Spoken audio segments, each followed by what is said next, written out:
right, we're checking out the only game where infinite loops give me infinite pain. It's GTA. We wanted to put vehicles up against infinite loops, and so it's time for a brand new challenge. Not just any vehicles, though. There's a ton of randomized vehicles that I'm going to end up getting based upon the dreaded lucky loop. Once I get my randomized vehicle, I have to try and complete all these different loop challenges, each one more soul-crushing than the last. However, I've been warned that not only is the vehicle going to be randomized, there is the potential that I will get stuck in an infinite loop. So it's time to put my infinite pain tolerance up against these infinite loops and find out which vehicle shall reign supreme. Let's do this. You've heard of lucky blocks? Say hello to the lucky loop.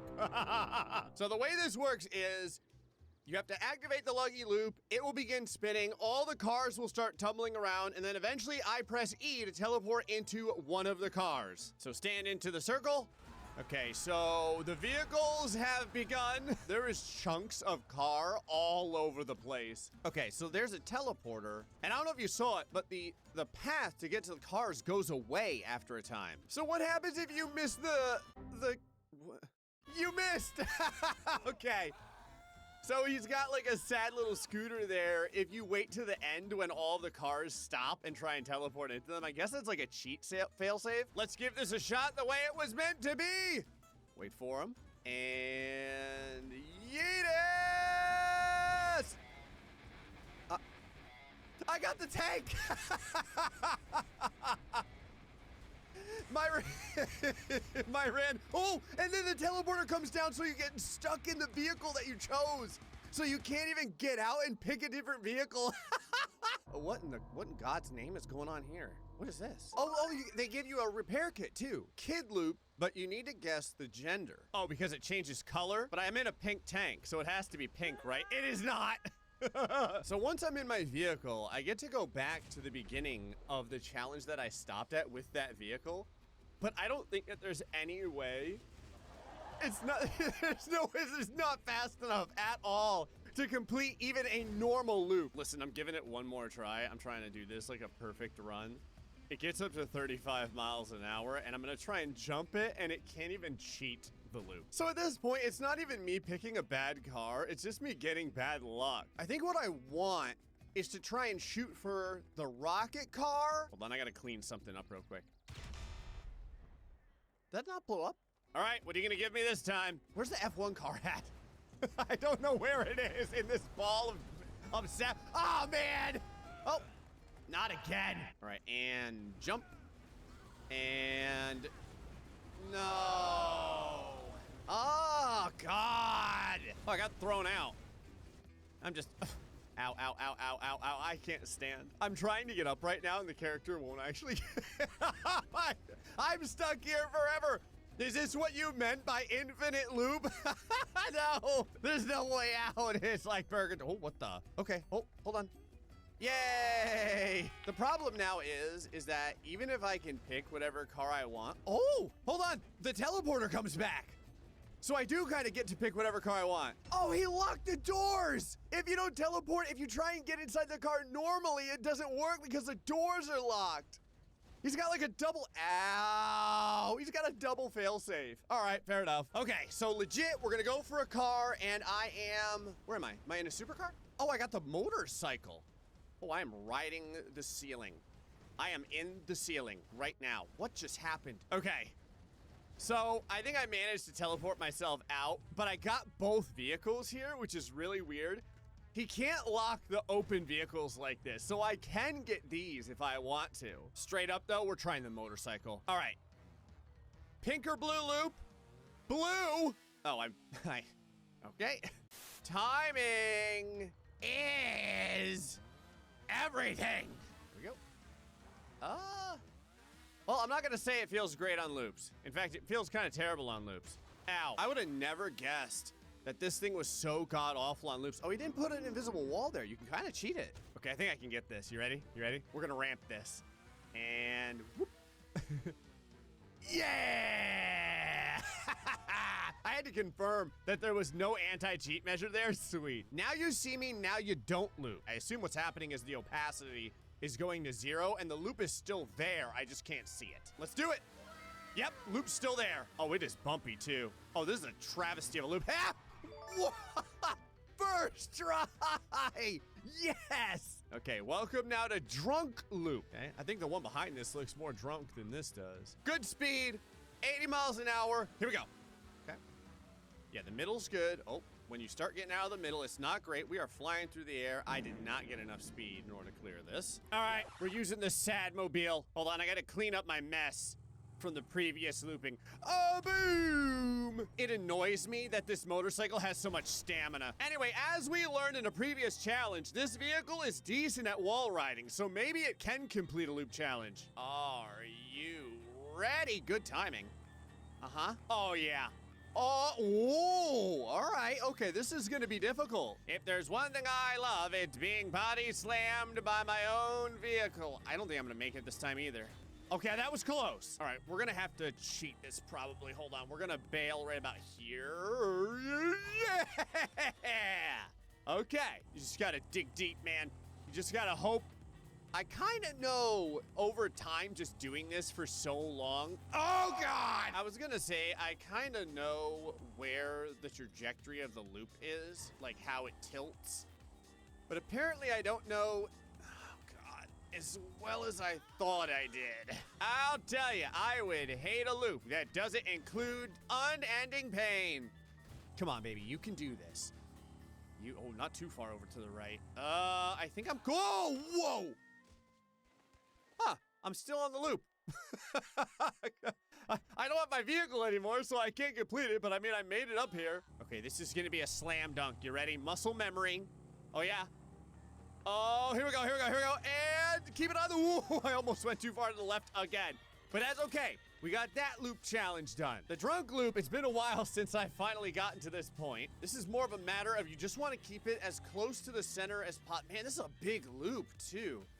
I need a lot of speed to complete this. I'm getting pretty good at making my way down the Now You See Me loop. Top speed on this vehicle, not great. I think we're gonna need to be around 110 miles an hour. Well, wow. Okay, oh, stay on it, stay on the loop, stay on the loop. Yes, yes, no, yes, no, yes! Woo! Oh, wow. Talk about luck. So there is a gigantic gap between the loop and the edge, and I think if you don't, there's no way to make this. If you don't one-shot this loop, you're never gonna get there. I've gotten pretty good at this. We're gonna one-shot this. Look at that. 80, 90, 100, 110, 125. Big jump. Needed to go way over to the left. Come on, pull it to the left. Wow, I still can't get it. That was like a perfect run. All right, give me a new car. Round and round they go. How high the insurance gets, nobody knows. So let's try it. And ow. What do we get? Where am I? Am I in the three-wheel? I think I'm in the three-wheel. Yep, got the three-wheel. All right, maybe it'll do okay. 4 unlucky. All right, I think we got it timed up. There we go. 50, 60. We can definitely make the loop. Wow, okay, that was way better than I thought it was gonna be. All right, now you see me loop and punch it. Oh, God. Luckily the downforce on this thing is pretty good. Yeah, no! It's okay, I got it. We got it. So smooth, so sweet. The problem is coming out of turns, how fast it kind of drifts over to one side, and it's difficult to put it back in the middle. No, my back end! This is why you should have 2 tires! Oh, yeah. Oh, that's slick. That's sweet. That's a catch. Nice. Full 360, no big deal. So now, we finally get to see, come on. Really? You had to make the morning wood loop? This is a real thing? Okay. It just goes straight up. That's not a loop. Those are just sheer walls. And then, of course, you have to make a giant jump. Oh, my God, what is that cursed thing in the back? It's a giant rigatoni loop. Oh, the endless rigatoni. Is this where the infinite loop comes in? Maximum speed? We're gonna call this the MW loop. Do it. Okay, so now there's a sheer wall. You just go straight up. Wow, this thing is pretty good on loops. I am impressed. I might land this. Hold on. I think I can land this. Yo!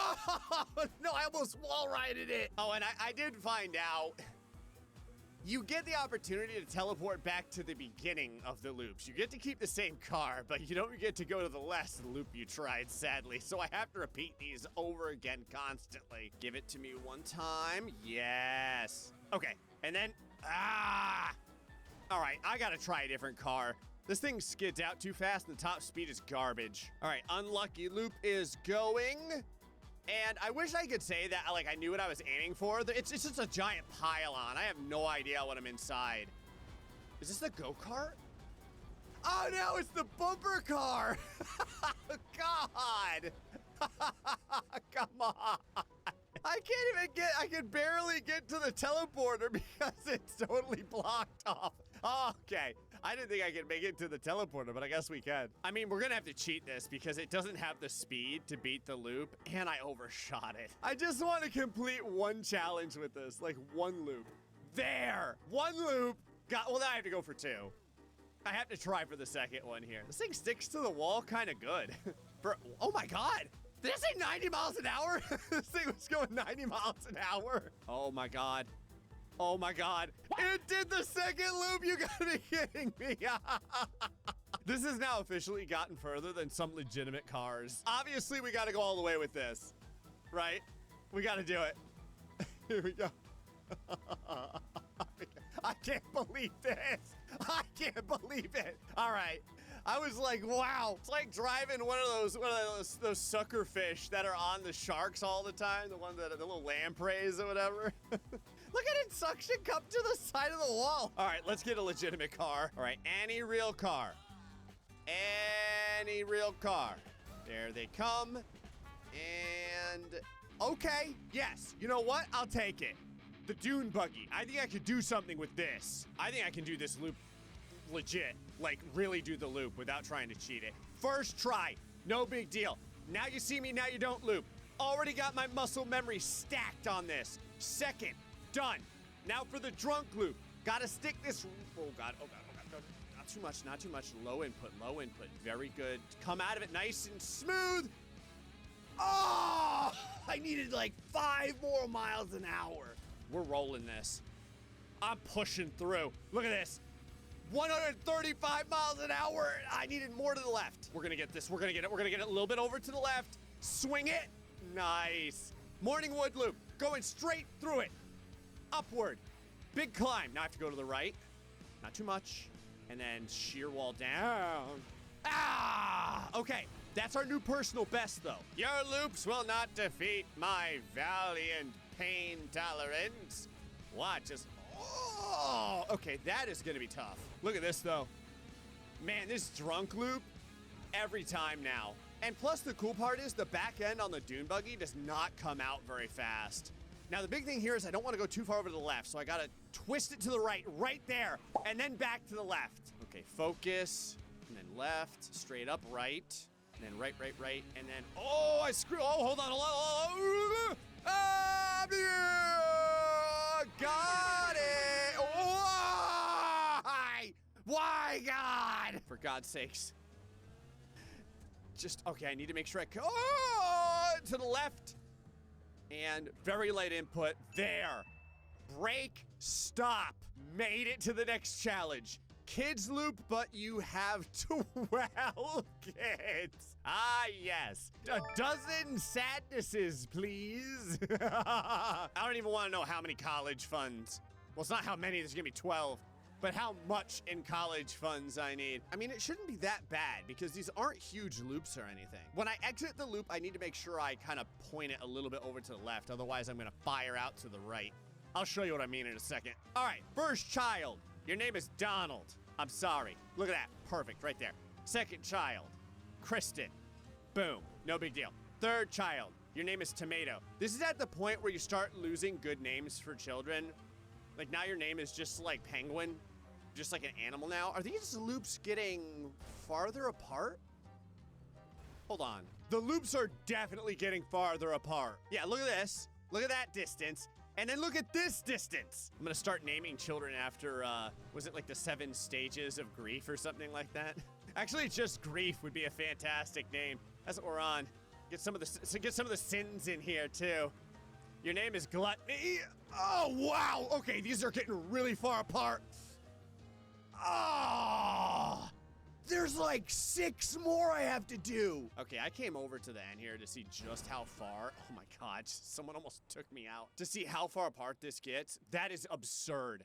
I don't even know how I'm gonna be able to make that. All right, and the Lucky Loop car is, I really want the F1, if I can get it. Did I get the dump truck? No. Oh God, no. Oh, this is exactly not what yeah, unlucky. You are correct. This is exactly what I did not want. All right, whatever. I'll try the first challenge and that's it, because there's no way. Oh God, I can't even cheat it. Stop. All right, no whammies, no whammies. Cars are coming around. Let's go ahead and dive on into the pool. The water looks depressing. Hold on, I had to not jump into a car because I was afraid I was going to get the big wheel, and I really don't want that. Ooh, here we go, here we go, here we go. Hold on, there's some good stuff here. You can't lock the F1 car, can you? Right? Yes! Got him! Oh my God, finally my prayers have been answered. I was gonna say, there's no way to lock the doors. There's no doors on this thing. Oh, it feels so, oh, this is, in fact, this is actually so wall huggy. I may have a difficult time because I'm used to the cars being really bad. Come on, we gotta be able to do this. That's good, perfect, okay. Now we've got the drunken loop. This one could be hard because of how low this vehicle sits, so I'm gonna have to make sure. Ugh. Oh, I don't know if I can get up speed now. All right, Wee-Wang. Maximum climb, downforce, 90. No, it needs to be much more than that. Okay, this is a good run. Yeah, okay, we got it. 120, this should get it. Ooh, man, I thought I would have a lot more space to clear that, but we just barely made it. Okay, the wood is being morninged right now. Okay, morning, like at a, oh God, like at a funeral. Yeah! Ooh, oh my God, I just barely made that. I do not want to mess this up. I don't have to do this over again. So there's 12 of these, if I remember correctly. I have 12 children. I desperately try and forget. That's what, wow. Oh my God, this thing doesn't get a lot of pop. I mean, it shouldn't be that bad because these aren't huge loops or anything. Okay, getting to this point has not been that bad. But every time now, I've done this a couple times, every time I get to the 12 kids loops, the problem is that, watch, you really start to get stuck on the the entrance to the next loop. I'm using all of my available space. We're getting as much speed as possible, and then I just don't have the distance. All right, we got a real problem. I kind of figured that the F1 car would be the winner of this challenge. You know what? I have an idea. We're gonna use the rocket car, assuming it'll let me in this. Nice. All right, how much can this rocket carry us? Oh my God. Okay. Yeah. Don't need the rocket here. Ooh. I probably don't need the rocket here either. So because the top speed of this isn't that bad when it comes down. Look, 110, 113, okay. For the morning wood, do I want the rocket for this? Don't really think I'm gonna need the rocket here either. Oh God, okay, I'm starting to change my mind, hold on. Nope, we're good. Oh God. Yeah, we're fine. Oh, we're not fine. Oh my God, I needed the rocket. Oh, I needed it at the last second. Well, this is a problem. I seem to have left the entire board. Oh, hey, America. Want to see something cool? And a boom! Okay, the MW. Oh, I almost went a little bit too far there. Oh God, I probably didn't need to use that. This is giving me way more problems than I thought it would. Come on, I need to get to like 120. Okay, 120, let's try that normal jump. Man, all right, we are gonna use the boost. There. I just had to line it up well and then get ready to slow down. Now the boost should carry us through this entire 12 child arc here. So I don't really even need it here. And then probably won't need it here. Okay. How about child number 3? How are you? I think this is the part where I just started naming children after different animals in the world. Like penguin or something. I'm pretty sure grief or something was right around here. Here's gluttony. Ooh. Okay, haven't used the rocket yet. Uh-oh. Oh, God. Hold on, I want to try something. I was going to try an angle upward. What just happened there? Oh, it's time for the power. Oh, the power of...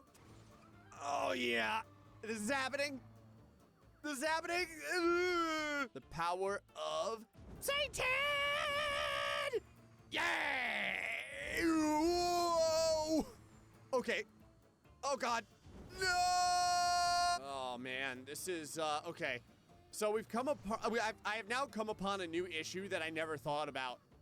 The rocket doesn't regenerate fast enough for me to use on every single loop. And you lose a lot of speed very quickly on these loops. Look at that. I went down from 130 to like 95. Okay, next car is gonna be... So this is a weird instance. I'm not... Oh. Okay, I think what happened is I had like 4 cars in the same distance from me. I couldn't get up to pick one. But I did get a car. It is this. I don't really know if I want this. So this is unlucky. It does have a very quick recharging boost, but it also has terrible traction. Okay, so far, the car is performing okay. But again, the top speed is just so bad that when we start getting to the point where I'm gonna need to make gigantic jumps, I don't know if it's gonna be able to beat it. Now, because of the fast boost, like this, it's possible. Okay, nice and in the middle. And we're probably gonna boost it on the bottom right now. Yeah, that worked out pretty good. Okay. So now on the wood loop, don't need it yet. Oh God, still don't need it. And probably right about, oh God. Well, I would have used it at the end, but then we went spinning out. Hold. Hold. Actually, I don't think I need it. Hold on, I'm at 140. Oh yeah. Yeah. Okay. So far, so good. Not bad. Wouldn't have thought the arena car would do quite so well. Oh, I shouldn't have said anything. Oh, I just got karma'd. Okay. Getting to this point has become pretty trivial. Oh, I need to cant this more over to the right. Okay, yes. Definitely stick a little bit more. Oh my God. Oh,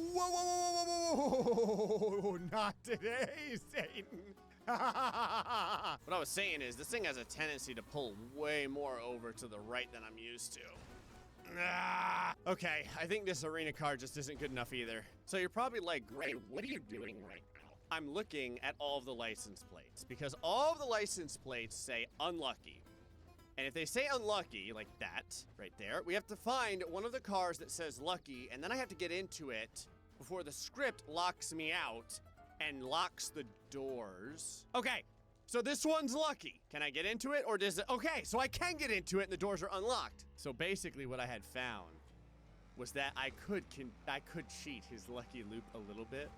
The doors don't lock until after a while. So if you kind of lay there and you let the cars come to a stop, you can pick one. Now that said, I have the lucky car, air quotes. So I have to finish this with this, right? Like, this has to be possible. If this is a troll, I'm gonna flip the entire computer. Oh no! You have no idea how long I've been trying to complete these loops. No, come on. I'm not gonna lie. Not really feeling lucky right now, regardless of what the back of the... Oh, here we go. Hold on. Never mind, feel totally lucky. We're gonna push right into the wood one. We're just gonna go through it. Okay, good traction, pretty decent downforce, nice and controlled, and then off slightly to the left. That looks good. All right, we're rolling now. We gotta complete the 12 kid loops though. Okay, so far so good. The loops are doing great. I still got pretty good distance. This thing, oh, I gotta watch out that I don't go too far over to the left. Oh, I don't wanna go too far. Okay, the loops are definitely getting thinner too. Ow, I think I just broke my knees. Make the pain end. Make the pain of parenthood end. 12 kids is too many. This is why I only have one daughter. Okay. Oh yeah, hold on. We're making it. We're making this work. Okay, stay over to the right a little bit. Yes. Okay, they're getting really thin. Oh, no. I like too loud. Come on. All right, this is a good run. All of my focus, all of my dedication. We're easily past the halfway area.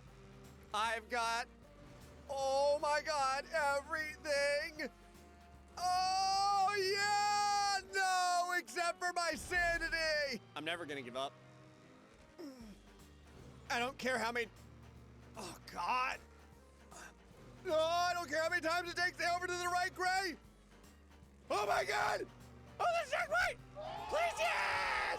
Lucky twin loop. What's a twin loop? Is that like the infinity sign? Is this the infinite loop that you were talking about? What is this? That's a big loop. I'm not gonna lie. Okay, there's a checkpoint or a teleporter. Do I get to choose whatever car I want or no? Oh wow, I can't even get into the open wheel. Yeah, okay, so all the doors are locked and I can't get into any of the other open cars. All right, I don't know. I guess I just go in order of the script circles. So touch the first one. Oh, what in God's name did this do? Why did it only have, wait, what? How come like half the cars moved? Oh, these are the cars that I never got. Like these are the cars that we never ended up grabbing randomly. Those are the cars that ended up on that loop. So I guess the more cars that I ended up trying, maybe the easier it makes the challenge. What the? So the second thing is a teleporter. I see now why. Okay, I know how you design this. So the idea is the more cars that I struggled with, the less problem I would have now, right? Because now they're all obstacles. All those cars that I haven't yet used are gonna try and crush me while I attempt to get through this insanely fast loop. Come on, first personing it. I've got to because it's the only way for me to see. Now I can kind of see, hold on. Do I got anything coming? Nope, looks clear. Oh yeah, oh we got it. Oh my God, no! Oh no, at the last moment. Ah, yes. Good old Breakneck Mountain, my favorite place to take the kids skiing. Okay, now I can't see anything right now, but I think we're gonna be okay because I can kind of look behind me and see how far the procession of cars. Oh, whoa! Well, that didn't work out very well for me, did it? I am really high in the air. I wonder if I can land back on the track somewhere. Oh, that was close. We're gonna get this. We're gonna get it. I just gotta make sure that I'm always looking ahead. And all the pilot... Okay, here we go. Yeah, they kind of go to the middle of the track from what I've seen. And they're all in the same area because I had so many fails, because I had so many different choices. Look at this. There's only a very few amount of them that are left to become obstacles. I think we're gonna get this. Oh, we got it. Hold on. Yes! Yeah! Hey! I'm back at the beginning! No, it's the infinite loop! Are you kidding me? Why would you? Hold on, I gotta try something. I just need to know. Oh, it's fake! The whole time! There's a hit right there! So wait, the whole time I was maybe the easier it ended up on that loop.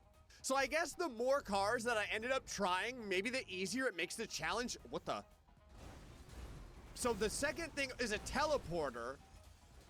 I see now why. Okay, I know how you design this. So the idea is the more cars that I struggled with, the less problem I would have now, right? Because now they're all obstacles. All those cars that I haven't yet used are gonna try and crush me while I attempt to get through this insanely fast loop. Come on, first personing it. I've got to because it's the only way for me to see.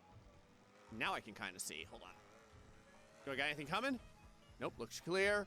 Oh yeah, oh we got it. Oh my God, no! Oh no, at the last moment. Ah, yes. Good old Breakneck Mountain, my favorite place to take the kids skiing. Okay, now I can't see anything right now, but I think we're gonna be okay because I can kind of look behind me and see how far the procession of cars. Oh, whoa! Well, that didn't work out very well for me, did it? I am really high in the air. I wonder if I can land back on the track somewhere. Oh, that was close. We're gonna get this. We're gonna get it. I just gotta make sure that I'm always looking ahead. And all the pilot... Okay, here we go. Yeah, they kind of go to the middle of the track from what I've seen. And they're all in the same area because I had so many fails, because I had so many different choices. Look at this. There's only a very few amount of them that are left to become obstacles. I think we're gonna get this. Oh, we got it. Hold on. Yes! Yeah! Hey! I'm back at the beginning! No, it's the infinite loop! Are you kidding me? Why would you... Hold on, I gotta try something. I just need to know. Oh, it's fake! The whole time! That's my favorite place. Cars that up grabbing. What the? Of this twin loop. No, I don't care how many times it takes. Stay over to the right, Gray. Oh my God! Oh, the checkpoint! Please, yes! Lucky twin loop. What's a twin loop? Is that like the infinity sign? Is this the infinite loop that you were talking about? What is this? That's a big loop. I'm not gonna lie. Okay, there's a checkpoint or a teleporter. Do I get to choose whatever car I want or? No. Oh wow, I can't even get into the open wheel. Yeah, okay, so all the doors are locked and I can't get into any of the other open cars. All right, I don't know. I guess I just go in order of the script circles. So touch the first one. Oh, what in God's name did this do? Why did it only have, wait, what? How come like half the cars moved? Oh, these are the cars that I never got. Like these are the cars that we never ended up grabbing randomly. Those are the cars that ended up on that loop. So I guess the more cars that I ended up trying, maybe the easier it makes the challenge. What the? So the second thing is a teleporter. I see now why. Okay, I know how you design this. So the idea is the more cars that I struggled with, the less problem I would have now, right? Because now they're all obstacles. All those cars that I haven't yet used are gonna try and crush me while I attempt to get through this insanely fast loop. Come on, first personing it. I've got to because it's the only way for me to see. Now I can kind of see, hold on. Do I got anything coming? Nope, looks clear. Oh yeah, oh we got it. Oh my God, no! Oh no, at the last moment. Ah, yes. Good old Breakneck Mountain, my favorite place to take the kids skiing. Okay, now I can't see anything right now, but I think we're gonna be okay because I can kind of look behind me and see how far the procession of cars. Oh, whoa! Well, that didn't work out very well for me, did it? I am really high in the air. I wonder if I can land back on the track somewhere. Oh, that was close. We're gonna get this. We're gonna get it. I just gotta make sure that I'm always looking ahead. And all the pilot... Okay, here we go. Yeah, they kind of go to the middle of the track from what I've seen. And they're all in the same area because I had so many fails, because I had so many different choices. Look at this. There's only a very few amount of them that are left to become obstacles. I think we're gonna get this. Oh, we got it. Hold on. Yes! Yeah! Hey! I'm back at the beginning! No, it's the infinite loop! Are you kidding me? Why would you... Hold on, I gotta try something. I just need to know. Oh, it's fake! The whole time! There's a hit right there! So wait, the whole time I was playing the board, the ending was legit behind the false wall, so I didn't have to do anything. But if I never figured this out, I would have just had to do the board over and over again, but it's okay, we have a winner! Well, the loops may have been finite, but the pain was definitely infinite. Anyway, folks, hope you enjoyed this episode of GTA. Till next time, stay foxy and much love.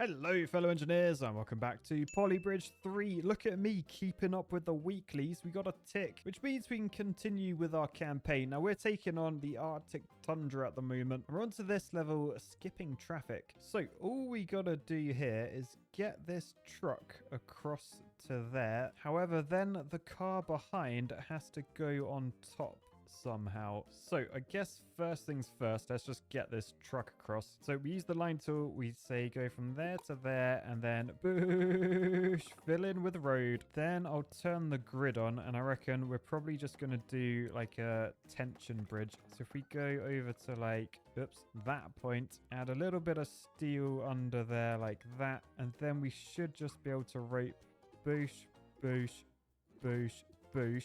Then hopefully that will be strong.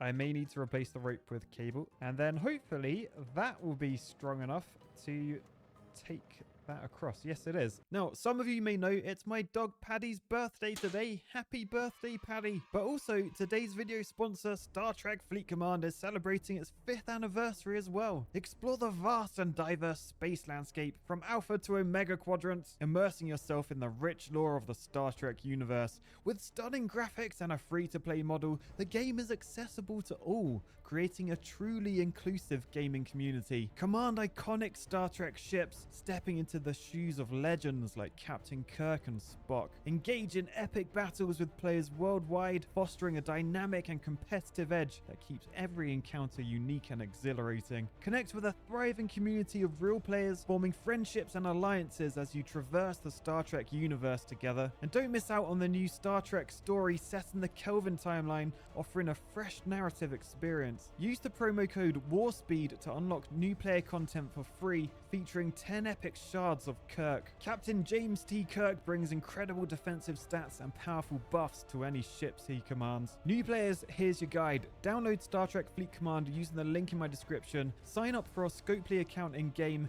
then head to StarTrekFleetCommand.com, log in and redeem your reward using the code WARSPEED. And don't miss out on the new monthly content, in-game contests, experiences and giveaways. With the Star Trek Fleet Command 5th year anniversary, now's never been a better time to become a leader or member of a mighty alliance. Live long and prosper. Install Star Trek Fleet Command now. Thanks for sponsoring. So we get over to here. This is where it stops. And then the rally... Oh my goodness, the rally car creams it. Now, what I'm thinking, we do have space to build on top of the back of this. So do I want to do something like that, say, and then perhaps add like some sort of ramp here, or actually probably after the bridge so that the truck doesn't destroy it. But if we do like that sort of thing, you basically made like a massive speed hump, but I'm hoping it will be strong enough. Oh dear. I was going to say strong enough for the truck to get over, which after a bit of tweaking... Oh no, it isn't. It really isn't. Oh, I still made it. Oh, fair play, rally car. But after a bit of tweaking, we've got that. And then can you see I've got this ramp on the back? So the idea is, yes, we did it. Just ignore the sploosh at the end. Oh, I'm in the top 12%. Decent. How did I manage that? Tyler did this for $2,000 cheaper, so I guess we could try and beat him at least. But yeah, essentially, that is the design. I'm surprised I did that so quickly. It's meant to be 4-sheep difficulty. Right, so with tension bridges, I like to keep them to grid just because it keeps everything sort of symmetrical. But that is under $36,000. We'll see. Oh, it's not quite strong enough. Wait, why are you breaking? Is it because they weren't flat? Okay, but yeah, that's now good. You can see I've put road in the bridge underneath. Okay, that's pretty good. $36,000. Oh, look how close. We beat Tyler by £2. The top score is just $18,000. I'm intrigued to see how someone did this for half the budget that I did. And the answer is, oh, it's cheese. I never would have expected that. Yeah, so just a bit of a banana bridge. And it seems like everyone did the same solution. Look at that. Okay, fair play. Although this person did cheese it, they did try to use engineering at the start. All right, here's the first non-cheated. Oh, look how small their ramp was. And like this bit, you only needed a tiny bit of road there. Oh, why didn't I see that? Anyway, at the highest end of the budget, we've got RC. There's like a fly. He's lost his wings and legs. He's stuck in like, I guess that's like a spider web underneath. Horrible way to go, if I'm honest. This one, Alan, doing a military parade. Got rockets on the back of their truck there. I mean, there's rockets everywhere on this level. I'm secretly really impressed with the wiggle, but let's not mention the wiggle. Oh, look at that. So not only do we have an incredible trussed build, but did you see the flap down at the start for the ramp? So you just watch the start. It goes like fadoosh, falls down. Oh, that's decent. This one by Artsy, very arty. Oh, is it going to drop down? Ah, interesting. So the jump is like part of the bridge. It's a straight grade. This one, build zones stifle creativity. Oh, it is the Nifty sponsored solution. Nifty, because Nifty never disappears when you need it most. Nifty always returns to you. Warning, Nifty may not actually return to you and may disappear when you need it most. All right, this level is aubergine. That is eggplant if you're American. Interestingly, not one in the solution at all. But, oh, look at that finish. That was tight. All right, so this one, oh, just a little speed hump. What's that chain doing? Oh, it's an anchor. It's an anchor. It pulled the ramp off. That's so cool. They used an anchor for a bridge. So, oh, look, is that a little man holding the ramp up? I mean, it's a bit architectural, I'm not going to lie, but I do actually like that. Fair play. So look, the car drives up the smooth ramp to the finish. Doesn't actually make it, falls back down, but who cares? Right, oh my goodness. The bilfage of this one. Look at that. If that doesn't make you know what, then there's something wrong with you. You need to go to a doctor or something. Wow, that is a cool bridge. Fair play, dude. All right, this one. Oh, it had a flap on the back. What's going on with the front of that ramp? I guess rammed into. No jumping on this one, just bridges. Anyway, last time I stupidly decided after doing one of these ones, because they're a little bit easy for me, we should then do the hydraulic campaign. So we're on level 2 of the hydraulic campaign now. It's called Just a Phase. That's what they said when I started making knob jokes. Now look at me. Now look at me. Anyway, all we got to do here. Oh, this is actually quite a simple one, I think, because basically the boat goes, then hydraulics go, and then the truck goes. So I've just got to do a bridge, which is probably going to be like something like that. But then I just need to move this bit out of the way to start. So for example, if that were to start up there, I've just got to get it down to this point. So joint there, make this side cantilevered, which, hang on, what vehicle is this? Oh, it's quite a beefy vehicle. I may want to, I was going to say use steel to get over to it. I can't get over to it. It's too far. But yeah, may want to do something like that. If I just hold, oh man, this is expensive. 17 grand. I haven't even done this side yet. Or the hydraulic bit. Oh, this is going to be really expensive. Anyway, let's do the truss up here, and then we just need to find the best way to hydraulic this down. So perhaps something like this. The right side seems to be holding okay, so that's a good sign. Then where will this stop is the question. Oh, too high. Oh no. Oh, okay, so I need it to expand further. So something like that. No, not far enough. But after a little bit of hardcore trigonometry and other sort of equations, definitely didn't trial and error. We got to a point where the bridge locks in perfectly, and then the monster truck drives across, and oh no, then it collapses. So yeah, this right side ain't great, basically. And honestly, this layout's horrible. I don't know why I'm like persisting with it. Like, what's the stress looking like? Okay, that broke. Is the next one gonna? Yeah, the next one's gonna. These are just all gonna have to be cable, I think. The cable is very expensive. Okay, we did pass just under 30 grand. Not my finest moment. Yeah, top 30%. People did this for 7.5 grand. What did Tyler? He did it for 18 grand. What? All right. So for reference, my left side costs 11 grand, which is more than the cheapest solutions. My right side costs 18.5 grand. So Tyler did this for just that. That is not ideal. How did he do that? Right, well, one thing I was thinking of like starting this again anyway. I mean, I don't need to go to the end. So if I did just go there with my pieces, then I can get away with just 2 ropes. I feel like that's probably sensible. And then maybe just like truss on top, because trusses are pretty strong. So that I've saved a couple of grand. Is it strong enough? Yes. Okay, so that's good. We're moving in the right direction. How you save 10 grand from this design, though? Not entirely sure. I mean, maybe we make all of this side wood and we try that. No, that just got annihilated. Okay, like that, though. That works. I don't think this bottom support will have the strength to lower this down, though. I am wondering, though, how to do this without hydraulics. Oh, it did have the strength. Do we have the strength? Oh, okay. We've saved like 4 grand. Better than a kick in the nuts, as they say. Oh, man, I've got 8 grand to save. People did this for 7.5. Right, there must be a real cheap way of doing this. What does that hydraulic cost? That's 2 grand, to be fair. I mean, each of these is 2 grand as well. But everything I've got there is still more expensive than Tyler's. What? How is that possible? What if I got rid of the ropes? 16 grand. Man. Okay, I'm wondering, is there like a way you can build over the top? Like, would something like that work? I mean, I can't see it if I'm honest, but we'll give it a try.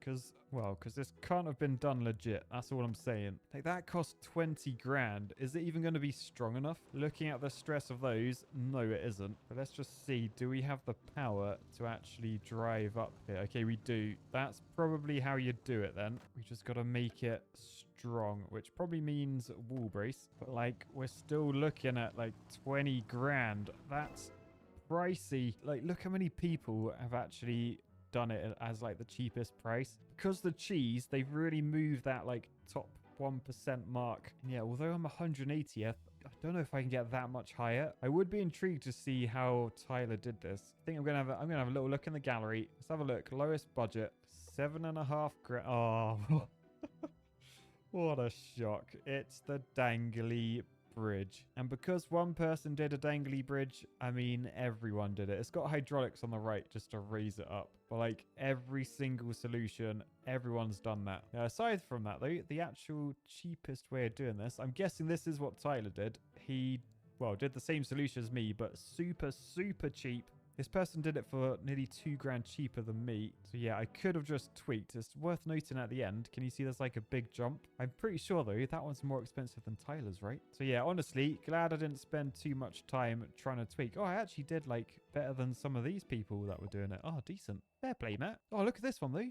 Legit solution, pretty much same price as mine, but uses hydraulics and steel and all sorts. Fair play. Right, what is that solution? Like, this person's cheesed it, but like, it's more expensive than...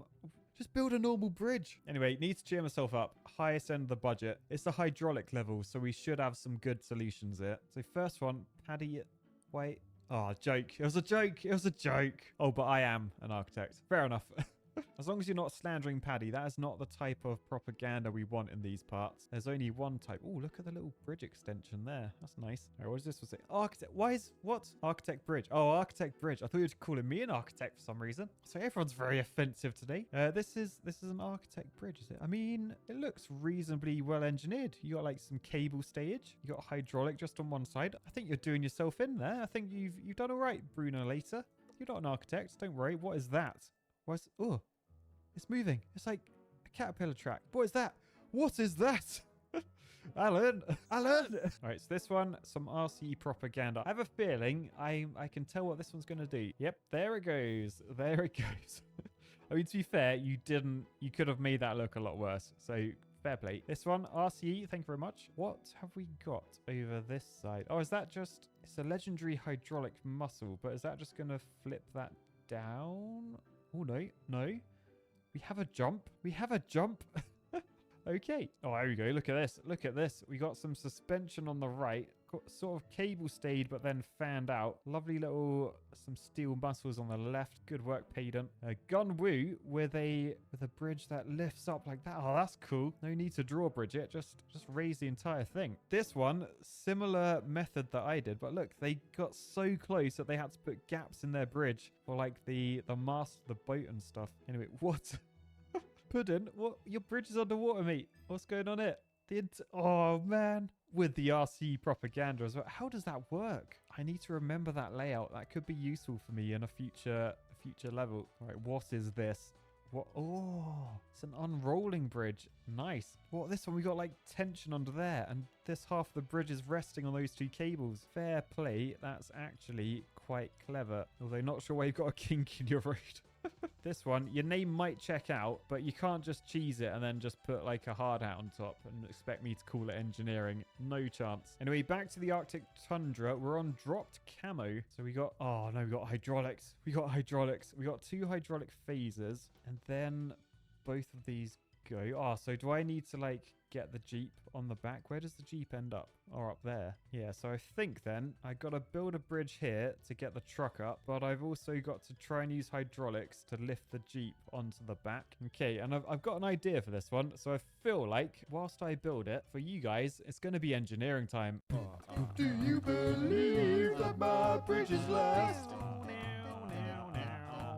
I can engineer them to cross the span. I calculate loads and I make plans. Oh, do you believe that my bridge is last? I can engineer them to cross the span. I calculate loads and I make plans. Oh, do you believe that my bridge is last? Okay, right. Well, this this worked out really, really well. Basically, I just built like a claw. I'll just move that out of the way. You can see, yeah, we got two road like pincers. I got a hydraulic in the middle just to clamp them together. So basically it squeezes those together. The hydraulic above pulls it up. And then down here, I just put a little joint in just to drop it really quickly and easily. Then the truck carries the Jeep upside down. We never said we had to flip it around. Penguin in the background looks on, slightly confused as to why it's still upside down. We complete the level, 60 grand. We're in the top. We're still in the top half. How are we still in the top half? How did Tyler do this? Oh, 36 grand. That would be quite hard to beat, I think. Someone did it for under 20 grand as well. So let's just try again. How much does my bridge cost? 28 grand. I mean, to be fair, I probably could get rid of most of this structure above. So with my clamp I mean, I don't really need the clamp, do I? Like, all I've got to do is sort of push that and maybe rope it that way. Or better yet, get rid of all of this. So long hydraulic there. Can I put another hydraulic in? Yeah, that's still cheaper than Tyler's. I'll tell you what, if I can get a rope with a tiny bit of road under that point, and another one under there, then that should lift us to the right place. Yeah, so if I put a joint up there, then it should just drop it like now.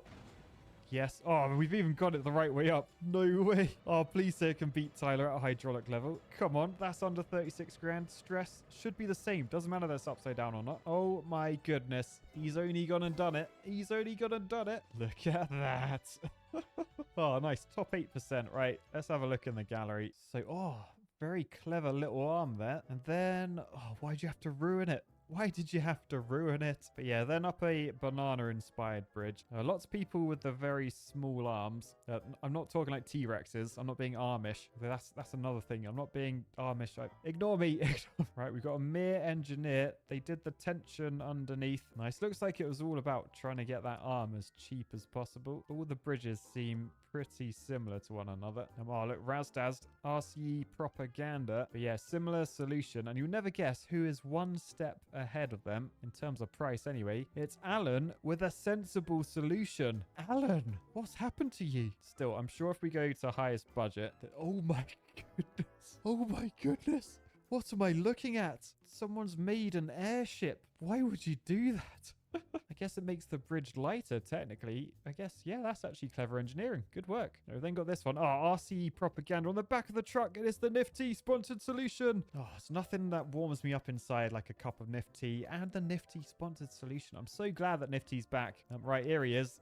What's Alan been up to then? He's got, a weird chain to pull it up. Then he's got like a drawing of like a spaceship, like a rocket like launching off. It's got like the flames down here and stuff. It's even got like the red tip like Thunderbird 1. Interesting there. Oh my, whoa, that's really cool. So it's like it is like a cable stayed bridge, but the foundations of these like curve underneath. I've never seen anything like that before in this. That's really cool. Fair play. I think that might have to get my bridge of the week. Good job, Zakur. All right, this one. Yes, RCE and Nifty sitting in a tree. KIS. Wait, don't finish that. Don't finish that. All right, again, Aliens Rock wants to be RC. I don't know why you're using that symbol, saying that he wants to be me. We don't want to abuse it. We all just want to get along. Yes, I'm a lot better than Aliens Rock at this game, but you don't need to do the arrow. It's just offensive towards him.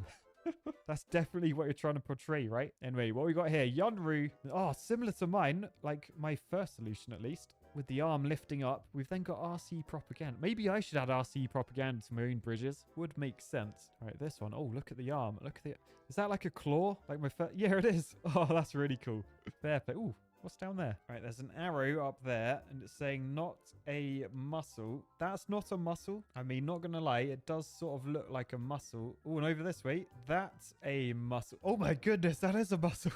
The legendary quadruple muscle. I never thought we'd see the day. Oh, look. What's that? High RC. Oh, he moved the E to the end.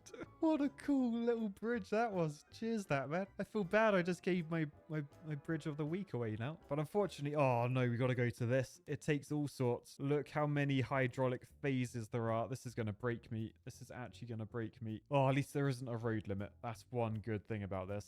So, oh, what have we got to do then?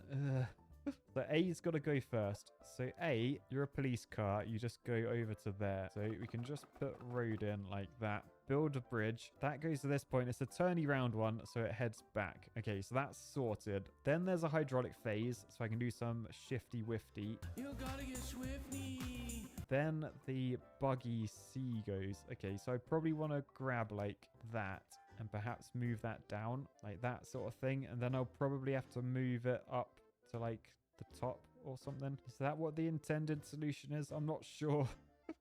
I'm scared of this level. But yeah, basically the vehicles go and then they go again in the reverse order from like where their checkpoint was. Oh, I'm not feeling this. I am not feeling this at all. Right, okay.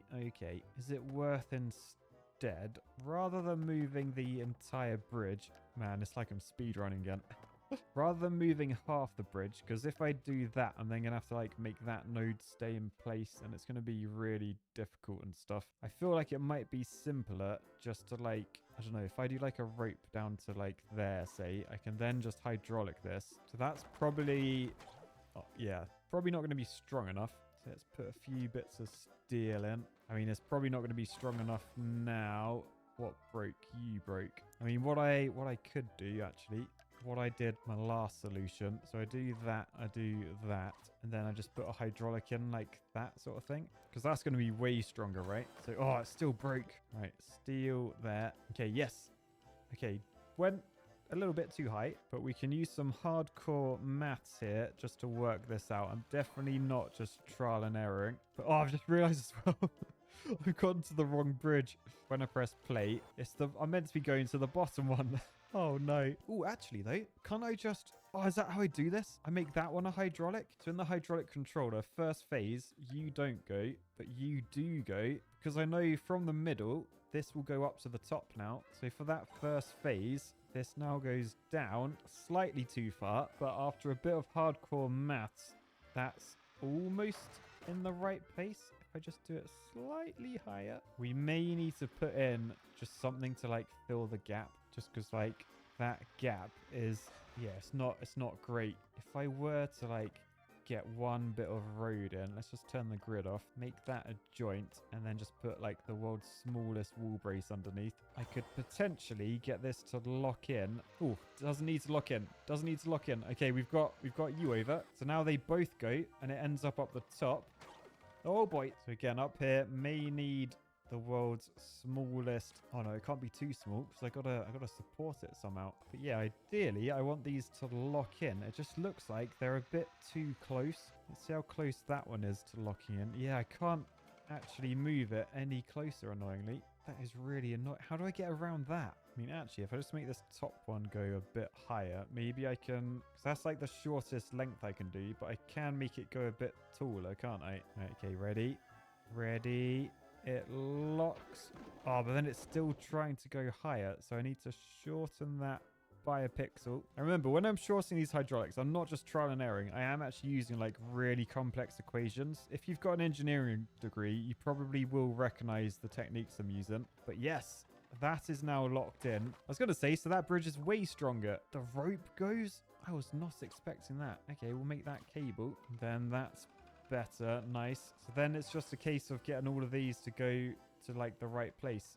So that actually went to the right place. That was a fluke. Is the bridge strong enough in that direction? Yes. So then back to the top. Is it strong enough for this guy? Yes, it is. So I've just got a hydraulic control. I just got to turn one of the, I think the bottom one off. So if I go to J, turn the bottom one off, then this should sort the bridges completely. And not only that, it looks like the strongest shape. So bonus points. I did a level. I did a hydraulic level. 24 grand, top 15%. He would have done it cheaper, wouldn't he? Of course he did. I've already beaten him today. I'm not fussed. I'm not fussed on this one. But what is the cheapest way? 12 grand. half the budget that I had. How did people do that? Oh, it wasn't the power of cheese. Oh, it was using that at the end. Oh, why didn't you listen to your instincts, Matt? It's your engineering instincts. You just completely ignored it. I'm annoyed. I could have done that. I could have done it for that price, definitely. Definitely. Anyway, yeah, looks like all the cheap ways were doing that. Anyway, highest budget. There's Alan again. Why the top one's getting longer and longer and longer? His actual solution, though, looks pretty much identical to mine. He's just added RCE propaganda. Right. Oh, look. High RCE. Way up in the air. Oh, the H is falling off a little bit. Your signs. No, your signs. We're losing the propaganda. All right, this. Oh, Payden. That is beautiful. Look at this, like, curved arch with the rope holding it in place. Oh man, it's making me all tingly. Look how boxy this. Why is it so boxy?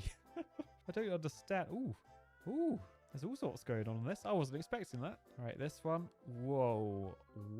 Okay. So it goes down to there. I assume the muscle brings this up to the middle or to the top. Yeah, no, that one there takes the middle. Cool. Right, this is an example of why I think I am actually getting slightly better at hydraulics. I feel like this would have been how I would have solved it previously. Just dangle. Because dangling hydraulics is a lot less to think about. Although this is, yes, a cool solution, it's very, very pricey. This one has like a road weight on the left. What? That's like perfectly weighted. That's cool. Fair play. Oh my god. Look at the carnage. So this one has like a hydraulic cable that just sort of hangs down from that end. That's quite cool. Look at the mess in there though. So much truss work. Now anyway, we've now done the first 3 levels on these 2 worlds, and to be fair, I feel like I'm handling myself okay. I feel like these hydraulic levels, they could get bad pretty fast, but we'll just have to deal with that when we get to it. For now, I'm going to say peace, love, and bridges. Bye guys.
To financial shocks, such as a sudden decline in the key lending practices.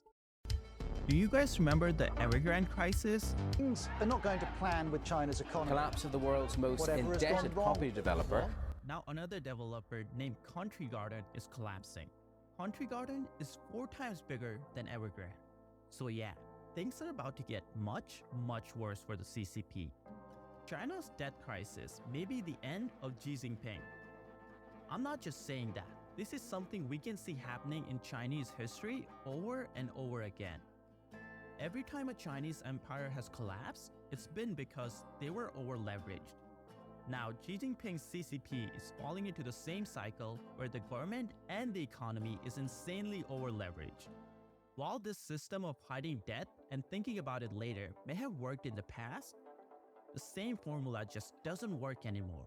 Left unaddressed, both on a national and international level, what we have now is complete and utter chaos. So, to better understand how China got here, let's start with a brief overview of its historic growth performance. But first and foremost, please hit the like button below, as my videos exposing the CCP always get downvoted by the CCP 50 Cent army. So your like helps us out a lot. Now, let's start. In 1978, China stood as one of the world's poorest nations. But there was a time before that when China was a global economic and technological leader in the pre-modern era, particularly during the Song dynasty around 1200. However, sometimes between 1500 and 1800, China began to lag behind Western Europe. This was well before the Industrial Revolution. The Great Divergence refers to the huge economic and technological disparities that emerged between the Western world and China in the 18th century. This period laid the foundation for the modern global order. During the Ming Dynasty, China was a global economic powerhouse. Its advances in agriculture, technology, and trade were far ahead of everyone else. The Ming Dynasty in particular was known for its naval expeditions, which reached as far as Africa.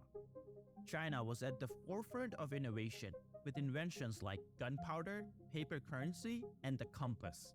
The Qing Dynasty continued this tradition of economic strength, but over time, various factors began to erode China's supremacy. China's rapid population growth led to diminishing returns in agriculture.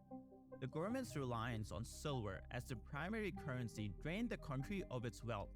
Furthermore, the Opium Wars and subsequent treaties in the mid-19th century weakened China's power and control over its own economy. The Opium Wars in particular played a big role here. They were fought between China and the British Empire in the mid-19th century and made a profound impact on China's history. These wars stem from Britain's desire to continue trading opium in China, despite the Chinese government's efforts to ban the drug. British military strength resulted in China's defeat in both wars. The Treaty of Nanking and the Treaty of Tianjin were signed under duress, forcing China to make significant concessions to foreign powers. These treaties imposed heavy financial penalties on China. They included reparations, indemnities, and the handing over of Hong Kong to Britain. The debt China accrued during this period was immense, draining the nation's finances. The consequences of this debt were multifaceted. First, it led to economic hardship for China, as a significant portion of its revenue was diverted to repay foreign powers. Secondly, these unequal treaties undermined China's sovereignty and further weakened the Qing dynasty's authority, contributing to domestic unrest. Meanwhile, Western powers like Britain and France were expanding their empires through colonization and trade. The Industrial Revolution gave them a significant technological edge. This period from 1850 to 1950 was marked by economic stagnation and decline in China. Despite the introduction of industrial technologies, continuous civil wars and disruption of World War II prevented substantial advances. As a result, China's per capita GDP actually declined during this period, underlying the magnitude of its economic challenges. A few decades later, the collapse of Qing Dynasty in 1912 marked a pivotal moment in China's history. The country transitioned into a republic, aiming to bring about political and social reforms. However, the transition was ruined by political turmoil, as many warlords and factions fought for control across different regions of China. These warlords sought to finance their operation and maintain control, leading to a controversial financial instrument known as warlord bonds. These bonds were essentially promissory notes issued by warlords, often without the backing of any real assets. They were sold to raise money for warlord activities, further worsening China's debt situation. At the same time, China experienced rampant inflation because of factors like overprinting of banknotes and a lack of fiscal discipline. This high inflation devalued the Chinese currency, making it increasingly difficult to service the mounting debt. The consequences of China's debt crisis at the same time were severe. It led to economic instability, further social unrest, and hindered the republic's ability to implement meaningful change. On October 1st, 1949, the People's Republic of China was proclaimed under the leadership of Chinese Communist Party, with Mao Zedong as its chairman. Now, we did skip over a lot of history around how PRC took over, but that's because we have covered it a dozen times before, so I didn't want to bore you guys. The new government inherited a troubled economic landscape, including a legacy of debt from the previous government. CCP made significant changes in China's approach to debt. with a focus on nationalization of industries and repudiation of some foreign debt. So let's talk about CCP's policy of nationalization first. Key industries like banking, transportation, and heavy manufacturing were brought under state control. Nationalization was seen as a means to consolidate resources and ensure that state had a more direct control over the economy. The new government also made a bold move by just flat out refusing to pay some of the foreign debt incurred by the previous Chinese government. This action, particularly with regards to debt owed to Western powers, marked a significant change from past practices. This refusal was based on the argument that foreign debt was a result of unequal treaties and foreign exploitation. This era marked a turning point in China's economic philosophy. The government emphasized self-sufficiency and embarked on ambitious initiatives like the Great Leap Forward. The aim was to reduce reliance on foreign imports and technology and build a self-reliant industrial and agricultural base. The policy of nationalization and repudiation of foreign debt had a profound impact on China's economic and social landscape. The nation's economy saw a rapid transformation, although with mixed results. These changes set the stage for China's subsequent economic reforms and its emergence as a global economic powerhouse. In the late 20th century, China underwent a remarkable transformation under Deng Xiaoping's Reform and Open Up policy, which aimed to modernize China's economy by introducing market-oriented reforms and encouraging foreign investment. As China opened its door to foreign investment, multinational corporations flocked to the country seeking access to its huge labor force and emerging consumer market. However, alongside this economic boom, China faced a resurgence of domestic debt, particularly from state-owned enterprises, SOEs.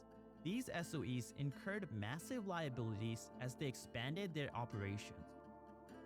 These debts were often the results of inefficiencies, overcapacity, and mismanagement within the SOEs.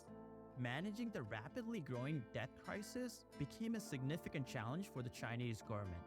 They implemented numerous strategies including debt restructuring, mergers, and privatization of some state-owned enterprises.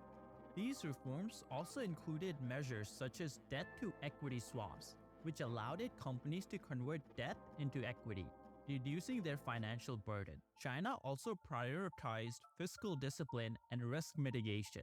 The government implemented stricter financial regulations to control debt issuance and curb risky lending practices. China's economic diversification played a crucial role in overcoming debt challenges. The nation shifted from being solely a manufacturing powerhouse to fostering innovation and investing in technology-driven sectors. Additionally, China's active engagement in global trade and its focus on export-led growth helped generate revenue and reduce its reliance on debt for domestic growth. Infrastructure development became a cornerstone of China's economic strategy. Massive investments in infrastructure projects not only stimulated economy but helped China project influence overseas through the Belt and Road Initiative. But later in the video, we'll explore how this initiative would come to haunt China's current debt crisis. China's willingness to attract foreign direct investment by opening up its market played a pivotal role. The nation created a conducive environment for FDI, further boosting its economic growth. The influx of foreign capital supported innovation and economic expansion. But during all this, the debt crisis never really went away. It just slowed down, but suddenly it became too big to manage. So, now let's understand the current status of China's debt crisis. The causes of the debt crisis are complex, but they include key factors like state-led investment boom, shadow banking system meltdown, real estate market bubble, tax problems, export slowdown, and massive projects like Belt and Road Initiative. Let's go over each factors one by one. To understand this debt crisis, it's important to understand how GDP functions in China. For most of the world, the GDP growth is measured as a year-end output by statistical authorities, reflecting the change in economic activity from the previous year. But in China, the central government sets ambitious GDP targets for all the provinces at the beginning of each year. And typically, the CCP sets these targets quite high. So, how do local governments meet these growth targets without borrowing? In some cases, they resort to lying. Charlie Munger has a simple quote: "It's much easier to lie about doing a good job than actually doing a good job." So many times, governments just lie that they hit their target. Other times, local governments have resorted to acquiring unsustainable amounts of debt to finance extravagant yet financially unattainable infrastructure projects.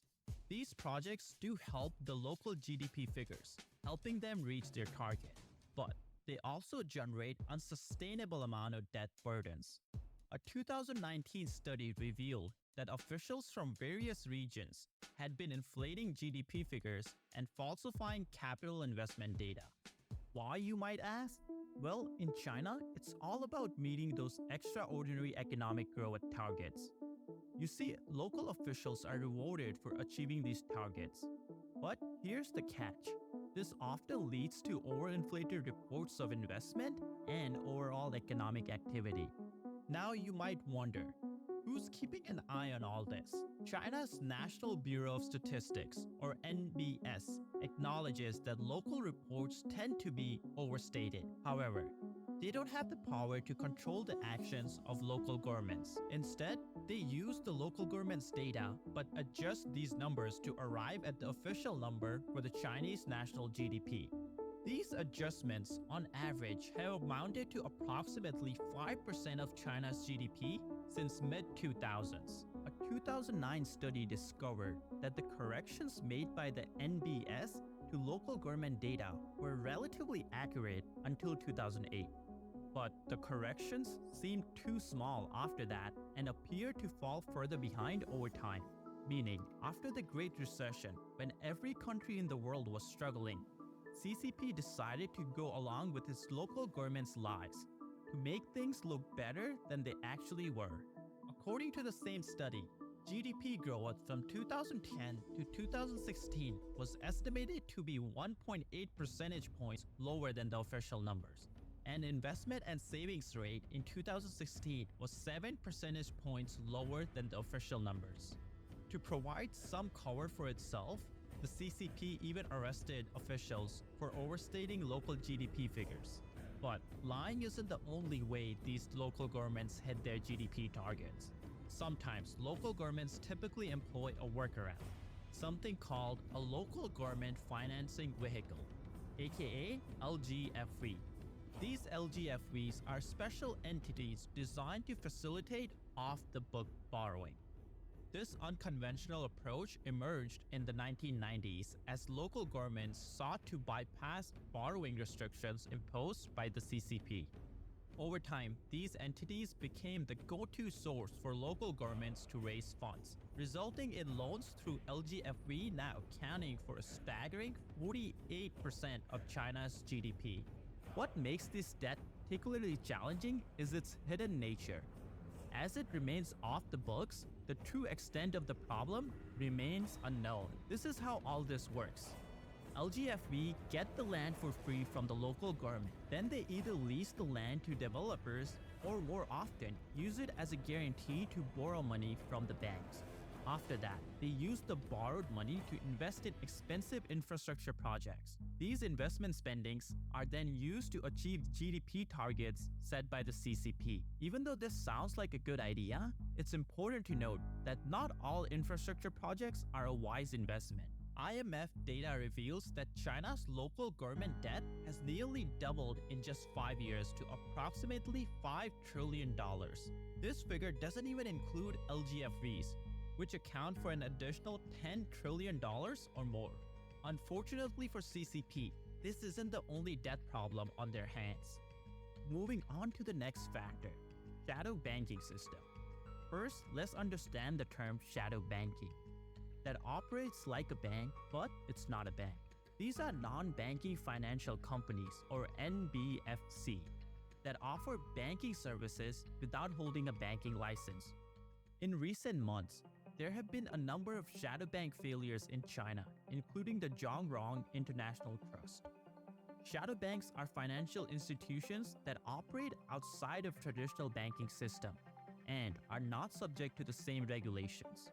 This makes them more risky, but also potentially more profitable. Shadow banks play an important role in the Chinese economy, providing financing to businesses and individuals that may have difficulty getting loans from traditional banks.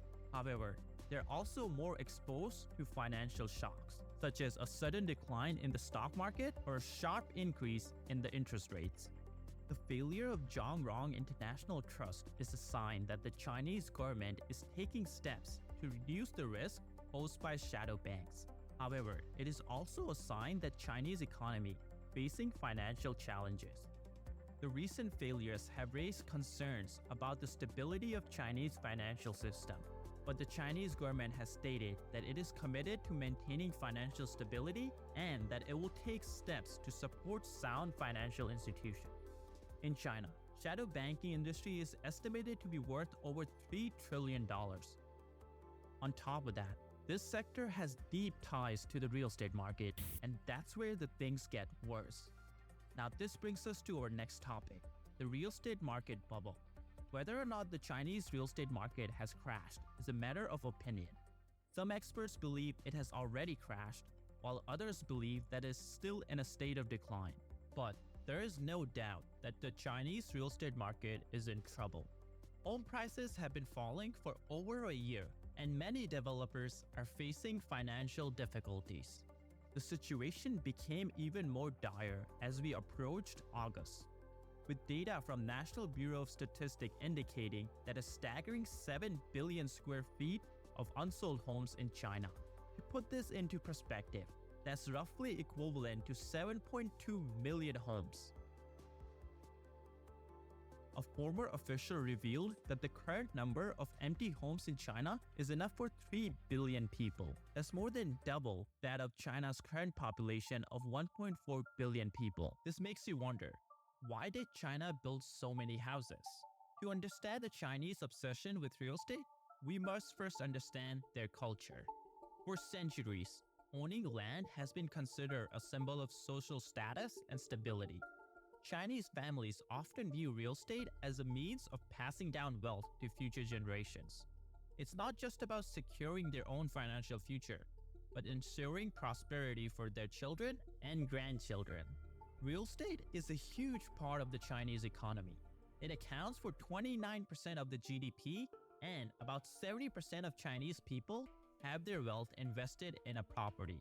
During the early 20th century, China's economic growth had been nothing short of phenomenal. With a rapidly expanding middle class, the demand for housing had skyrocketed. This surge in demand had pushed real estate prices higher and higher. The Chinese government also played a significant role in promoting real estate investment. Policies such as low interest rate, favorable tax incentives, and easy access to mortgages had encouraged citizens to invest in property. So, how did this crash start? Between 2020 and 2022, China's property market witnessed a dramatic downturn. Sprawling complexes turned into ghost towns. Residents organized mortgage boycotts, and a global pandemic worsened the situation. At the center of this crisis was Evergrande, China's second largest developer. Evergrande's founder, Yu Kaiyan, was once the second richest person in Asia. However, in 2021, his wealth plummeted by a staggering $17.2 billion. Since 2017, he has lost over 90% of his personal fortune. The crisis also affected countless homebuyers, many of whom are trapped in half-finished properties. Some have even moved in out of desperation, while others struggle to pay both mortgages and rent. Attempts to communicate with Evergrande often led to dead ends, and organized protests were halted, and homeowners faced intimidation. But how did China's housing market go from boom to bust? To understand, we must first look at China's unique resale market. Unlike other countries, where home buyers pay a down payment and not the full amount upfront, In mainland China, the full cost is required upfront through a combination of down payment and bank loans. This puts Chinese buyers at unusual risk. In Hong Kong, for example, the down payment is supervised by third parties like law firms. In China, on the other hand, the money goes directly to developers' bank account, which they end up using to lease more land instead of construction. This is what led to the infamous rotten tail buildings. The root of the issue can be traced back to 1990s when China's urbanization began. The surge in demand for housing was met with the introduction of the pre-sale housing system in 1994. Evergrande was established in 1996, perfectly positioned to capitalize on China's rapid urban development. Over the years, Evergrande expanded rapidly, earning billions in revenue. However, COVID-19 pandemic triggered a financial crisis. In 2021, Evergrande defaulted on major bond debts, leading to Chairman Wang's resignation. Evergrande is the second largest developer, and it caused so much havoc. Imagine what would happen if this happened to the largest developer, Country Garden. Last month, Country Garden narrowly avoided default by making last-minute interest payments on its bonds. However, the country reported a staggering $7 billion loss in the first half of this year, symbolizing the crisis gripping China's real estate sector. A default by Country Garden would be a huge red flag, potentially triggering a collapse of the entire Chinese real estate market. Country Garden was once seen as the leader in the sector, and its troubles could signify a larger financial storm on the horizon. It could also have a domino effect on other developers and the entire economy. Despite government's measures to cool the market, buying homes in China remains unaffordable. Empty homes and incomplete buildings in Shanghai reflect the struggles of the property builders who have run out of cash. But who's to blame for this crisis? Experts argue that while the Three Red Lines policy aimed at curbing debt could have worked, it was introduced at an inopportune time. The sudden halt in China's housing market was a black swan event no one anticipated. This real estate crisis will have long-lasting consequences on China's economy for years to come. Now let's move on to the next critical issue, tax problems. There are few significant tax-related challenges in China that are worth talking about. China's tax dilemma is essentially threefold. First, they struggle to collect taxes from most of their citizens. Second, the wealthy individuals and businesses in China have mastered the art of tax avoidance. Lastly, even the taxes they do collect don't always find their way to where they are needed the most. Let's break it down one by one. The Chinese government's monumental task is overseeing 1.4 billion people in a vast and diverse country. To manage this, they have delegated authority to provinces and sub-provincial regions. These local authorities have their own funding needs, primarily met through taxing businesses and leasing land. China has a progressive income tax system, but most people in the informal economy avoid paying their fair share. But the elephant in the room is the tax loopholes. Like many nations, China faces challenges in closing these gaps. Tax evasion has far-reaching consequences. When individuals and businesses evade taxes, it directly affects the government's revenue collection. This shortfall can lead to increased debt for the nation. China, like any other country, relies on tax revenue to fund essential services, infrastructure, and social programs. These challenges are causing severe implications for China's fiscal health and are contributing to the growing debt burdens. On top of this, China's golden goose, the export sector, is also slowing down. As most of you already know, China is the world's largest exporter, and its export sector is a key driver of its economy. However, in recent months, China's exports have been slowing down, and the country is now facing deflation. Recent trade figures for July revealed a decline in both exports and imports, further amplifying concerns. There are a number of factors that have contributed to this slowdown. One is the global economic slowdown.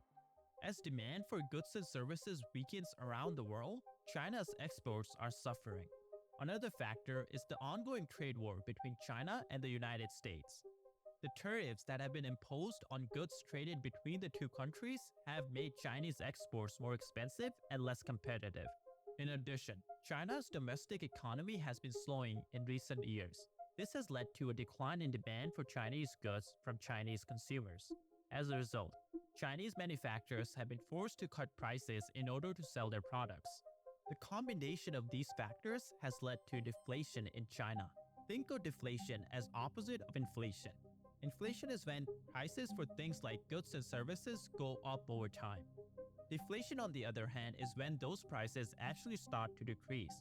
Now, while this might initially make you feel like your money can buy more, it's important to realize that deflation is not a positive sign for a country like China. When prices fall too much and too quickly, it leads to a chain reaction of problems. Businesses struggle to sell their products because people start waiting for even lower prices. As a result, businesses earn less money and might even need to cut jobs to stay afloat. This in turn leads to fewer people spending money, which eventually slows down the economy. The Consumer Price Index, aka CPI, gives us a sneak peek into how consumer goods are priced. It's like a thermometer for inflation.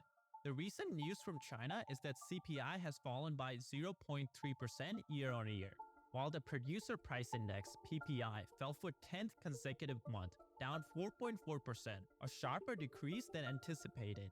In more simpler terms, stuff like food, clothing, and transportation is becoming cheaper. Now, this may sound like a bargain, but it's actually a red flag for the Chinese economy. Here's the domino effect. Falling demand means factories produce less, and that's where things start to get problematic. Fewer goods produced means fewer jobs created.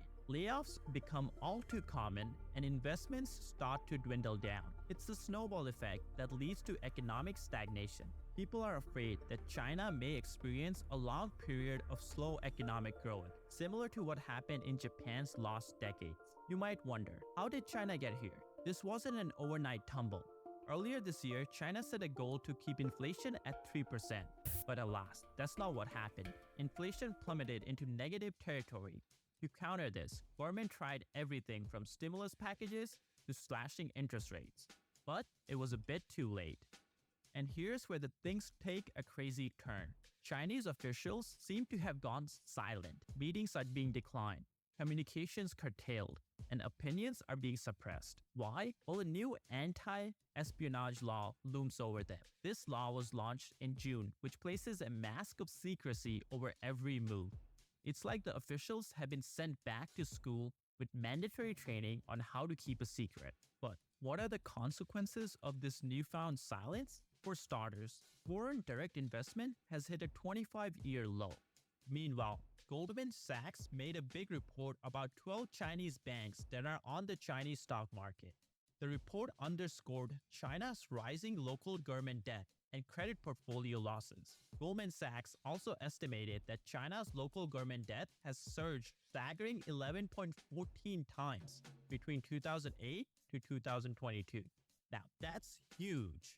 The global market's mistrust of China's policies and the CCP's erratic behavior has led to a decline in foreign investments. Speaking of mistrust, many countries have already rejected or abandoned China's Belt and Road Initiative, and many other countries have expressed concerns about the BRI, such as high cost of projects, lack of transparency, and potential for debt trap. Now, as many of you already know, BRI is a big and complicated topic. That's why we have a whole video dedicated to this one topic that's coming up next. Lastly, I wanted to give an explanation as to why the original voice is away from the channel. It has to do with health reasons. Because of some issue with his throat, every time Jack recorded a voiceover, he was experiencing pain. As our videos became longer and longer, it became harder and harder to record. Unfortunately, the issue is still not properly diagnosed, so he has taken a pause from recording. That's why we started trying out different freelance voiceover artists. But one issue we ran into is a lot of freelancers we work with were not really interested in geopolitics. And you could tell that when listening to the voiceover and the video. There would be obvious mistakes like mispronunciations and stuff like that, which of course is really frustrating when you're watching the video. So another route we went with is now we are having people who already work with us record voiceovers. since we know people who are working on the channel are already interested in geopolitics, and hopefully that translates into the voiceovers. Everything else with the channel is still the same, and we just wanted to explain the voice situation to you guys.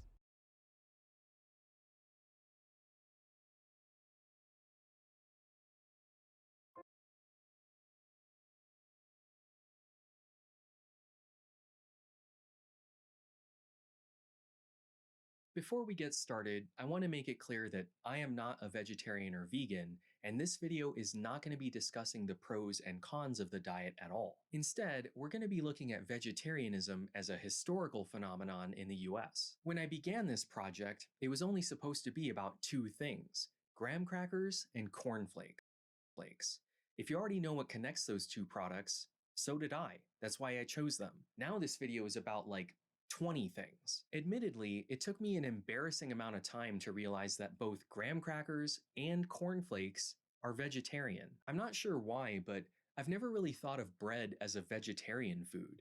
Maybe it's because grains and cereals have their own section on the food pyramid. Vegetarians only eat vegetables, obviously, and maybe some fruit. But once I made that connection, it became very clear to me that vegetarianism in the West is a very recent development. Different cultures have practiced various forms of a meatless diet for thousands of years, most notably Buddhist societies in India and China. But those groups are completely disconnected from the vegetarians of Europe and America. Has it been 30 seconds yet? Okay. This is a video about how vegetarians ruined sex for everybody. That isn't clickbait. 20 things. Admittedly, it took me an embarrassing amount of time to realize that both graham crackers and cornflakes are vegetarian. Before we get started, I want to make it clear that I am not a vegetarian or vegan, and this video is not going to be discussing the pros and cons of the diet at all. Instead, we're going to be looking at vegetarianism as a historical phenomenon in the US. When I began this project, it was only supposed to be about two things: graham crackers and cornflakes. If you already know what connects those two products, so did I. That's why I chose them. Now this video is about like 20 things. Admittedly, it took me an embarrassing amount of time to realize that both graham crackers and cornflakes are vegetarian. I'm not sure why, but I've never really thought of bread as a vegetarian food.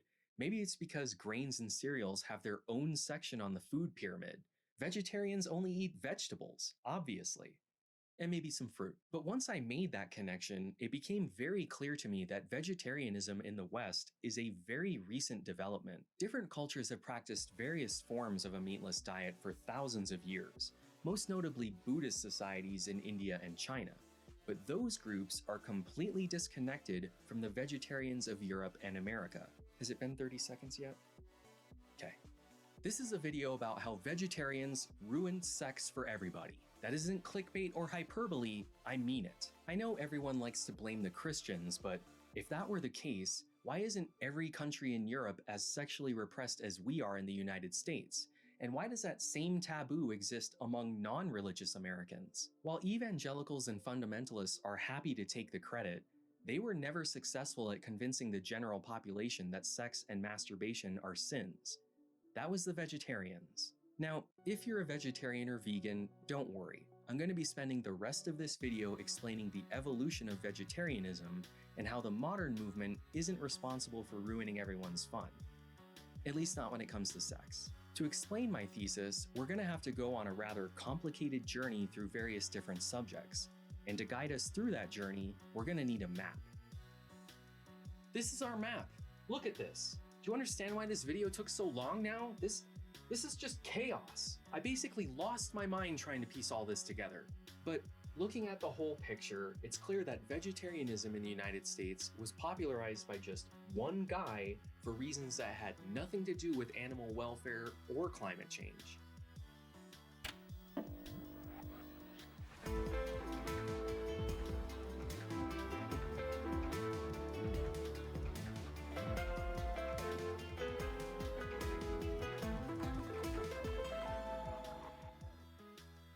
This video is brought to you by my streaming service, Nebula, and Hi, Dr. KB Morgan here, creator of KB Morgan's Cure All Miracle Tonic. But today, I want to talk to you about my latest health food invention, KB Morgan's All Brand Malted Nuts, guaranteed to cure all that ails you, including dyspepsia, neurasthenia, and lascivious thoughts. Just supplement your regular diet with 4 bowls of KB Morgan's All Brand Malted Nuts every day, and your bowels will be born again. And for a limited time, inside every box of KB Morgan's All Brand Malted Nuts, you'll find your very own KB Morgan plushie. Check it out, it looks just like me, right? Unfortunately, due to excessive government regulation regarding food safety, KB Morgan's All Brand Malted Nuts are currently only available in the Pacific Island nation of Kiribati. But the rest of you can still get these. Click the link below or head over to makeshift.com and look for the all-new KB Morgan plushie. Perfect for entertaining the kids, cuddling up on the couch, getting you to work faster, or diversifying your retirement portfolio. There's really no limit to what you can do with these things. But you better hurry. The all-new KB Morgan plushie is only available for the next 3 weeks. After that, they're gone forever. So get yours today and plush like a S.i.R.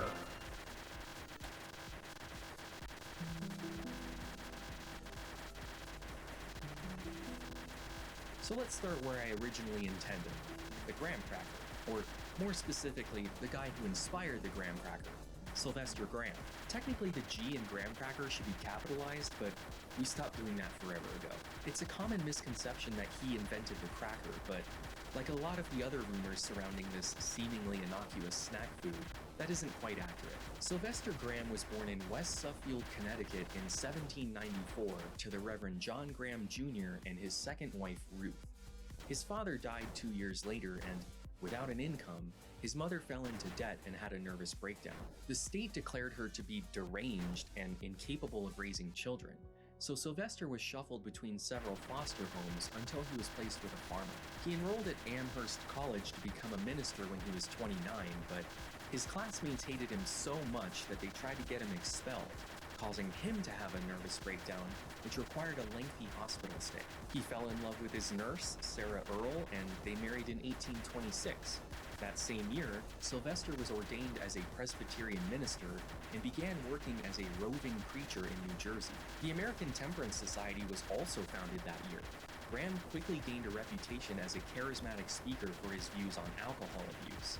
He soon realized that he would have much more of an impact as a social reformer than as a preacher. So, in 1830, he left the ministry behind and joined the Philadelphia Society for Discouraging the Use of Ardent Spirits, the local chapter of the Temperance Society. Okay, so we've got Sylvester Graham here, right? He's the main character for this video. Remember this guy. As we're sitting here in 1830, the only influence on him so far is the temperance movement. While he was speaking in Philadelphia, he met William Metcalf.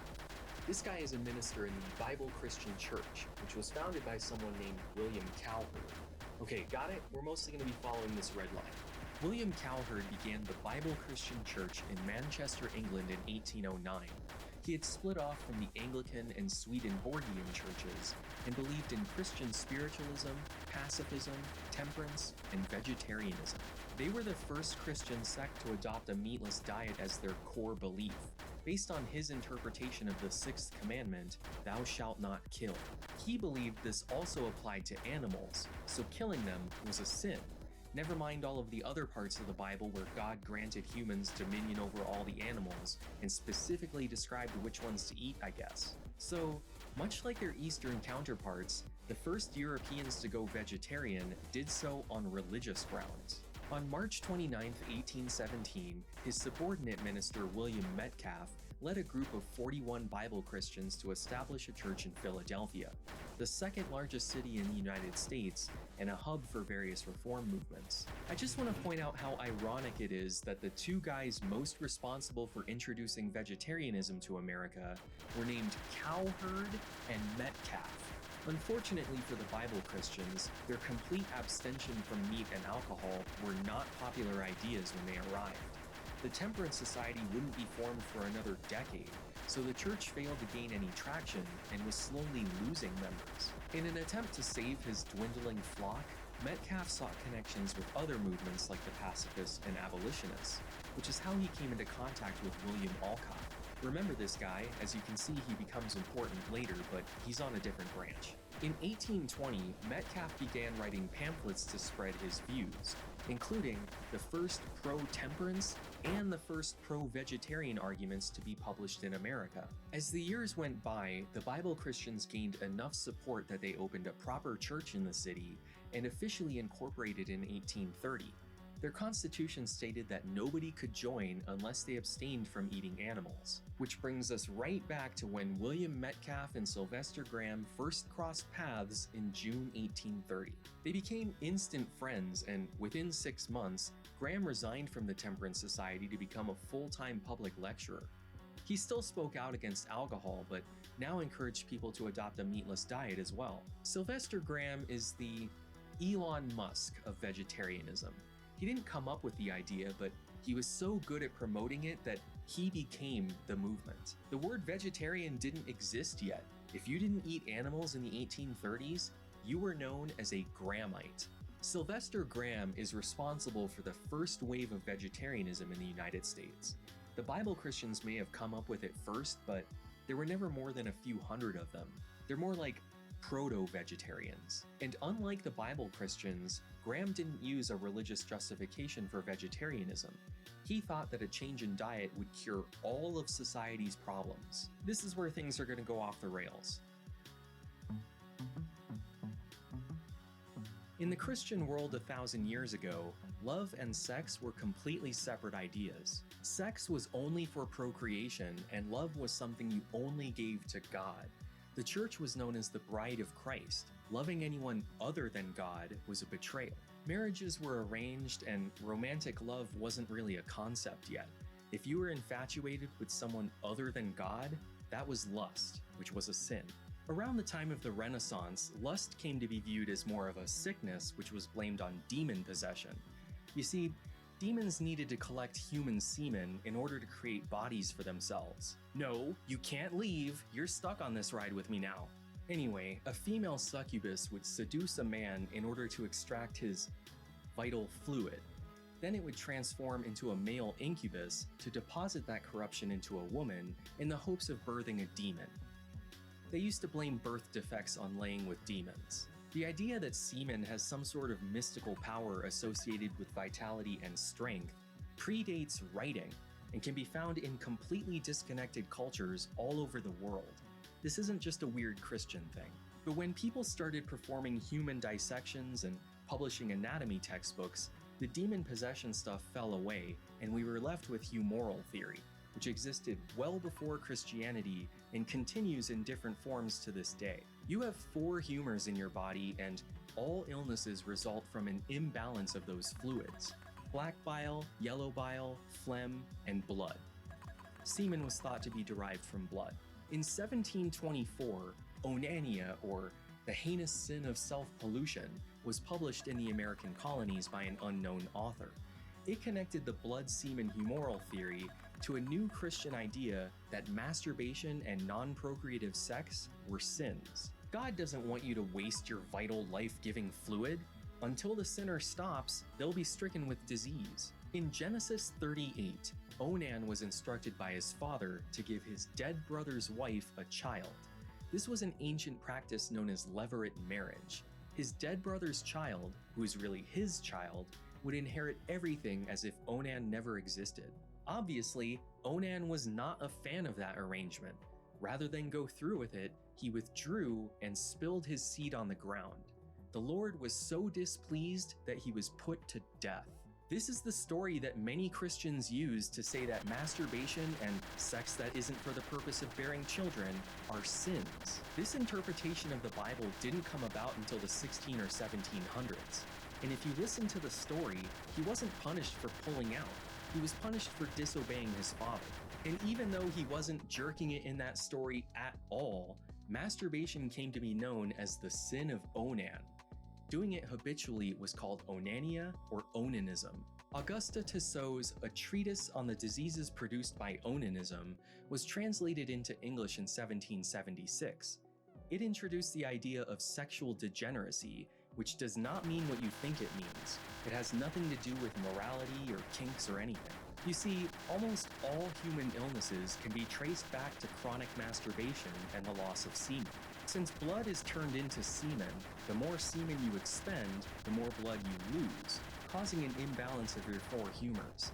This starts off as a general debility and loss of strength, but if it continues, your body will literally waste away, or degenerate.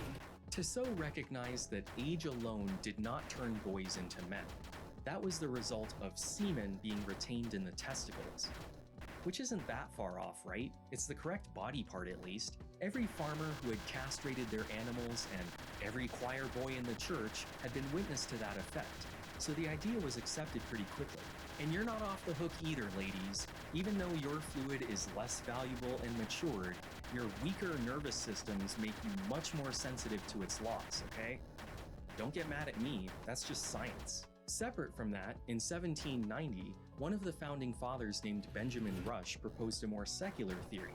There was only one disease that took many forms, which he called overstimulation. This is when a specific organ or part of the body becomes polluted due to overexcitement. If you eat something too spicy and get an upset stomach, that's overstimulation.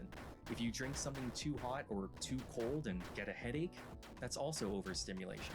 Rush taught that alcohol, tobacco, coffee, tea, spices, and condiments were all too stimulating for the body and should be avoided.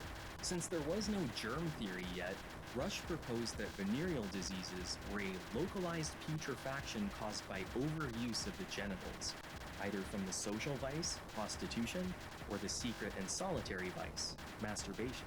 Which is why masturbation was often referred to as self-pollution or self-abuse back in the day.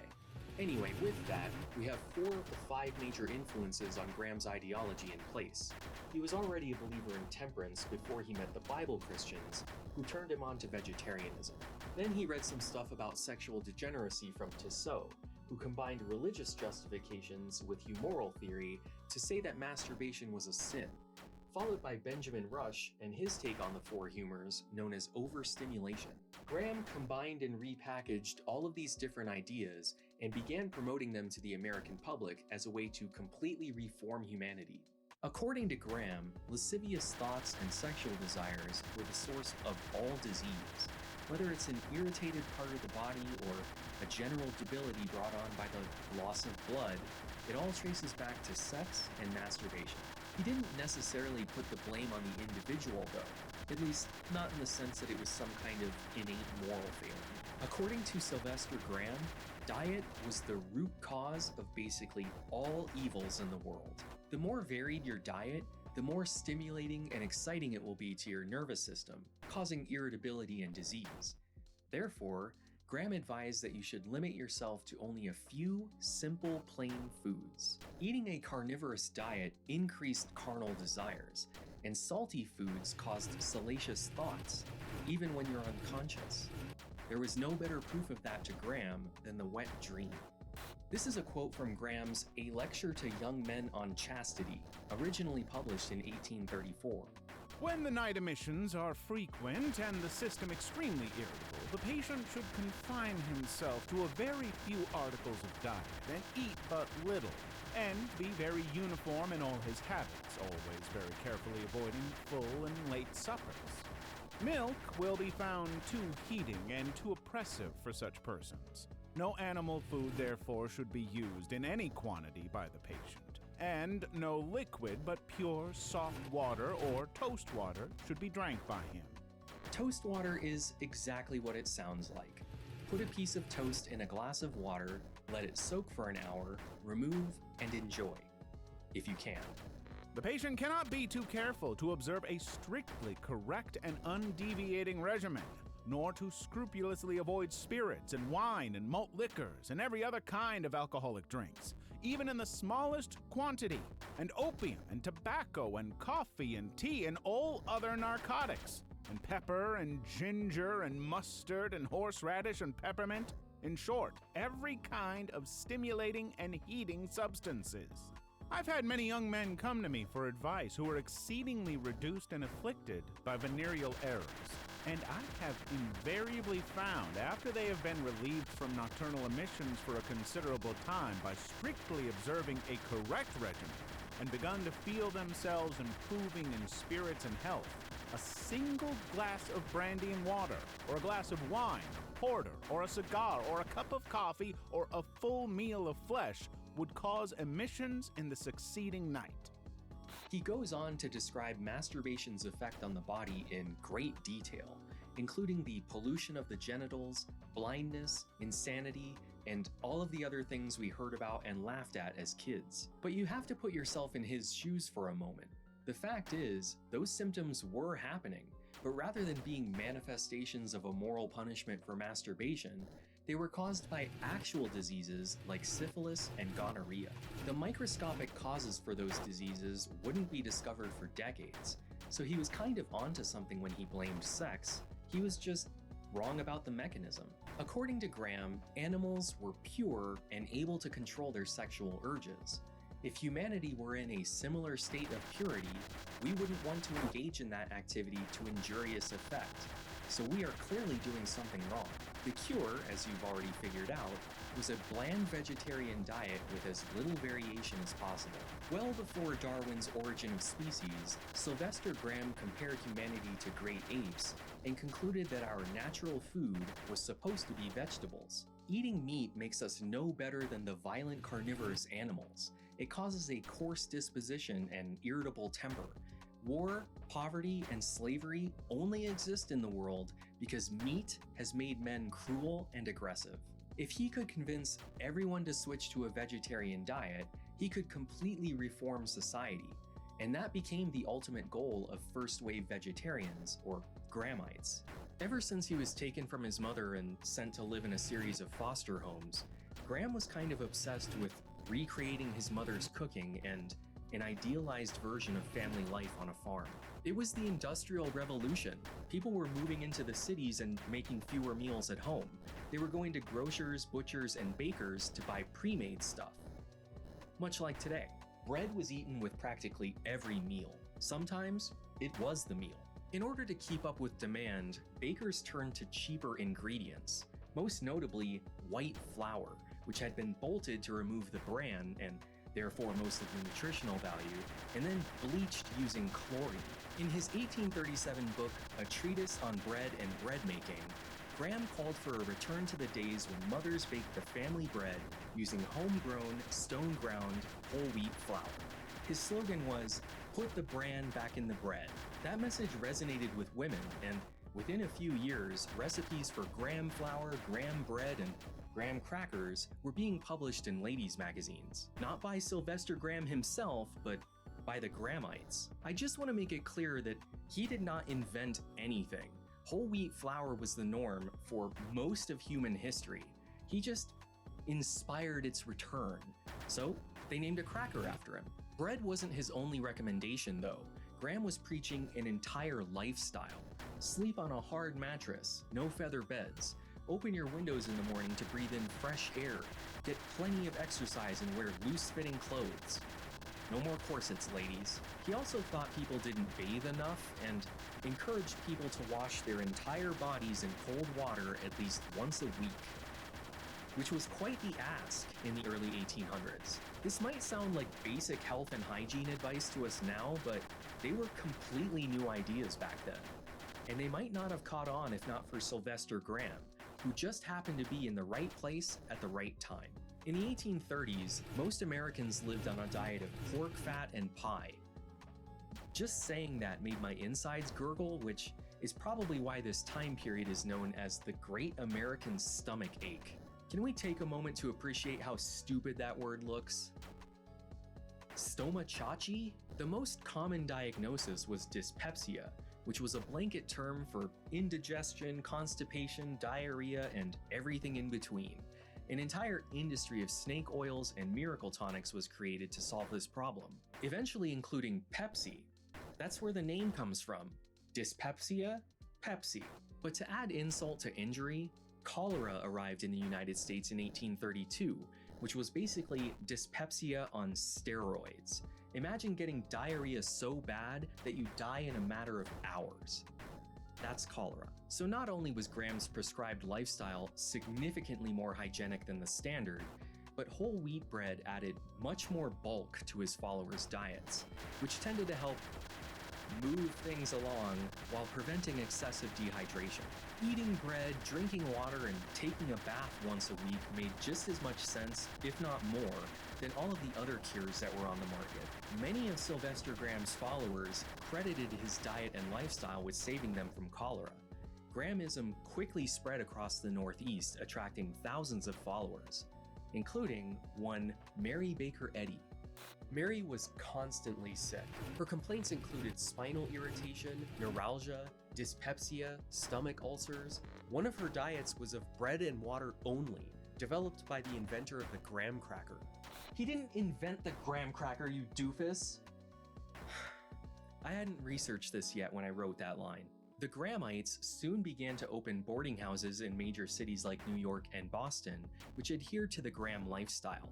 Visitors were fed bread and water in a communal dining space, slept on hard mattresses, and were required to take regular baths. These Graham houses quickly became a hub for reformists. If you believed in abolition, temperance, women's suffrage, pacifism, socialism, or anything else, odds were you were a Grahamite. In April 1837, the followers of this progressive diet took it upon themselves to start the bi-weekly Graham Journal of Health and Longevity to promote the teachings of Sylvester Graham without his direct involvement. Kind of like a fan-made r/Grahamite subreddit. It featured a schedule of his public appearances, reprintings of his writings and lectures, recipes for vegetarian meals, and most importantly, conversion stories. Grahamites wrote testimonials for the journal that sounded almost evangelical.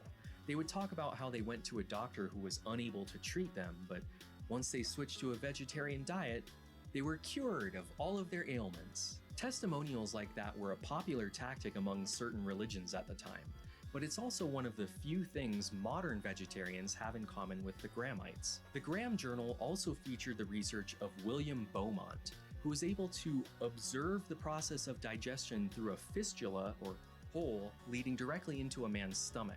He concluded that vegetables were much more easily broken down in the body than meat. This argument is still used today and is rooted in 1800s overstimulation theory. Don't overwork your body or you might get sick. The Graham Journal had several competitors at the time which divided its readership.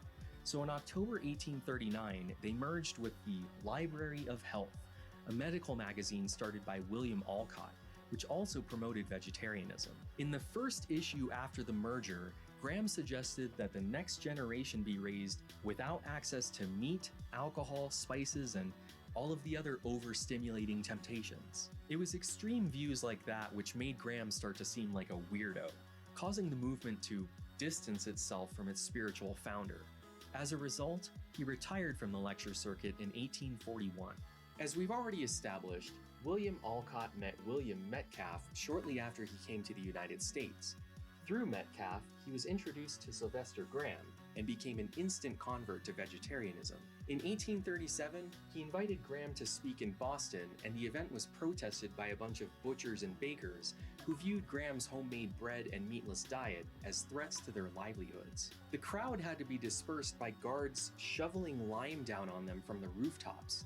It burns your skin on contact. It's the closest thing they had to tear gas. Graham and Alcott founded the American Physiological Society in 1837, which combined Graham's somewhat religious fanaticism with Alcott's medical training to move vegetarianism in a more secular and scientific direction. When William Alcott brought Graham to Boston, he likewise convinced his cousin, Bronson Alcott, to adopt a meatless diet. Bronson belonged to the prestigious Transcendentalist Club, with notable figures like Henry David Thoreau and Ralph Waldo Emerson, both of whom were fellow Grahamites. Within a few years, he convinced his entire family to go vegetarian, which his wife absolutely hated. My diet too is obviously not enough diversified, having been almost exclusively coarse bread and water. The apples we have had, not being mellow, and my teeth very bad, my disrelish for cooking so great that I would not consume that which cost me so much misery to prepare. All these causes have combined to make me somewhat irritable, or morbidly sensitive to every detail of life. For the record, many women became Grahamites specifically because preparing vegetables was less time-consuming than preparing meat. Despite that convenience, the food made her miserable. She must have felt even worse when her husband came up with the idea for Fruitlands. Bronson Alcott got together with a man named Charles Lane to create a utopian community based on socialist and vegetarian ideals to prove that dietary intemperance and meat eating caused all of society's ills. They advertised their venture in newspapers to attract people to their proposed community. Aside from Bronson and his family, a grand total of 11 people signed up, and they bought an 11-acre plot in Harvard, Massachusetts. They began their experiment in June 1843. It lasted all of 6 months. Fruitlands wasn't just a meatless community. They took animal welfare very seriously. No butter, milk, eggs, or cheese. Honey could not be stolen from the bees, and rabbits were allowed to roam freely through their fields. They had similar views regarding the exploitation of people. Tea, sugar, and molasses were banned because of their reliance on slave labor. Everyone had to wear linen because cotton was produced by slaves and wool was harvested from animals. They were so extreme that the soil had to be tilled by human hands, and animal manure could not be used as fertilizer. Unsurprisingly, crop yields were so poor that the commune fell apart that December. Bronson Alcott's family was the last to leave on January 14, 1844. His daughter Louisa May Alcott eventually wrote a book about her experience at Fruitlands titled Transcendental Wild Oats. That's why this branch just ends. Epic fail. Interesting side note, Bronson briefly dabbled in Christian Science later on. So if this were a different video, there'd probably be a string here, but let's just keep it simple. Now, this isn't on the board because it happened in England, so who cares? But in 1847, the Bible Christians helped to found the Vegetarian Society. Not to be outdone, William Metcalf got together with William Alcott and Sylvester Graham to organize the first meeting of the American Vegetarian Society in May 1850. Finally, all of the different vegetarian groups were united under one banner: the Bible Christians, the Grahamites, the Physiologists, and the Water Curists. Water has been used as a medicine since basically forever, but we didn't start assigning mystical healing powers to it until 1810, when Samuel Hahnemann published The Organon and created homeopathy. The basic gist is that like cures like. So if you have a fever, you should take something that induces a fever to like cancel it out.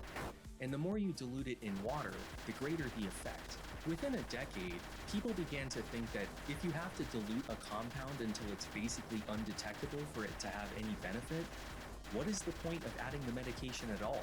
It's clearly the water itself that is doing the healing. Vincent Priesnitz took that idea and ran with it, opening the first water cure facility in 1822 in Grafenberg, Austria, now part of Czechia. According to the water curists, there are 3 properties of water. Number 1, taken inside or out, water dissolves poisonous elements in the blood. 2, water withdraws all unhealthy matter to purify the system. And 3, water strengthens and braces the constitution, whatever that means. A visit to a water cure facility involved drinking lots of water, taking lots of baths, visiting saunas and steam rooms, and wrapping any areas of the body that were giving you trouble with wet towels to draw out the toxins. Through osmosis, I guess? So we've got Vincent Priesnitz here, the father of hydropathy, or hydrotherapy, or just the water cure. But he was a German and not a vegetarian. This was Graham's 5th and final influence. He incorporated a few hydropathic teachings like drinking lots of water and taking lots of baths, but didn't think that water itself had any magical healing powers. The fullest version of hydrotherapy didn't take off in America until Joel Schuh opened Dr. Schuh's New York Water Cure Institution in 1843. The first facility of its kind in the United States, where he fed people the Graham diet. Within a few years, numerous competing establishments were opened across the country by people like Russell Troll and James Caleb Jackson. And while we're here, since we're already on the subject, Mary checked into the Vale Hydropathic Institute, where they treated people using what they called the water cure. You basically drank a lot of water and took a lot of baths. It's almost like they're all connected or something. Anyway, Joel Schuh also began the Water Cure Journal in 1845, edited by Russell Troll. When William Alcott's Library of Health closed down in 1847, Shoe's publication became the main vegetarian magazine. So it shouldn't come as much of a surprise that when William Metcalf organized the first meeting of the American Vegetarian Society with William Alcott and Sylvester Graham, he invited Joel Shoe and Russell Trull along for the ride. William Alcott was elected as its first president, with 9 vice presidents, including Joel Shoe and Sylvester Graham, with William Metcalf and Russell Trull serving as secretaries. The preamble to the group's constitution lays out their intended goal. The objects of this association are to induce habits of abstinence from the flesh of animals as food by the dissemination of information upon the subject by means of verbal discussions, tracts, essays, and lectures, exhibiting the many advantages of a physical, intellectual, and moral character resulting from vegetarian habits of diet, and thus to secure through the association, example, and the efforts of its members the adoption of a principle which will tend essentially to true civilization, to universal brotherhood, and to the increase of human happiness generally. At their first official meeting in September 1850, the Society's main task was to define vegetarian, which was an entirely new word. Yes, the British came up with it 3 years earlier, but who cares? Here's what they decided on. Vegetarianism is the art and science which teaches man to cull, dispose, and modify for food those products of the vegetable kingdom only, which are best adapted to produce and sustain a sound mind and a sound body. The Dictionary of Medical Science followed up a year later with this definition. Vegetarianism, a modern term employed to designate the view that man, for his full mental and corporeal development, ought to subsist on the direct productions of the vegetable kingdom and totally abstain from flesh and blood. Now, I have a question for you. What counts as flesh and blood? It may seem obvious to us now, but when the AVS began, this was an actual question they had to answer. Is honey vegetarian? It isn't in the vegetable kingdom, but it also isn't flesh and blood. What about milk or eggs? Those come from animals, but again, aren't flesh and blood. The AVS came to the conclusion that animal food are such substances as have been a component of a living animal body. That left milk, eggs, honey, and all of the other little exceptions up to the individual. If you ate those, you were known as an ovo-lacto vegetarian. If you didn't, you were simply an extreme vegetarian. Nowadays, we call people who avoid all animal products vegans, but that term didn't exist until 1944. The AVS kept the definition loose because even though it's called the Vegetarian Society, it was really a social reform group pushing for true civilization and universal brotherhood. They needed all the people they could get. And good luck telling a bunch of farmers that they can't consume their own dairy products. William Lloyd Garrison's abolitionist newspaper, The Liberator, fully endorsed the vegetarian movement. The two were inextricably linked, which is to say that if you were against slavery, you were probably a vegetarian. When the AVS launched the American Vegetarian and Health Journal in January 1851, James Caleb Jackson raised a glass of water and toasted its creation, saying, "Total abstinence, women's rights, and vegetarianism." If you believed in temperance and women's suffrage, you were probably a vegetarian. So, to all of the people who swear that if you were alive back then, you would have been against slavery and for women's rights, would you also be willing to give up meat? Because that was kind of part of the deal. The American Vegetarian Society was founded the same year as the Compromise of 1850, which basically said that for every free state, you had to have a slave state to keep a healthy balance and not throw off the country's humors. Vegetarianism was thought to be a vehicle through which we could avoid a civil war and achieve lasting peace with gender and racial equality. And to stop people from masturbating, don't forget that part. Sylvester Graham died on September 11, 1851. The worst thing to ever happen to America on that date. Never forget. Since he was still the celebrity figurehead of the vegetarian movement, his death cast doubt on the efficacy of the diet. The AVS tried to keep it quiet by only announcing his passing in the back pages of the journal. But of course, people kept asking questions about how and why he died, so the vegetarian brass had to go into damage control. In December, Russell Trull, who was present at Graham's death, basically threw him under the bus, stating that while he was 57 years old when he passed, he only became a vegetarian at the age of 40. and he was always kind of feeble. He also noted that Sylvester strayed from his diet in his later years. His doctor had prescribed him red meat in order to increase his blood circulation.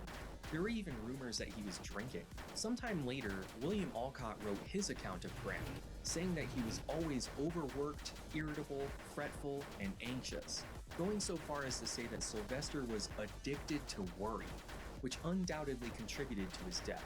With that no-fap weirdo Sylvester Graham out of the picture, the AVS hoped to be taken more seriously as a social reform movement and became more politically involved. Here's another rhetorical question for you. What party do vegetarians and vegans typically vote for today?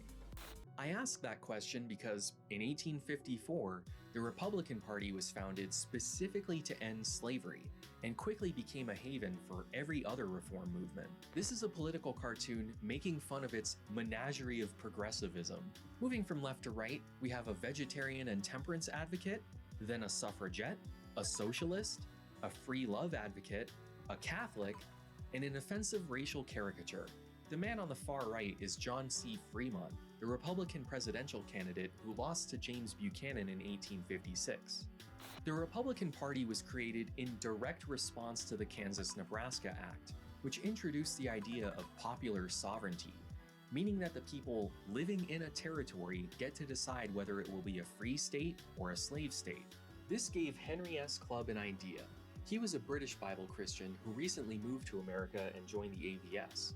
On May 6, 1855, he organized the Kansas Vegetarian Settlement Company, which hoped to turn Kansas into a free state by populating it with vegetarians. Every single colonist had to be vetted to make sure they were a true vegetarian and supported the abolition of slavery. In the end, 50 families were chosen. The proposed settlement would be based on Orson Fowler's octagon design. Every house was octagon-shaped and would be centered around an octagonal town square. Or town octagon, I guess. In any case, it was known as Octagon City, Kansas. They chose a site along the proposed route of the Transcontinental Railroad, so once the line was complete, the town would automatically be connected. This is a letter from one of the group's surveyors. The weather has been quite seasonable and crops are truly promising, corn especially. In fact, everything. All wild fruits are in abundance, such as have not passed, and there is no country I reckon can match this in yield of wild fruits. Grapes are ripe now in the greatest plenty I ever knew, and the best ones too. Fall grapes will come in yet. Plums, lots of them. In every respect, there cannot well be a land better suited to vegetarians than Kansas. The first settlers arrived in March of the following year to find the area infested with mosquitoes. By October, there was a malaria epidemic, their water source had dried up, and they were being harassed by pro-slavery forces and the Osage Indians whose land they were living on. The second attempt at a utopian vegetarian society also fell apart after 6 months. Many of the settlers decided to join John Brown to actually do something about slavery. Sure, they believed in pacifism, but they believed in abolition more. Henry S. Clubb went on to fight for the Union during the Civil War, and this won't be the last we see of him. While all of this was happening, the American Vegetarian Society was struggling financially. In October 1854, they discontinued the American Vegetarian and Health Journal, with all of its subscribers being rolled over to the Water Cure Journal. By 1857, the American and British Vegetarian Societies had a reciprocal relationship.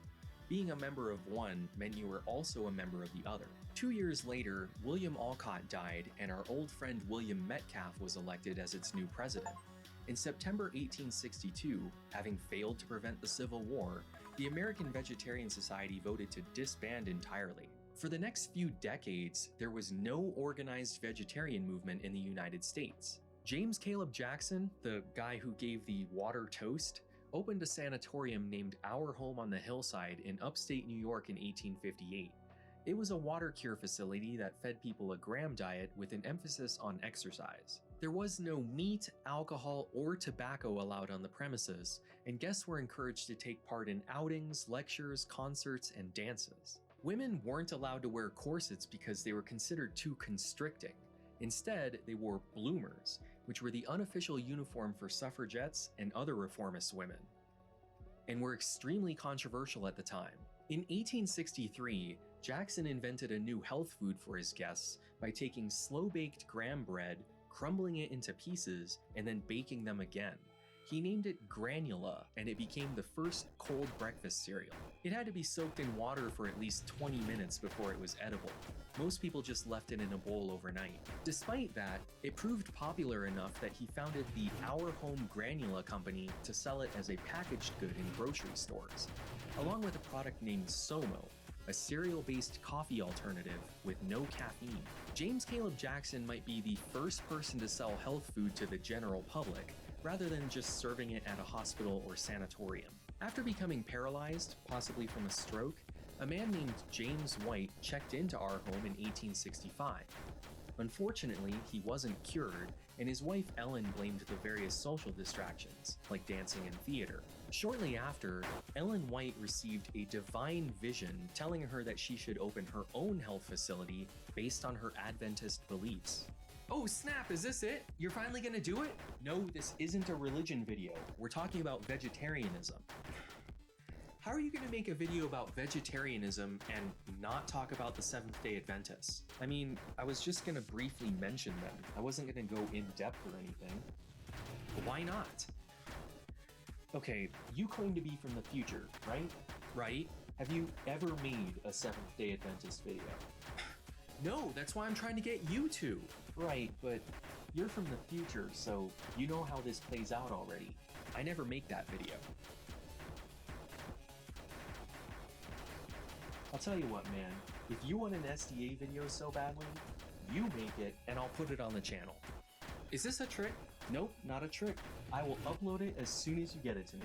Are we gonna split the revenue? Don't press your luck, buddy. Oh, well, I better get started. That's right, off you go. Okay, well, I do need to summarize them a bit, otherwise the rest of this video won't make sense. As a result of her experiences at Our Home, Ellen White took many of Jackson's methods and turned them into Adventist doctrine. No alcohol, tobacco, meat, salt, condiments, lard, or cake. Only fruits, vegetables, graham bread, and water. Today, they are the largest group of vegetarians in the country. They're the reason we have vegetarian options on airplanes.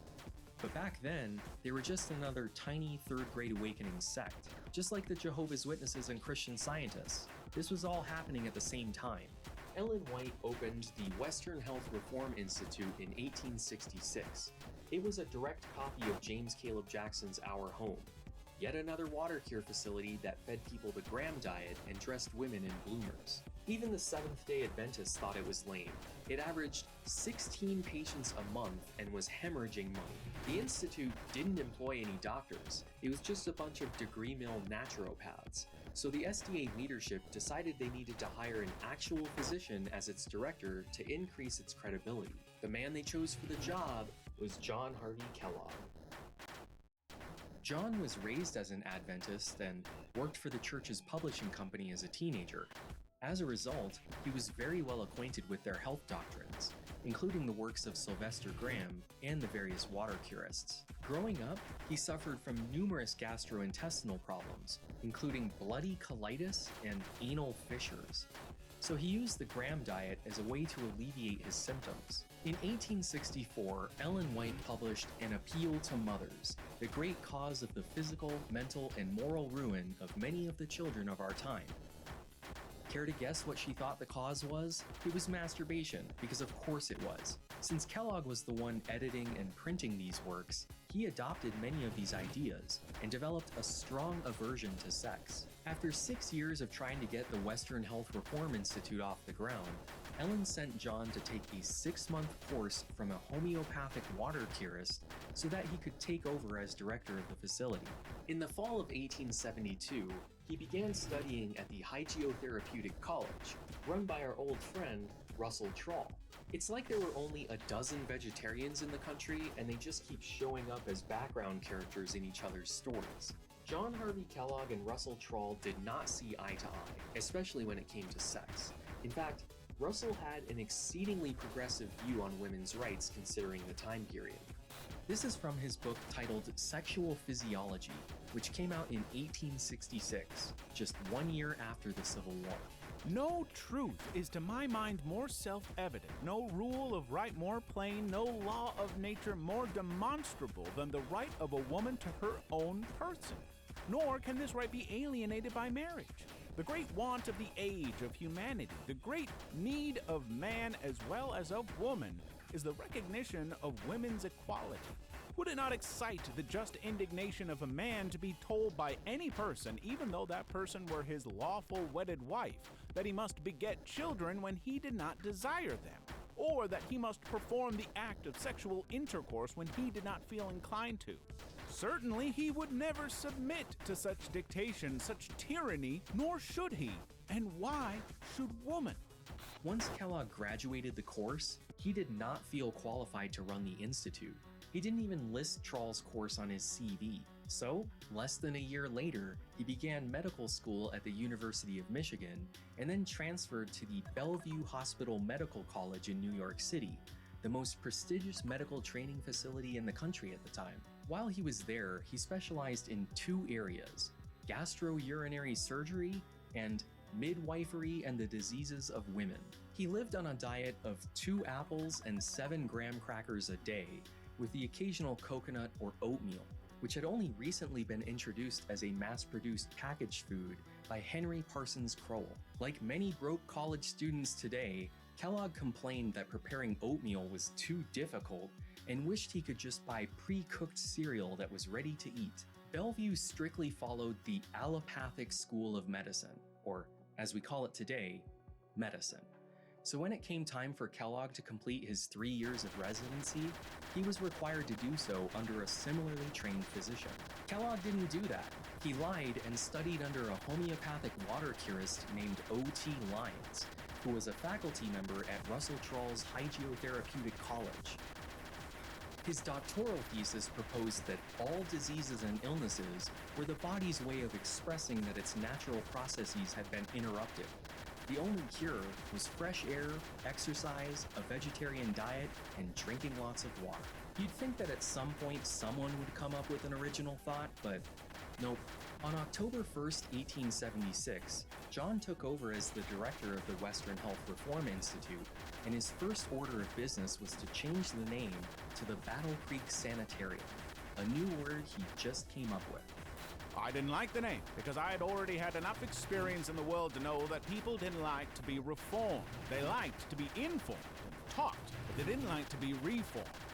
So I thought I would get rid of that phrase, Health Reform Institute. I found the word sanatorium in the dictionary defined as a health resort for invalid soldiers. So I changed the word sanatorium to sanitarium. We didn't want the institute to be looked upon as a health resort. I wanted it to be something different from what existed before, in a place where people could cultivate health in every possible way by every means afforded by medical science and by modern hygiene. Despite Kellogg's intentions, the Battle Creek Sanitarium was indeed a health resort and not a hospital. They didn't treat any contagious diseases or what they called stretcher cases. They only accepted patients with dyspepsia and neurasthenia, or weakness of the nerves. The sanitarium, commonly known as just the SAN, quickly became a high-end spa for the rich and famous, and a hub for quack medicine, health fads, and miracle cures. While he encouraged a vegetarian diet, meat was still on the menu. To counteract that, he fed his patients Zwieback as an appetizer before meals, which is basically twice-baked graham bread. You know these rye chips and Gardettos? Well, imagine these, but as a whole slice of bread. The idea was to add bulk to whatever you eat next so that your gut can keep things moving. But people hated them. They were too hard, too dry, and without any discernible flavor. So in 1877, he baked oats, wheat, and corn into loaves at extremely high temperatures, and then crumbled them into pieces. He called this new invention granula, and it quickly became a favorite among guests at the sanitarium. John Harvey Kellogg absolutely knew who James Caleb Jackson was. Jackson sued him for infringing on his trademark and won, forcing John to change the name of his product to granola. John hired his brother Will Keith Kellogg as his assistant and gave him a 25% stake in the newly founded Sanitarium Food Company so that they could continue to sell granola to former sanitarium guests through mail order. He also opened an experimental kitchen in the basement in 1883, where Will was put to the task of creating wholesome foods that were free of added sugar, animal products, fillers, additives, and preservatives. John Harvey quickly assumed the vacancy left by Sylvester Graham and became the celebrity voice of the vegetarian movement, which had been scattered to the wind ever since the breakup of the ABS. His lectures, articles, and books were incredibly popular, including The Proper Diet of Man and his magnum opus, Plain Facts for the Old and Young, where he rails against the dangers of not only masturbation, but sex in general. The reproductive act is the most exhausting of all vital acts. Its effect upon the undeveloped person is to retard growth, weaken the constitution, and dwarf the intellect. That solitary vice is one of the most common causes of insanity is a fact too well established to need demonstration here. Every lunatic asylum furnishes numerous illustrations of the fact. Authors are universally agreed from Galen down to the present day about the pernicious influence of this enervating indulgence and its strong propensity to generate the very worst and most formidable kinds of insanity. It has frequently been known to occasion speedy and even instant insanity. In a chapter titled Results of Secret Vice, he describes the various symptoms that will arise from masturbation, including general debility, dyspepsia, heart disease, sore throat, impotence, sterility, testicular atrophy, spinal irritation, dimness of vision, ocular weakness, deafness, epilepsy, headaches, hysteria, hot and cold flashes, cancer, stunted growth, and I'm going to stop there because I ran out of breath. Since his books were obviously written for adults, he also includes a very creepy description of how to catch your child in the act. Many children pursue the practice at night after retiring. If the suspected one is observed to become very quickly quiet after retiring and when looked at appears to be asleep, the bedcloths should quickly be thrown off under some pretense. If he is found in a state of excitement in connection with other evidences with a quickened circulation as indicated by the pulse, or in a state of perspiration, his guilt is certain, even though he may pretend to be asleep. No doubt he has been addicted to the vice for a considerable time to have acquired so much cunning. Don't laugh, ladies. He had equally disturbing advice on how to catch you too. If the same course is pursued with girls under the same circumstances, the genitals will be found congested. Ulcerations about the roots of the nails, especially affecting one or both of the first two fingers of the hand, usually the right hand, is evidence of the habit. Now that he had sufficiently scared every parent in America into believing that their children were going to grow up to be chronic masturbators who won't amount to anything, he laid out the various preventive measures they could take. Since he was such a fan of Sylvester Graham, the first line of defense was predictably a simple vegetarian diet. So much has already been said upon the relation of diet to chastity and its influence upon the sexual organs that it is unnecessary to add many remarks here. A man that lives on pork, fine flour breads, rich pies and cakes and condiments, drinks tea and coffee and uses tobacco, might as well try to fly as to be chaste in thought. Discard all stimulating food. Under this head must be included spices, pepper, ginger, mustard, cinnamon, cloves, essences, all condiments, salt, pickles, etc., together with animal foods of all kinds, not excepting fish, fowl, oysters, eggs, and milk. Stimulating drinks should be abstained from with still greater strictness. Wine, beer, tea, and coffee should be taken under no circumstances. The influence of coffee in stimulating the genital organs is notorious. Chocolate should be discarded also. In place of such articles as have been condemned, eat fruits, grains, and vegetables. There is a rich variety of these kinds of food, and they are wholesome and unstimulating. Gram flour, oatmeal, and ripe fruit are the indispensables of a diet for those who are suffering from sexual excesses. When diet inevitably fails, the suggested treatments begin with shame and ramp up to the ridiculous. In children, especially those who have recently acquired the habit, it can be broken up by admonishing them of its sinfulness and portraying in vivid colors its terrible results. In younger children, with whom moral considerations will have no particular weight, other devices may be used. Bandaging the parts has been practiced with success. Tying the hands is also successful in some cases, but this will not always succeed, for they will often contrive to continue the habit in other ways. Covering the organs with a cage has been practiced with entire success. If you think wearing a literal chastity belt is extreme, you aren't prepared for what comes next. Guys, I hope you're sitting down. A remedy which is almost always successful in small boys is circumcision. The operation should be performed by a surgeon without administering an anesthetic, as the brief pain attending the operation will have a salutary effect upon the mind, especially if it be connected with the idea of punishment, as it may well be in some cases. The soreness, which continues for several weeks, interrupts the practice, and if it had not previously become too firmly fixed, it may be forgotten and not resumed. Non-religious neonatal circumcision was not a thing until John Harvey Kellogg popularized it as a preventative against masturbation in his 1881 book, Plain Facts for the Old and Young. That's where it started. This sexually repressed vegetarian is single-handedly responsible for what 80% of American dicks look like today. And as we all know, it worked. Ever since the 1880s, American men have been completely incapable of masturbating, leading to the greatest technological advancements in the world. We even put a man on the moon. But for those rare men who just can't seem to control themselves, there's one final treatment option that is so brutal, I'm not gonna have anyone read it out loud. Here it is. Feel free to pause and read it if you dare. I'm really not sure why it has to be silver.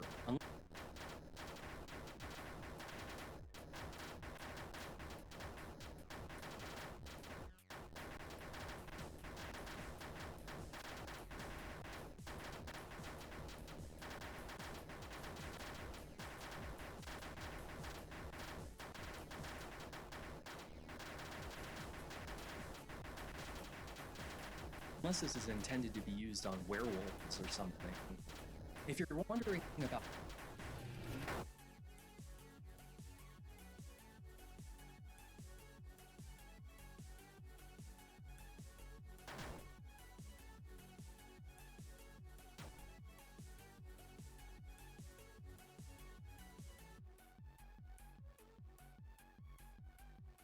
girls, their proposed treatment is not the one you're thinking of. That procedure thankfully never caught on in the United States. Kellogg's recommendation just involved acid. Before you write this off as something that happened over a century ago and therefore has no bearing on the present day, John Harvey Kellogg lived until 1943. If you're a millennial like me, your grandparents grew up learning this and passed it on to your baby boomer parents. More than anyone else, Kellogg is responsible for the negative stigma surrounding masturbation that continues to this day. Now, if you don't think his teachings affected your family, I have a question for you. Was anyone else's grandma obsessed with how many bowel movements you had in a day?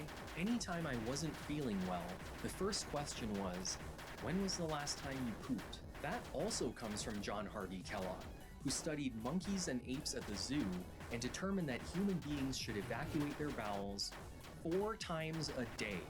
Not 2 or 3 or 5, but exactly 4. If you're unable to do so, it's time for an enema. And not just any enema, a yogurt enema. In 1876, Henry S. Clubb visited the Centennial Exposition in Philadelphia. While he was there, he reconnected with the American Bible Christians and took a position as their pastor. 10 years later, he called for the formation of the Vegetarian Society of America and was elected as its chairman and director general. Together with John Harvey Kellogg, they would constitute the second wave of vegetarianism. So we've got the proto-vegetarians, or Bible Christians, with their religious justifications.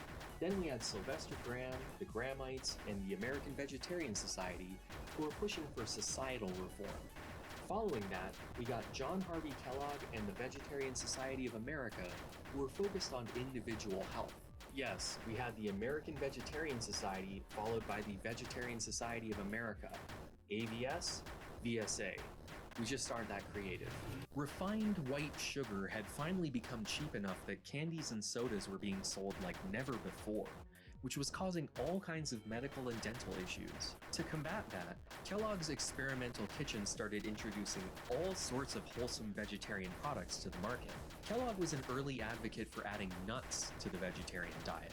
Prior to him, nuts were thought to be too difficult for humans to digest and of low nutritional value. But he saw them as a healthy, non-animal source of protein. But since sugar was rotting people's teeth, nuts were pretty difficult to chew, so Kellogg boiled them and ground them into a paste. thus creating peanut butter as we know it today. Using nuts, he also invented Protos, a meatloaf substitute that could be flavored like chicken, beef, or veal, followed by Nuttolene and Nuttos, which combine nuts and gluten to form a brick which could be sliced like cheese. If you're keeping track, John Harvey Kellogg is responsible for popularizing nuts in America and inventing granola, peanut butter, mock meats, and vegan cheese. Not every vegetarian was happy about these new products. In MRL Sharp's The Golden Rule cookbook, she chastised those who ate meat substitutes, saying that they were still pretending to eat scorched carcasses. She also blasted people who became vegetarians for personal health reasons, rather than a moral obligation to our fellow living creatures, beginning a long vegetarian tradition of purity testing. Kellogg's most famous invention wouldn't come along until 1895, when he created a flaked wheat cereal he called Granos. It was an instant favorite at the sanitarium, so his brother Will continued to perfect the recipe. In 1898, the world was introduced to cornflakes and the breakfast cereal industry was born. I don't want to get too into that story though, because it's a tangent so large it deserves its own video. And luckily for you, I've already made that video over on Nebula. Nebula is a subscription streaming service which has been hosting my content since the beginning.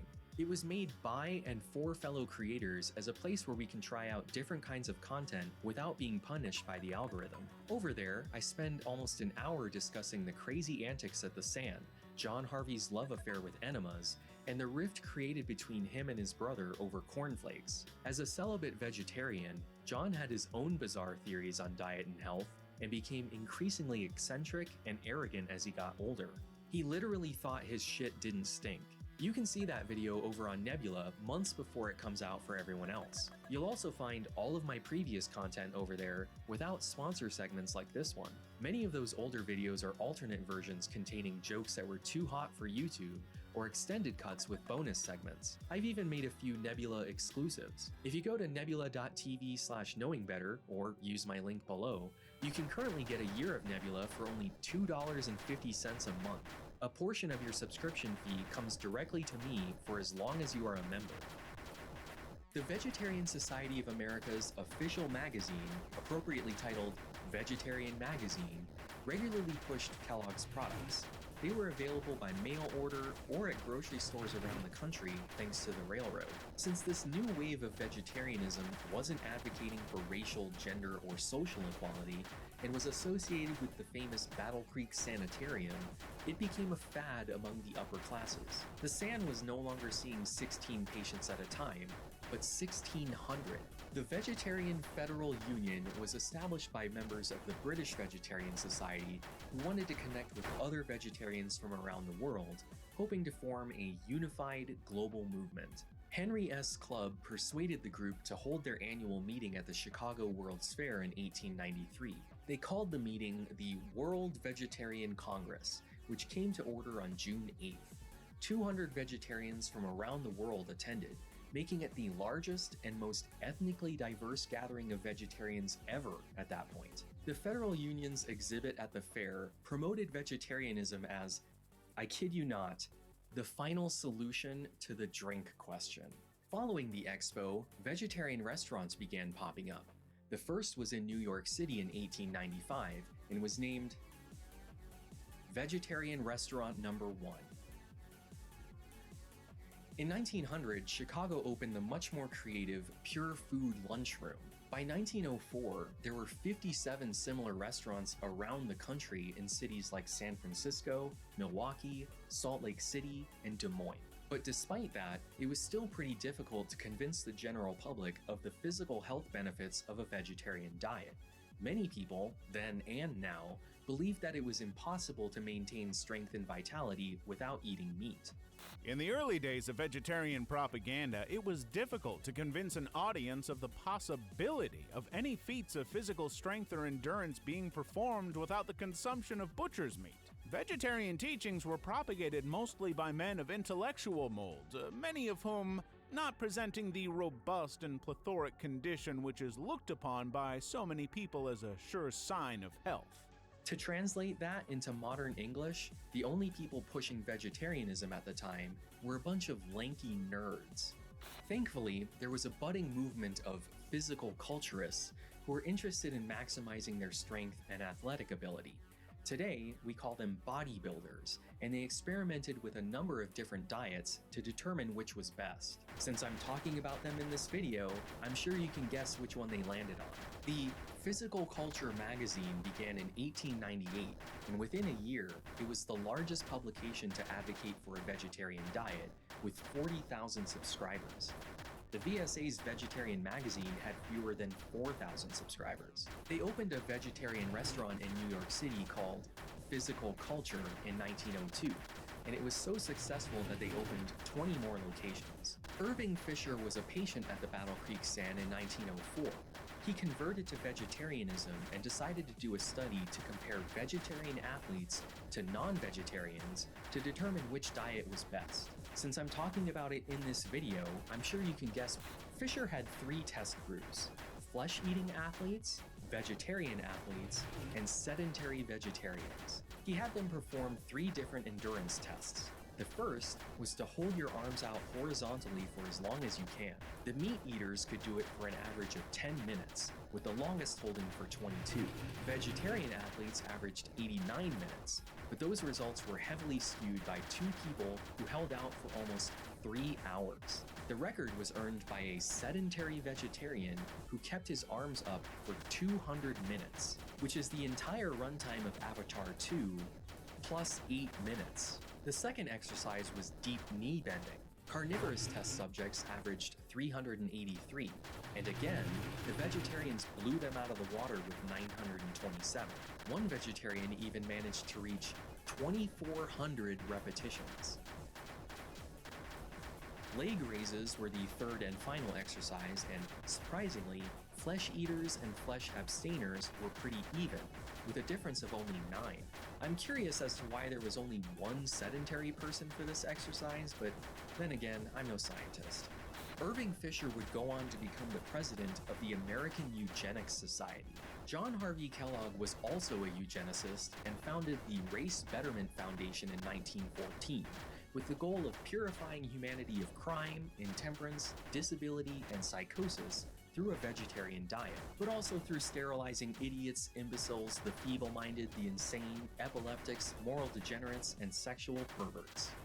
We must cultivate clean blood instead of blue blood. Society must establish laws and sanctions which will check the operation of heredity and the multiplication of the unfit. At this point, eugenics became more important to Kellogg than vegetarianism, and he would spend the rest of his life focused on that. You know where to go if you want to learn more. Since this wave of vegetarianism was focused on individual health rather than some sort of political or societal goal, there really wasn't much need for an organized movement. When Henry S. Clubb died in 1921, the Vegetarian Society of America died with him. Do you see how the board just ends here? That's because the third wave of vegetarianism wouldn't come along for another 53 years. The North American Vegetarian Society was founded in 1974 and still exists today. Their primary concern when they began was animal welfare. In the years after World War II, the middle class exploded and the American dream was born. Everyone wanted a house with a white picket fence, 2 kids, a dog, and a cat. Prior to this, pets were something that only rich people had the time and money for. Since the average American now had animal family members with names and personalities, it was much easier to imagine that all animals had their own wants, needs, and desires. Not being eaten was probably one of them. If I had to guess, I'm sure all of those Disney movies with talking animals played a role too, but that's just a theory. A pet theory! Nowadays, when you ask people what argument is most likely to convince them to switch to vegetarianism, the top answer is climate change and the environmental impact of factory farming, which is how I define the fourth wave of vegetarianism. Religious reasons in the before time, then social reform, individual health, a long period of nothing, animal welfare, and now environmentalism. Factory farming didn't exist when the VSA disbanded. The general population didn't really know about climate change until the 1980s and 90s, so the current wave of vegetarianism is completely disconnected from the guys who are obsessed with masturbation. They've never believed that switching to a meatless diet will end all war or literally improve the human genome. Unlike their predecessors, the modern waves don't have a single celebrity figurehead to lead the movement, although many have tried. It's a much more democratized version of vegetarianism. And there are millions of vegetarians and vegans who aren't members of any special societies. Never in a million years did I think that a video about graham crackers and cornflakes would take me on a journey through vegetarianism, temperance, humoral theory, abolition, the water cure, women's suffrage, quack medicine, and an entire religion. And neither of those foods were even invented to stop people from masturbating. They were digestive aids that were created by men who also happened to be extreme no-fabbers. So, for the second time this year, my original thesis wasn't valid. They were digestive aids that were created by men who also happened to be extreme no-fabbers. So, for the second time this year, my original thesis wasn't valid. As I said in the beginning, I eat meat. That's despite the fact that, if I'm honest with myself, in the darkest corner of the back of my mind, I know that it is kind of messed up. You can say it's natural all you want. The idea that I'm gonna kill something specifically so I can consume it and feel satiated for only a few hours does feel a little wrong to me, especially if I'm not in a situation where I have to. That's why every intro psych class uses vegetarianism as the prime example of cognitive dissonance. You know it's wrong, and yet you do it anyway. The problem is, I'm just not sure I can give it up cold turkey. Give it up completely. Do you remember back in the day when when YouTube drama was really popular? Well, my favorite genre was vegan call-out videos. Vegans yelling at other vegans for not being vegan enough. It was hilarious. But then I heard an argument from the channel Unnatural Vegan that changed my perspective on a lot of things, actually. Just like recovering alcoholics, many vegetarians and vegans quantify their success through streaks. I've been a vegan for 5 years running sounds a lot like I've been sober for the last 90 days. And with just one mess up, you lose all of your progress and the clock resets to 0. That's a really stupid way to measure your growth because it leaves absolutely no room for error. It's all or nothing. It's hard to see improvement if you have to keep starting over. So instead of that, you should think of it as a percentage. If you accidentally eat meat for one meal, you don't go back to the beginning, you are still 99.9% vegan for the year, which is miles ahead of everyone else. Most of us, myself included, probably aren't ready to shoot for 100% when it comes to giving up meat. But I do know that I can at least increase my current percentage. If you do meatless Mondays, you are 14% vegetarian. If you eat only cornflakes for breakfast every morning, you are 33% vegetarian. When you think of it that way, it almost becomes a game where you are looking for ways to increase your score. Maybe you were only 20% vegetarian this year. You could make it a New Year's resolution to become 25 or 30%. Do you see how this mindset could be applied to other areas of your life? You may not be ready to go full vegan. I know I'm not. But before we start a second Great American Stomach Ache, I'm pretty sure we could all benefit from trying to up our personal vegetarian percentage.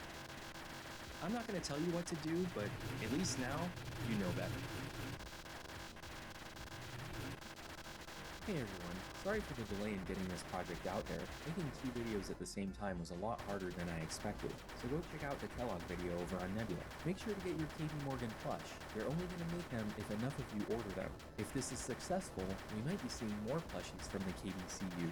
In the meantime, I'd like to give a shout out to my newest Golden Fork patrons, Owen, Calfmont, Chris, James, Carrie, Jonathan, and Ivan. If you'd like to add your name to this list of chronic masturbators, head on over to patreon.com/knowingbetter, or for a one-time donation, paypal.me/knowingbetter. Don't forget to purify that subscribe button or the join button if you're a true vegan. Check out my other merch at knowingbetter.tv, follow me on Twitter, Facebook, and Instagram, and join us on the subreddit.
Over the last year, I've made a series of videos arguing that the United States really began with the Jamestown colony, a tobacco company town which began 250 years of slavery and 400 years of conflict with Native Americans. All told, I made 6 hours and 44 minutes of content to discuss those various subjects over the course of 14 videos. Just as a side note, all of those shorts and follow-up videos aren't just clips from the main video. They're not recycled content, they're additional content. Go watch them if you haven't. If you're having trouble finding that Geronimo video, I'll talk about that later. Anyway, that history is pretty well documented, but is rarely taught in school.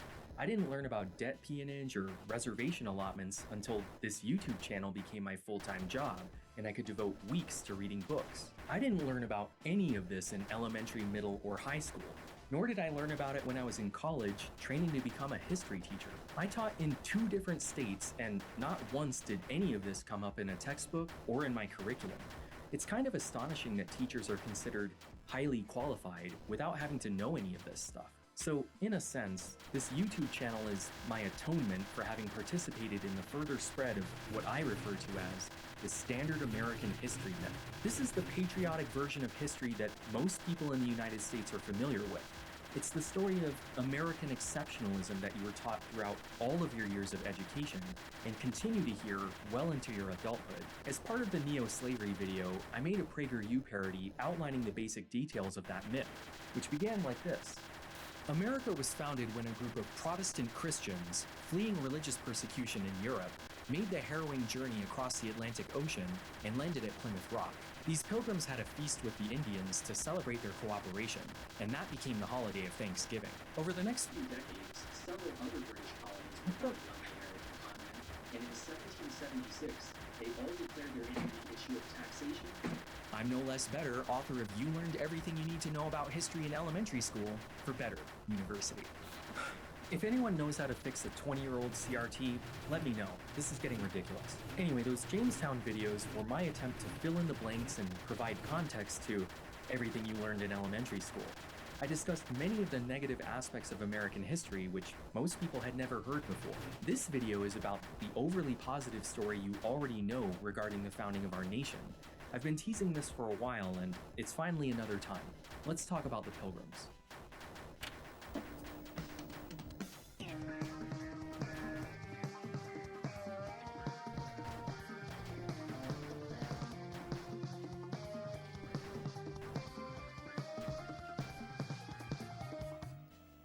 This video is brought to you by CuriosityStream and Nebula. In every classroom in the United States, American history always begins with Columbus, because that's when the New World was discovered by Europeans. Anything that happened before that is regarded as prehistory if it took place in the Americas, and world history if it took place anywhere else. Despite the name, world history really means ancient or classical history. The only civilizations we ever discussed were Egypt, Greece, Rome, China, maybe India if there was enough time, all of which are disconnected from the modern world. As a result, the only continuous historical narrative in the minds of most Americans begins in 1492, when Columbus sailed the ocean blue. Then, nothing happens until 1620 when the Pilgrims show up and the real story begins. If you learn about Jamestown, John Smith, and Pocahontas, they're presented as a prequel to America rather than its actual beginning. So, if I ask you to try and imagine what life was like for a pilgrim, you're forced to take a retrospective view, meaning from here in the present, looking back to the past. Put another way, you take the world as it is today and mentally subtract everything you know that didn't exist back then. So let's do that right now. Try to picture a pilgrim in the 1620s. There are no cell phones, no internet, no TV or radio, no planes, trains, or automobiles, no machine guns, no rights. I'm sure you can think of more, but once you've taken all of that away, what you're left with is every American sitcom's depiction of Thanksgiving. Pretty much any TV show you can think of has a Thanksgiving episode where the characters are transported back in time or have to participate in a holiday pageant where they act out some version of that fall harvest feast. The details of the story are always a little different, Sometimes they only find untamed wilderness when they land. Sometimes it's an abandoned village. The Indian that comes to help them can be any combination of people. Samoset, Squanto, Massasoit, or an entire group of them. Sometimes the Indians are the ones who bring the food to the first Thanksgiving. Other times it's the Pilgrims who set up the feast and only later invite the Indians. We're going to sort out those differences later, but all of these depictions are similar in the way they imagine daily life. The Pilgrims all have nuclear families with a father, a mother, 2 or 3 kids, and maybe a dog. They all live in single-family homes with a picket fence, a living room, a kitchen, and separate bedrooms. They go to church on Sunday and are involved in the community, but otherwise live separate, individual lives. No television sitcom portrays this better than Thanks, a short-lived series on CBS that came out in 1999, which follows the anachronistic Winthrop family as they navigate life in Plymouth Colony in 1621. As you know, many families offer to host what we are now calling the We Really, Really Appreciate All of Your Help Feast. Why don't we call it Thanksgiving? Be quiet, little girl. It's actually pretty funny. It's a shame that it only lasted 6 episodes. I don't know. Maybe there's tiny creatures smaller than the eye can see, living inside of people's mouths. She has a healthy imagination. Imagination? Sounds more like black magic to me. You see, they were just like us, just without cell phones, the internet, cars, germ theory, and all of the other stuff that makes life so complicated these days. But this way of thinking about history is as accurate as the Flintstones. The Pilgrims were not modern people transplanted into the past. Taking a retrospective view of the Pilgrims allows us to project our own ideas of liberty and religious freedom onto them, which makes them seem more American and forward-thinking than they really were. The Pilgrims were basically medieval people with medieval ideas and ways of doing things. They're closer in time to William Wallace and the Black Death than they are to us. Because of that, it is much more helpful to talk about the Pilgrims and Thanksgiving with a prospective approach, meaning we begin in the past and move forward. So I'll be setting up a lot of the backstory before we get to the actual debunking. But the obvious question is, where should we start?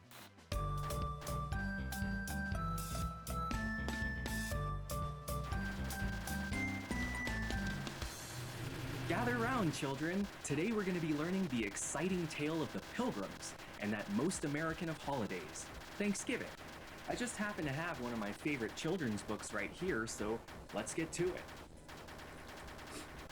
Once upon a time, in the land of England, there lived a small group of people called the Pilgrims. The Pilgrims were unhappy because the king would not let them worship God in their own way. Oh, good. I was worried we were going to have to start at the plague. Every version of the Thanksgiving story begins by explaining the motivations of the Pilgrims. They were either fleeing religious persecution or seeking religious freedom, which is the same thing. If you really want to whitewash it, you could just say that they were looking for a land of opportunity or a new home. The Pilgrims gave up comfort and went to sea to roam. They headed for the New World in hopes of finding a new home. Before you go thinking that this video is just going to rag on fake YouTube universities or children's books about Thanksgiving, respected historical documentaries are just as bad. This is America, the Story of Us, released in 2010. The DVD set is ubiquitous in every history classroom in the United States, and you've definitely seen clips of this constantly ever since. It is the standard American history myth for adults, and probably deserves its own video someday. These are a different breed of settler, a group of religious dissidents with faith at the center of their lives. They made the dangerous Atlantic crossing, seeking religious freedom in the New World. To explain who the Pilgrims were and what persecution they were fleeing, we have to go back to the year 1436, when Gutenberg invented movable type. Up until that point, the Catholic Church was the ultimate gatekeeper for all things Christian. If you wanted a copy of the Bible, you had to pay a monk and wait a few years for him to write it all out by hand. These became family heirlooms and were basically works of art. But if you couldn't afford that or couldn't read Latin, your only source for theological information was your local priest or bishop. The printing press had been around for a while, but each page required its own individually carved plate. Gutenberg changed that by allowing the same plate to be rearranged for every page, which made the whole process significantly cheaper. Within a few decades, the Bible was translated and became widely available for people to read, which allowed for the democratization of Christianity. In 1517, Martin Luther nailed his 95 Theses to the All Saints Church, kicking off the Protestant Reformation, when people turned directly to the Bible for salvation, which eventually created groups like the Calvinists. To put it in the simplest possible terms, Protestants believe that the Bible is the highest authority on religious matters, while Catholics believe it's the Pope. Separate from the Reformation, King Henry VIII broke away from the Catholic Church in 1534 because the Pope wouldn't allow him to divorce his wife, Catherine of Aragon, for failing to provide him with a male heir. This created the Church of England, or Anglican Church, which was basically a copy of Catholicism with the king as the leader rather than the Pope. Following Henry's death, his Catholic daughter Mary tried to reverse that separation and return the country to the faith, killing hundreds of Protestants and earning her the nickname that would eventually inspire this drink. When she died, her Protestant sister Elizabeth took the throne and reversed the reversal, while also reforming the Anglican Church to be more Catholic. She hoped that this would make everyone happy, as Protestants and Catholics would have a hybrid church they could both enjoy. But as you probably guessed, this had the exact opposite effect. Catholics were never going to abandon the Pope, and Protestants who didn't like the Catholic changes to the Anglican Church became the Puritans. When Elizabeth I died in 1603, James VI of Scotland became James I of England, which united the two kingdoms. He then declared the Church of England to be the only religion in the country. England had been at war with Spain for almost 20 years at this point. They destroyed the Spanish Armada in 1588, which cleared the way for England to start colonizing the New World. Spain initially thought of itself as the defender of the Catholic faith, and vowed to support Catholics living in England. But having suffered massive losses during the war, they reneged on that promise and made peace in 1604. The English Catholics were now on their own and decided to take matters into their own hands, which you probably remember as the 5th of November.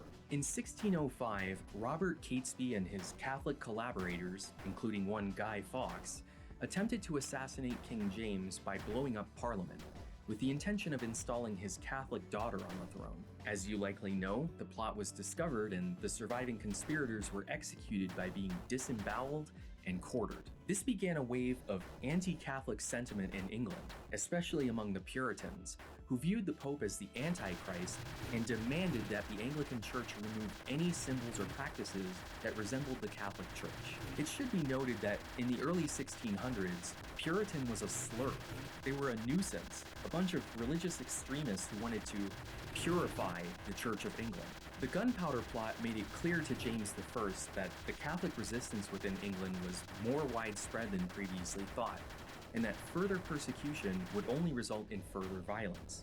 So after only a year, he began to dial back the torture and oppression. This pissed off the Puritans something awful, and to maintain peace in his kingdom, he introduced laws to crack down on them by forbidding ministers from holding private religious gatherings. In 1607, the Puritan minister William Brewster was issued a fine for doing exactly that, so he and his congregation decided to separate from the Church of England, and England as a whole. Religious dissenters were not allowed to leave the country without permission, so Brewster's separatists had to escape.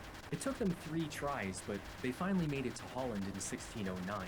They settled in the textile manufacturing town of Leiden after living in Amsterdam for a few months. The King James Bible was published in 1611, but the separatists continued to use the Calvinist Geneva Bible. Now, I hope you're sitting down because I'm about to blow your mind by telling you something else that happened while they were living in Holland.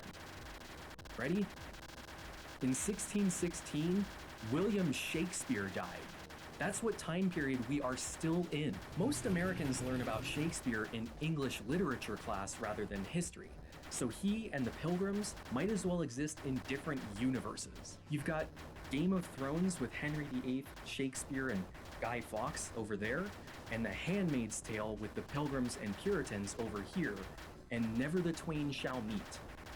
But in reality, this is one interconnected timeline. Without the separation of the Anglican Church, the defeat of the Spanish Armada, and the gunpowder plot, there are no pilgrims trying to leave England. To clear something up real quick, all of the pilgrims were Puritans. They shared the same theological beliefs. But while the Puritans wanted to fix the Church of England from within, the Pilgrims thought it was beyond repair. It's around this time that the separatist Pilgrims began to fear that their children were growing up to be culturally Dutch rather than English, and started to look for a new home. At least, that's the story anyway. They feared seduction, not persecution, worrying that their children would be corrupted by the materialistic Dutch culture. Now, that very well may have been part of it. The Puritans were notoriously paranoid about corrupting influences, but they weren't worried about that in 1612 or 1615. So why did they suddenly want to leave now? Because a great war between the Catholics and Protestants of Europe seemed inevitable. In fact, the Holy Roman Empire broke down into a conflict that would kick off the 30 Years' War in May 1618. 6 months later, the Pilgrims witnessed a blue-green comet in the sky, which they interpreted as a sign of the Second Coming.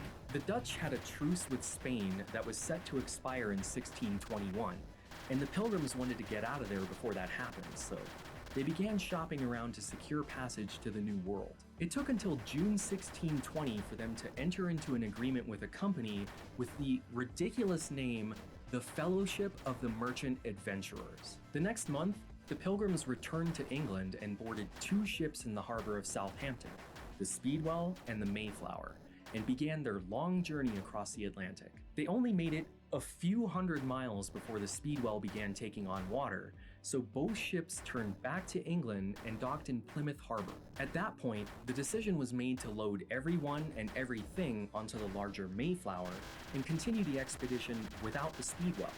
They finally set sail for real on September 6, 1620.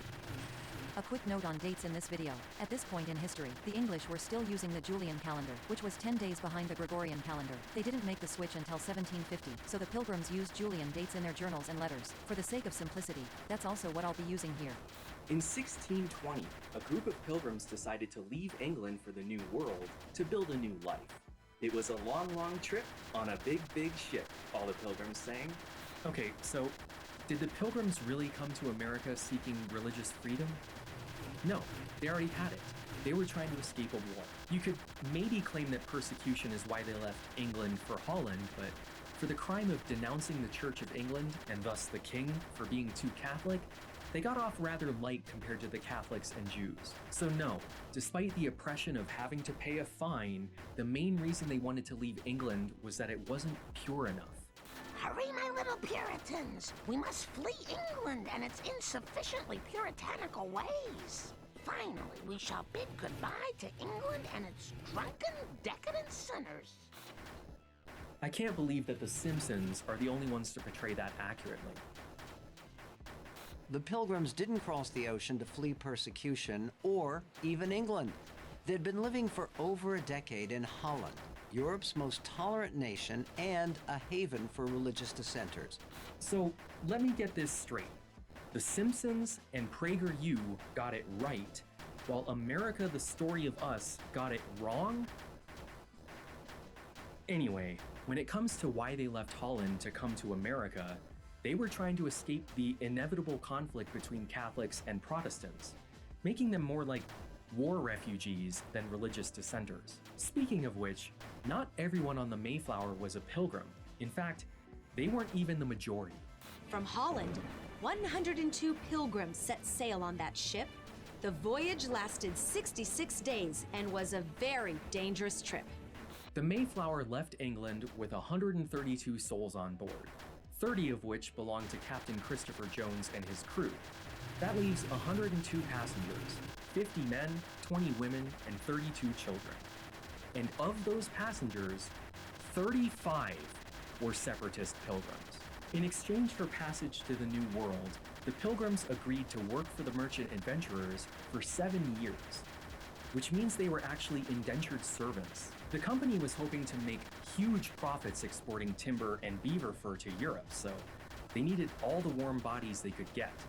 The other 67 passengers had signed similar agreements, and if they're mentioned at all, they're typically referred to as the strangers. Despite the fact that they outnumbered the Separatists 2-1, the strangers are regarded as side characters in the Pilgrim story, and the profit motive is replaced with divine providence. That's why they risked their dangerous 1620 voyage to a wilderness continent, not because they were running from oppression, but because they were running toward holiness, fulfilling a fateful mission to build an ideal Christian commonwealth.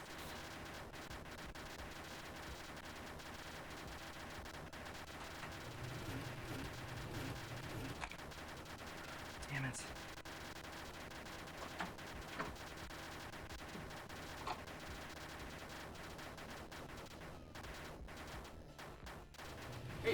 Hey! I don't know if you remember me. I'm the one from the future. Anyway, it's been a long time since he's made a religion video, and I was thinking...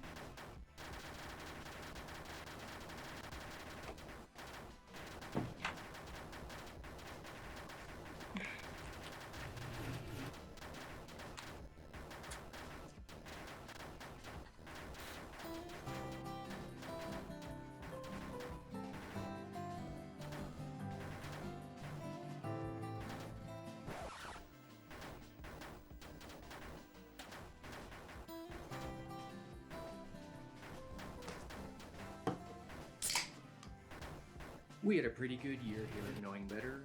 We look forward to continuing to provide you with the high quality content you know and love. But none of that would have been possible without the help of our Discord community. I've come to rely on them a lot for help finding sources, fact checking, and reviewing early drafts of videos. There are 3 different ways you can join the Discord community. First, you can become a member of the channel on YouTube by clicking the join button and signing up at the green fork tier. Alternatively, you can head over to the Knowing Better Patreon, where there are several tiers for you to choose from, each with a different set of perks, including access to behind-the-scenes videos, early access videos, and even content that's been retired to the vault. Anyone who pledges at the green fork tier or above gets access to the Discord. If you go with an annual subscription, you'll get a full month for free. And finally, you can subscribe to me over on Twitch, where you can participate in the research, writing, or editing of future projects. I've taken a break from streaming over the holidays, but I'll be getting back to it soon. I hear sometimes we put on events or watch parties in the Discord, so come and join us. Maybe next year, you'll know. There we go. The first known contact between the Wampanoag Indians of New England and Europeans occurred when the French-employed Italian explorer Giovanni de Verrazzano arrived in 1524. The English didn't make it to the region until 1580, when Sir Humphrey Gilbert scouted the area for future settlement. A few years later, the English began their first actual colony in the New World, Roanoke, founded in 1585 in modern-day North Carolina. It was mysteriously abandoned, then repopulated, then abandoned again. The English wouldn't make their second attempt until Jamestown, Virginia in 1607, which you're probably sick of hearing about by now, so I won't dwell on it. But a few months after Jamestown, the English established a separate colony in New England named Popham as a timber and fur trading post. That sounds familiar, doesn't it? Unfortunately, Popham only lasted 14 months. The French and Dutch set up their own colonies shortly afterwards, and the English continued to visit the area to trade. In 1614, the region was explored by a familiar face, or name at least, John Smith of Jamestown and Pocahontas fame. During this expedition, he produced a map where he named the area New England. One of the captains under Smith's command was Thomas Hunt, who decided to go rogue just before the fleet was set to return home. He invited 20 or so Wampanoags onto his ship to trade, which was pretty standard practice at the time, but then decided to seize all of them and sell them into slavery in Spain. Among the abducted was a man named Tisquantum, but his sale was blocked by friars who cited an oft-ignored law that Native Americans could not be enslaved. He eventually made it to London and was living there when Pocahontas came to town for her public relations campaign in 1616. While there is no documentation to support this, it is incredibly likely that they met. That same year, a devastating smallpox epidemic broke out in New England and killed upwards of 90% of the local population over the course of 3 years. Entire villages became sick at once and were reduced to only 1 or 2 survivors. The Massachusetts people were only left with a few hundred, and the Wampanoags were so decimated that they became tributaries to the neighboring Narragansett. In the middle of this apocalyptic event, the Wampanoags witnessed that same blue-green comet in the sky and interpreted it as a sign of worse things to come. Sir Ferdinando Gorges was a prominent Englishman who liked to take Indians, teach them English, and then release them back into the wild to pave the way for future colonial efforts. So in the spring of 1619, he paid to have Tisquantum returned home. When he arrived, he found his home village of Patuxet to be completely deserted. Everyone had died of smallpox. He was the lone survivor. Luckily, the sachem next door took him in. The Wampanoags were less of a cultural identity and more of a political one. Each village was run by a local sachem who paid tribute to a paramount sachem and could change allegiance at any time, as long as they're willing to face the consequences. There were very few cultural differences between the Wampanoags, Massachusetts, and Narragansetts, so these political alliances were always fluid. The year that Tisquantum came home, the paramount sachem of the Wampanoags was a man named Usamiquin, who lived in the village of Pokanoket. You'll often hear them referred to as Pokanoket Indians, but that's where they're from, not who they are, which is Wampanoag. As winter began to set in, the Wampanoags left their coastline villages to move inland, where the climate was much more agreeable. They had been making these semi-annual migrations for generations. I just want to point out that Cape Cod and Martha's Vineyard were being used as summer vacation homes well before the arrival of Europeans. On November 9th, 1620, the Mayflower spotted land and realized they were 200 miles north of their intended destination on the Hudson River. They tried to sail south, but were blocked by rocky shoals and decided to weigh anchor at Cape Cod. Since they were so far outside of the bounds of their legal charter, many of the strangers felt they were no longer held to service and wanted to go off to do their own thing. To prevent the group from disbanding, a document was written and signed by 41 of the men on board, which later became known as the Mayflower Compact.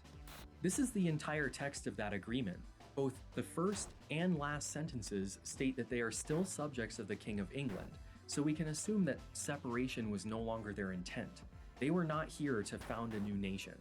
They chose John Carver, who was a Protestant minister but not a Puritan, as their first governor, and began sending out scouting parties. William Bradford, Edward Winslow, and Miles Standish went searching for people, animals, or food, and found none of the above, only bringing back some firewood. Typically, when Europeans sailed to the New World to start a colony, they would leave in February or March so that they would have plenty of time to clear fields, plant crops, and hopefully harvest them before winter. The Mayflower left England in September and arrived in November. They didn't have time for any of that. They needed food yesterday.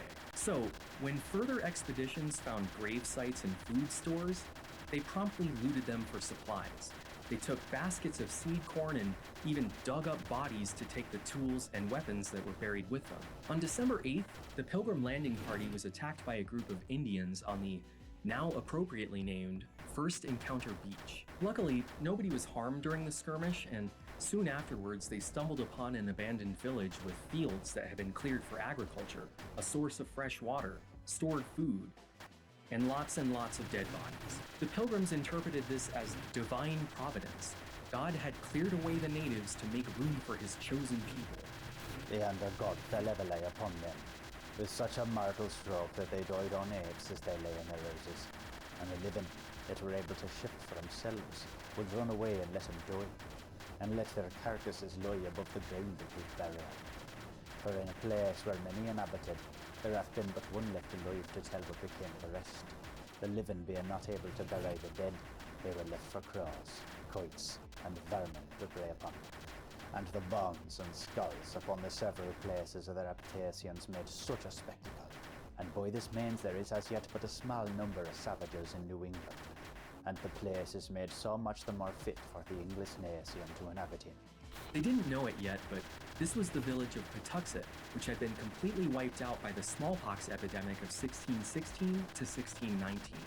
It was a deserted Indian village with cleared land, stored supplies of corn, and a reliable source of fresh water. No, these supposedly cruel conquerors never actually invaded that village. Instead, they expressed a fervent desire to pay the natives for the dried corn they found. If only they could find someone to pay. But the former inhabitants had perished during 3 years of plague, probably smallpox, that immediately preceded the pilgrims' arrival. Okay, these aren't Plains Indians. Why are they wearing headdresses and living in teepees? They built houses that more or less resembled the ones the pilgrims built. They weren't nomadic hunter-gatherers. And the Puritans only wore black on Sundays. Those were their most formal clothes. It was actually seen as offensive to wear your Sunday best on any other day. And the English saw it as their right as Christians to take whatever they found. PragerU is compressing events when they say that the colonists wanted to pay for the food and supplies they stole. But credit where credit is due, most tellings of this story don't include the abandoned village or stolen food at all. The pilgrims rowed ashore to explore this wild land so full of mystery and promise. After many days of exploring up and down the coast, they found a deep harbor near good farmland. Here, they would make their home. They called it Plymouth. They come ashore on a deserted beach 450 miles up the coast from Jamestown and call the place Plymouth, after the English port they sailed from. I can't believe I ever showed this series in class. 0 for 2, America the Story of Us. This part of the Thanksgiving myth is rarely. The pilgrims rowed ashore to explore this wild land so full of mystery and promise. After many days of exploring up and down the coast, they found a deep harbor near good farmland. Here, they would make their home. They called it Plymouth. They come ashore on a deserted beach 450 miles up the coast from Jamestown and call the place Plymouth, after the English port they sailed from. I can't believe I ever showed this series in class. 0 for 2, America the Story of Us. This part of the Thanksgiving myth is rarely disputed, but I'm gonna do it anyway. The Mayflower set sail from Southampton, not Plymouth. That was an unintended pit stop. Think of it this way. If you were on a road trip from New York to San Francisco, but you had to stop in Philadelphia because your car broke down, would you tell anyone that your trip began in Philadelphia? I somehow doubt it. Plymouth Harbor had no special significance to the Pilgrims, so when they arrived in the New World, they did not name the place Plymouth. Do you remember that map John Smith made after his 1614 expedition? The one where he named the region New England? Guess what else he named? When the Pilgrims went off course, unintentionally landed there, and decided to settle in that abandoned village, they pulled out their map and said, "Oh, I guess we're in Plymouth." They didn't name it after the port they sailed from. In fact, they didn't name it at all. But that version of history isn't as poetic as saying that these coincidences are the actual story. When making that map, John Smith described the village of Patuxet, which he renamed Plymouth, as being well inhabited with goodly, strong, and well-proportioned people, so planted with gardens and corn. That was what the Pilgrims expected to find when they came ashore, but the smallpox epidemic that ended just before their arrival obviously changed that. So anyway, they got to work building their first common house in late December and worked straight through Christmas. Not because this was an emergency, but because Christmas was an evil Catholic holiday that only a heathen would look forward to. Puritans only observed holidays that were mentioned in the Bible, which is none of them, not even Easter. It was actually illegal to celebrate Christmas in New England for decades. The letter of the law concerning Cape and Christmas is clear. It is a sacrilege. If thou dost know of any man or woman that be feasting, wearing fine clothes, or exchanging gifts or greetings this time of year, deliver them forthwith to the magistrates assembled in the court of the shire in which it were. They hath offended God, and shall be fined 5 shillings for every such offence. If God meant for us to keep Christmas, why is there no mention of it within the Holy Bible? Indeed, the only holy days specified within the Word of God are the Sabbath days. It stands to reason, then, that every other day of the year be spent in godly labour. During that first winter, most people stayed on the Mayflower while the shelters were being built on shore. It didn't take long before the colonists started dying of exposure, dysentery, and scurvy. The situation was so dire that many of the Pilgrims wrote in their journals that they regretted ever coming to this place and wanted to go home. They were in such despair that some of them turned to suicide, including the wife of William Bradford, who would soon become governor and eventually write the definitive history of Plymouth Colony based on his journal, a journal which makes no mention of his wife's death, likely because it occurred under what they would consider to be shameful circumstances. There was a terrible sickness in Plymouth that first winter. There were some days in February when only 6 or 7 people were well enough to take care of the ones who were sick. By spring, about half of the pilgrims were dead. The brave little group of pilgrims sadly buried their dead. They did not mark the graves in any way. They hoped the Indians would not find out how few pilgrims were left alive. Of the 102 colonists that came to Plymouth, only 57 survived that first winter, 22 of which were children. It's unknown how many of those survivors were pilgrims or strangers. William Bradford wrote about the first few deaths and burials in his journal, but then curiously went silent. We know dozens of people died during that winter, so why didn't he write about them? It took a few decades for the true story of what actually happened to come out.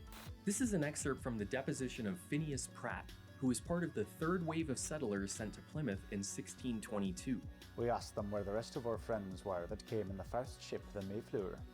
They said that God had taken them away by death, and that before the second ship came, they were so distressed with sickness that they, fearing the savages should know of it, had set up their sick men with their muskets upon their rests, and their backs leaning against trays. The pilgrims did not sadly bury their dead in unmarked graves. They dragged the bodies out into the forest and propped them up against trees with their muskets so that the Indians would think the settlement was well guarded. I'll leave it to your imagination what happened to the corpses after that, but I can assure you there was nothing proper or Christian about it. The usual story here is that the Wampanoags were frightened by the English and kept their distance that winter, not understanding who these people were or why they came to their land. But as you now know, that simply wasn't the case. The Wampanoags were very familiar with Europeans by this point and knew exactly who they were dealing with. So, on March 16th, 1621, as the snows were melting and spring began, a lone Indian wearing nothing but a loincloth and carrying a bow walked into the pilgrim camp and greeted them by saying, "Welcome, Englishmen." Depending on which source you're using to tell your Thanksgiving story, this can be one of any number of people. One of the few survivors of that devastation turned up several months later to welcome the English newcomers. His name was Squanto, and he had grown up in this very village before a ruthless sea captain kidnapped him as a boy and sold him into slavery in Spain. Alright, you already know that story. Squanto is just the English simplification of Tisquantum. That ruthless sea captain he was talking about was Thomas Hunt. But none of that matters because Squanto wasn't the one who welcomed them, despite what most of you apparently think. For a time, Plymouth provides the sanctuary they sought.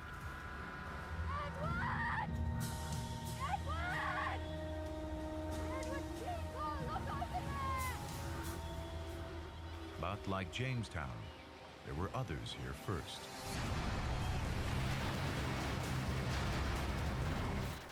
Bruh, that's terrifying. If that's how it actually happened, I don't think there would be a Thanksgiving. It's mind-blowing that Pete the Cat, a book written for 4 to 8-year-olds, got it more correct than a high-budget documentary on the History Channel. Can you just show us the right answer, please? Look, Linus!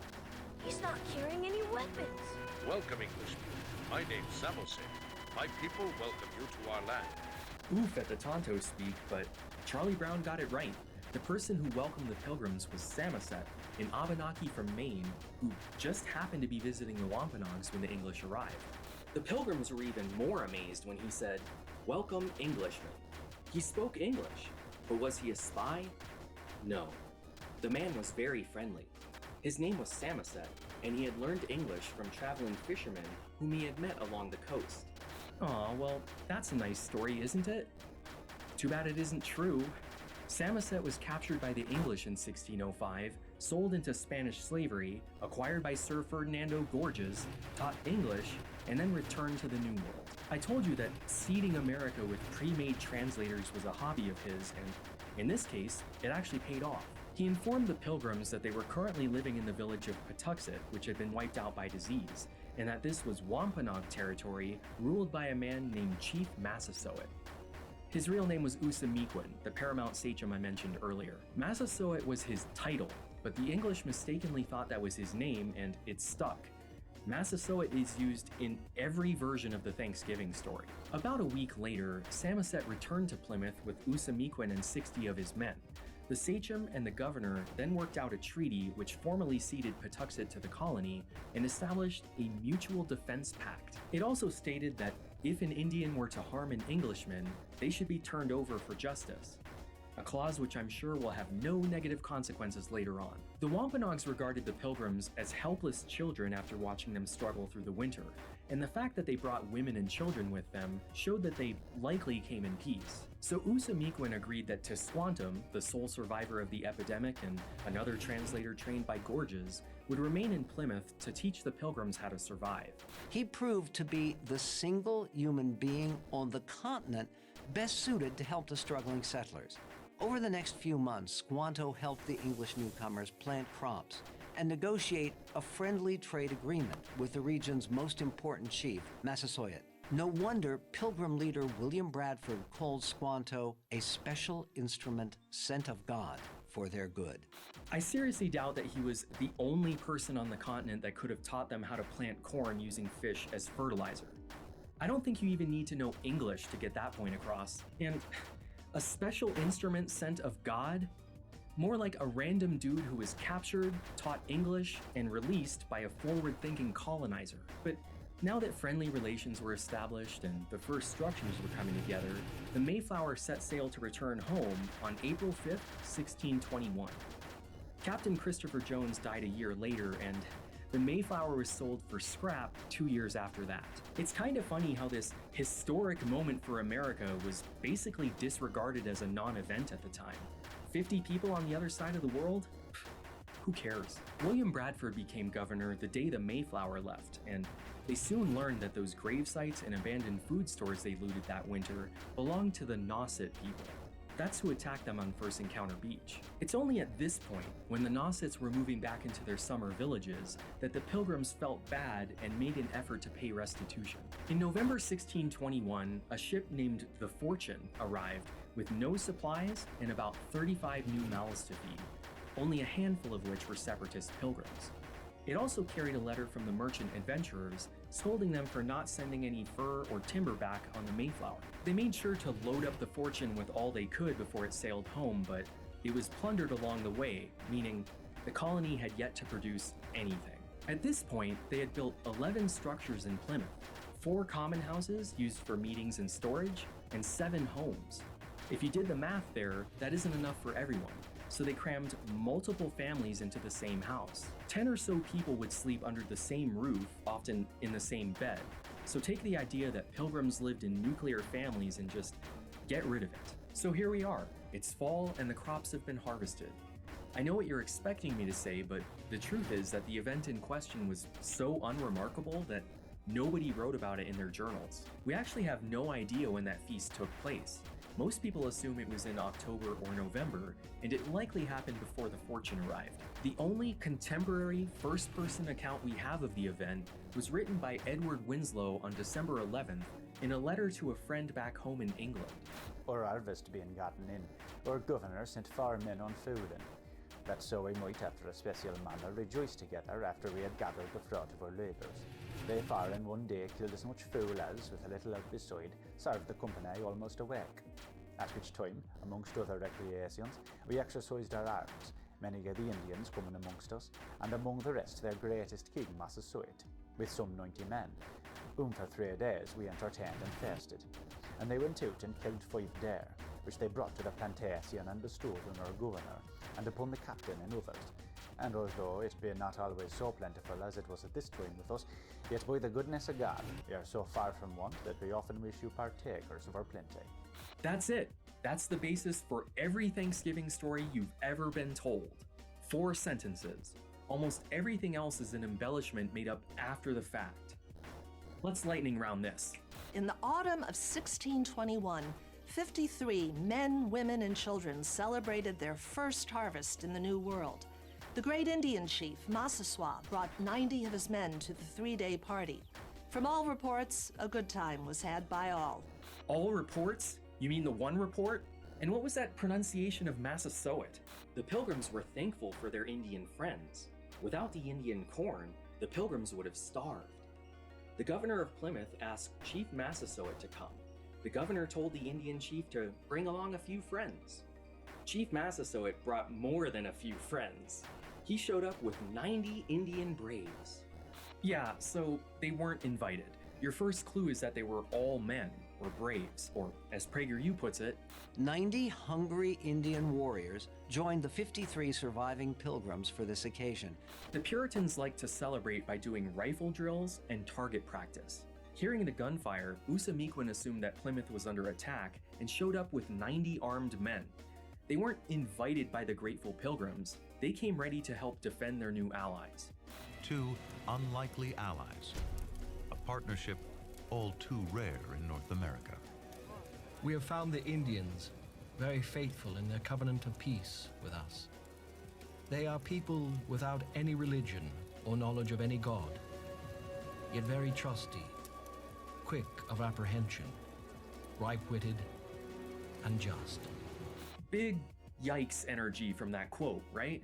It comes from that same December 11th letter, and you'll see it used everywhere, almost always without the correction he wrote 2 years later. And first, whereas myself and others in farmer letters wrote that the Indians about us are a people without any religion or knowledge of any god, they're in no yard, though we could then gather no better. For as they can save a many divine powers, so are one who may call Catan to be the principal and maker of all the rest, and to be made by none. He, they say, created the heavens, earth, sea, and all creatures contained therein. Also that he made one man and one woman, of whom they and we and all mankind came. The Wampanoags believed in a single creator god named Khitan. Later missionaries would capitalize on that by using his name as the Algonquin translation for the Christian god. By fall harvest, the Pilgrims had plenty of food. To thank Squanto and the other Native Americans, the Pilgrims invited them to share the feast. This celebration became known as the First Thanksgiving. Most tellings of this story tend to get this part right. The feast would eventually become known as the First Thanksgiving, but no pilgrim at the time would have called it that. Harvests were seasonal, non-religious events. Thanksgiving was actually a completely separate thing where you would spend all day in church praying and giving thanks to God. It only existed because of its polar opposite, Fast Day, when you wouldn't eat and instead spent all day praying for the thing you'll eventually be giving thanks for. Neither of these days had a set date.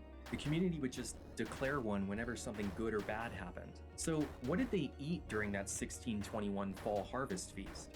Don't think about it too hard because you're almost certainly wrong. They didn't have wheat, so no bread or stuffing. There weren't any potatoes, regular or sweet, but there were plenty of pumpkins, cranberries, and corn. Unfortunately, they didn't have milk or sugar yet, so they couldn't make cornbread or pumpkin pies. As for meat, Edward Winslow said that the Wampanoags brought 5 deer, and the Pilgrims went fowling, which very likely rules out turkey. That term usually refers to waterfowl, which includes things like duck and geese. And there were several other animals on the menu that you might not usually associate with Thanksgiving, which you can learn more about by going to curiositystream.com/knowingbetter. CuriosityStream is a subscription streaming service that offers thousands of documentaries and nonfiction titles, which you can access across multiple platforms. I specifically recommend that you check out Animals of Thanksgiving. Not only do they talk about American Thanksgiving, but what fall harvest festivals look like around the world. They even explain where the cornucopia comes from. Today's Thanksgiving has a pretty set traditional menu. But despite the fame of the first fateful meal, no one knows what the Pilgrims and Native Americans were eating. By signing up for CuriosityStream, you'll also get access to Nebula, the streaming service built by fellow colonists hoping to seek refuge from the persecution of the algorithm. Every Knowing Better video is hosted there without ads, without sponsors, and sometimes including additional content that you can only see on Nebula. As part of my last video on Indian removal, I made a Nebula exclusive follow-up on Geronimo. While Geronimo became a celebrity, attending expositions all over the country where people could pay for a tin-type selfie with the worst Indian who ever lived. Check it out by heading over to curiositystream.com/knowingbetter, where you can get access to both CuriosityStream and Nebula for only $14.79 a year. You'll also be supporting the channel when you do. Pretty much every documentary, YouTube video, children's book, and classroom in America ends the story there. The Pilgrims show up, they struggle that first winter, the Indians help them, Thanksgiving, the end. But the truth is that fall harvest was the high point of English-Wampanoag relations. It was all downhill from there. It turned out that Tisquantum was using the Pilgrims to make a name for himself, the Wampanoag who commands the English in their superior firepower. Local sachems began to pay him tribute rather than Usamequin. When the Pilgrims found that out, they switched to a different translator named Hobbamuck, and the disgraced Tisquantum died of sickness within a year of that first Thanksgiving. In August 1622, the merchant adventurers sent 60 men, none of which were separatist pilgrims, to establish a second trading post north of Plymouth in Massachusetts territory, which they named Wessagusset. They weren't looking to stay permanently, they were just here for the money. As a result, they had terrible relations with the Massachusetts people. In March 1623, Usamequin fell ill and Edward Winslow went to his village to offer him medical care, which worked. Once he recovered, he told Edward of a secret plot by the Massachusetts to destroy both Wessagusset and Plymouth. Shortly afterwards, Phineas Pratt escaped from a besieged Wessagusset and made it to Plymouth, where he informed them of the dire situation. Plymouth decided to strike back before their sister colony was completely overrun. They sent Miles Standish and a few men to negotiate with the Massachusetts sachems, and they promptly executed all of them. The Massachusetts people were never able to pose a threat to the colonists again, and while they still existed, they basically disappeared from the story at this point. The Plymouth colonists viewed the entirety of New England as belonging to England. So, from their perspective, the Wampanoags, Narragansetts, and all of the other native people in the region were under English rule. They made it official with that peace treaty they signed with the Wampanoags, which declared them to be the loyal subjects of King James. Usamequin obviously had the opposite view. This was his domain. All of the villages in the region owed allegiance to him, including Plymouth. It was just one more of the many communities under his leadership. And he used the Pilgrims, with their superior weapons, to expand his power and crush his enemies, like he just did with the Massachusetts. In 1626, Plymouth colony had yet to turn a profit. They were never able to send back furs or timber in sufficient quantities. So the Fellowship of the Merchant Adventurers went bankrupt, and all of the debt was shifted to the Pilgrims. Without support from back home, it was widely assumed that Plymouth colony, with its approximately 100 residents, would soon be abandoned like Roanoke and Popham. But back in Europe, England was finally dragged into the 30 Years' War. In 1627, they declared war on France, which meant that English high society could no longer get beaver furs from North America. Hoping to capitalize on that demand, the Pilgrims eventually found a seemingly endless supply of beaver in Maine, and finally became a profitable, successful colony. At this point, King James had died and was succeeded by King Charles I, who was married to a Catholic. That didn't sit too well with the Puritans, who were now holding positions in Parliament and could more easily voice their disagreement. So in 1629, King Charles dissolved the Parliament, which began the Great Migration. 80,000 Puritans left the country over the next 10 years. On April 8, 1630, 17 ships under the command of John Winthrop brought 1,000 Puritan settlers to New England to establish the Massachusetts Bay Colony right next door to Plymouth. For we must consider that we shall be as a city upon an hill.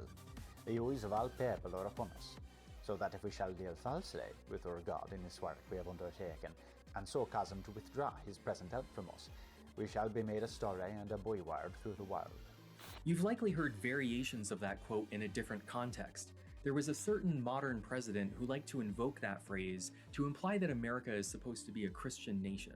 The past few days, when I've been at that window upstairs, I've thought a bit of the shining city upon a hill. The phrase comes from John Winthrop, who wrote it to describe the America he imagined. I've spoken of the shining city all my political life. And how stands the city on this winter night? More prosperous, more secure, and happier than it was 8 years ago. When Winthrop's fleet arrived in Massachusetts Bay, there were only 300 colonists in Plymouth, fewer than 100 of which were separatist pilgrims, who had long since given up the idea of separating from England. As soon as Winthrop's 1,000 colonists began setting up shop near Boston, the pilgrims basically ceased to exist. They were all New England Puritans now. But you know, whenever you have over 1,000 people who want to establish a utopian society, they're all gonna have different ideas about how that city upon a hill should look. Winthrop didn't put up with any of that.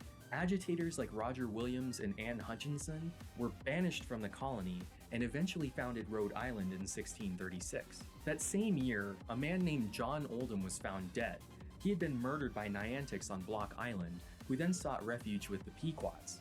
The English demanded they be turned over for justice as their treaties stipulated, and the Pequots refused. This began the Pequot War, which ended with the Mystic Fort Massacre, when colonists surrounded a village, burned it to the ground, and killed anyone who fled. Both Massachusetts Bay and the Saybrook Colony in Connecticut declared days of Thanksgiving following their victory, though this was still the go-to-church version, not the all-you-can-eat version we celebrate today.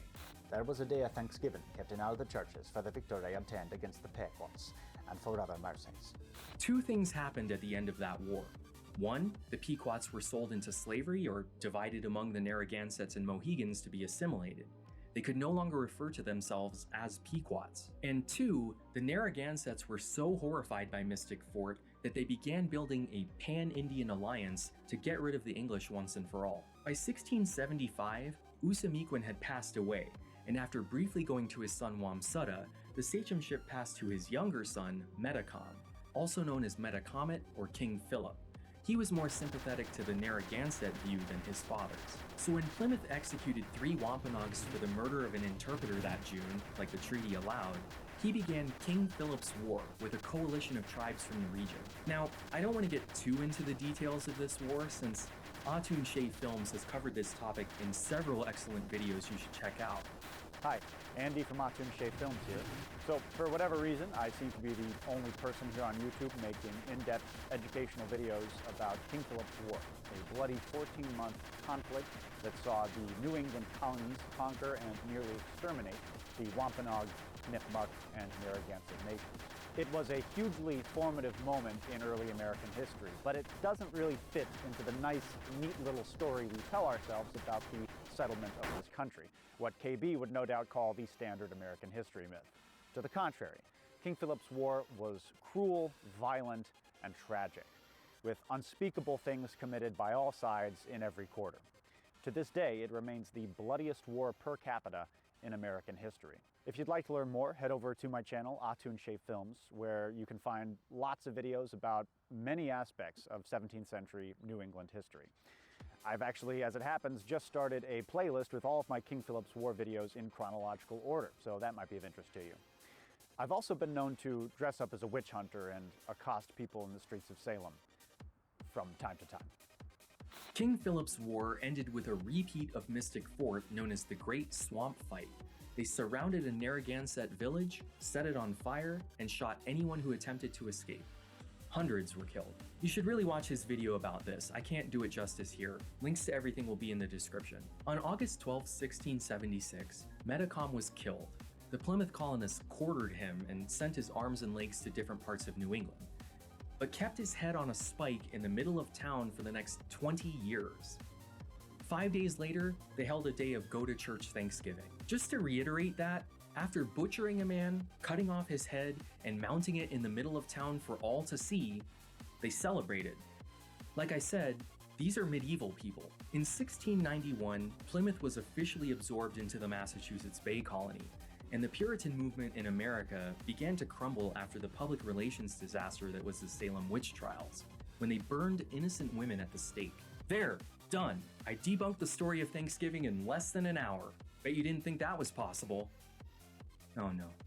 How did this event, which happened almost 400 years ago, become a part of the American story and our oldest national tradition? Okay, are you like a person? You aren't just showing me random clips. These are intentional. Nothing? Fine. To explain. Hi, KB Morgan here from KB Morgan's Gold Pawn, Check Cashing, Rent a Center, and Payday Loans. But today, I'm here to talk to you about the Knowing Better merch store. We're going to be launching some new and exciting products in 2023, but first, everything we currently have in stock must go. That's right, it's a Knowing Better liquidation sale. From now until the end of January, enter KB 2023 at checkout to receive 20% off your order. We've got shirts, stickers, and my personal favorite, enamel pins. I don't know about you guys, but I've been collecting pins from all of my favorite creators, and I've got to complete the set. We've also got these notebooks that KB uses literally every day. Look at these color-coded notes. What a nerd! Get yours while supplies last! I want to be mad at him for that, but He's a damn good salesman. KB 2023 at checkout. William Bradford's journal, the definitive first-hand history of Plymouth Colony, had been handed down generation to generation until it ended up in the Old South Church in Boston. During the Revolutionary War, the British briefly took control of the city and Bradford's manuscript was lost. When the war was won and America had gained its independence, George Washington proclaimed a day of national Thanksgiving to take place on November 26, 1789. He announced another one following the successful suppression of the Whiskey Rebellion on February 19, 1795. James Madison issued a similar proclamation following the end of the War of 1812 to take place on April 13, 1815. None of these three included turkey or a feast. You were still supposed to spend the day in contemplative prayer. After that, there were no Thanksgivings, at least not nationally. Individual states continued to declare them whenever, but it wasn't a specific day on the calendar. But then, in 1841, Alexander Young published Edward Winslow's papers, including that December 11th letter, which described the fall harvest feast in 4 sentences. However, he didn't just publish the letters on their own. He included his own commentary. The footnote for this paragraph states, "This was the first Thanksgiving, the harvest festival of New England. On this occasion, they no doubt feasted on wild turkey, as well as venison." That's it. That's the reason why everyone says the Pilgrims held the first Thanksgiving. That one footnote that unilaterally declared the day to be something more significant than it actually was. But the person most often credited with transforming the solemn Pilgrim Thanksgiving into the modern family feast we have today is a woman named Sarah Josepha Hale, who is the editor of Goody's Lady's Book. As the influential editor of one of the most popular periodicals of the 19th century, year after year she wrote columns making the case for the holiday. She published fiction and poems with a Thanksgiving Day theme, and she offered her readers recipes for traditional Thanksgiving dishes, such as roast turkey and pumpkin pie.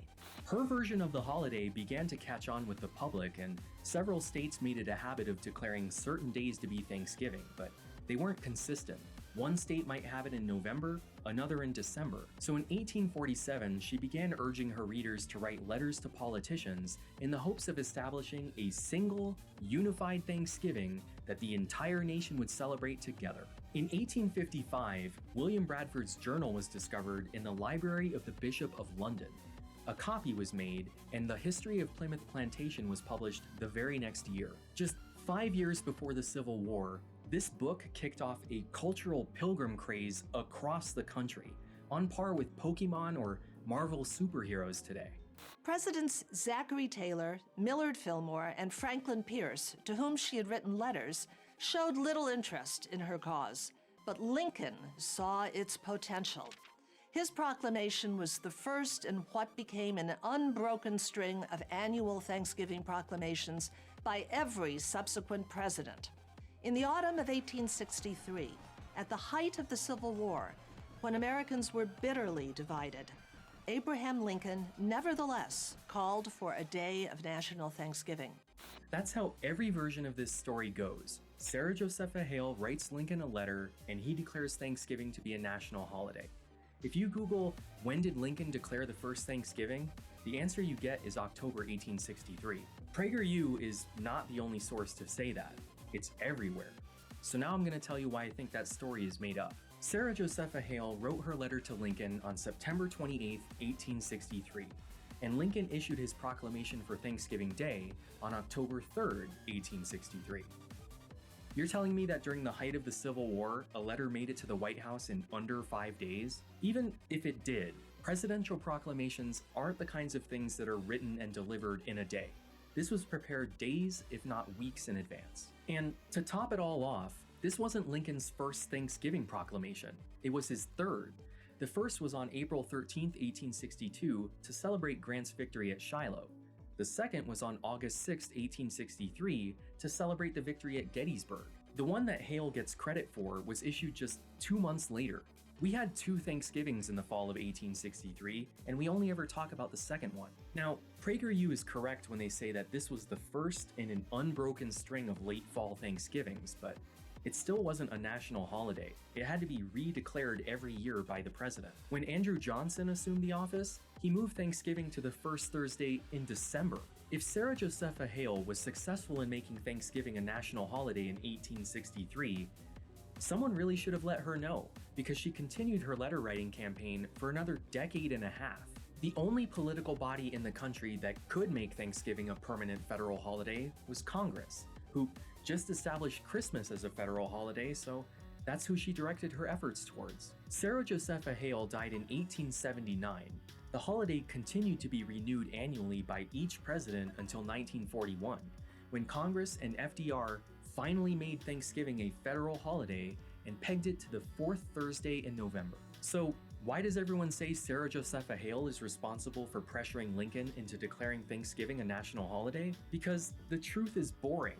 Crediting a female magazine editor's decades-long letter-writing campaign in the mid-1800s makes for a better story. People love stories, and what holiday has a better story than Thanksgiving? Nowadays, both the 4th of July and Thanksgiving are celebrated as America's beginning. It's much less about giving thanks and more about reminding ourselves that we live in the greatest country in the world. But Thanksgiving is about more than tasty food, said Dennis. It's a special day set aside to give thanks and remember everything we're grateful for, especially for being American. All great change in America begins at the dinner table.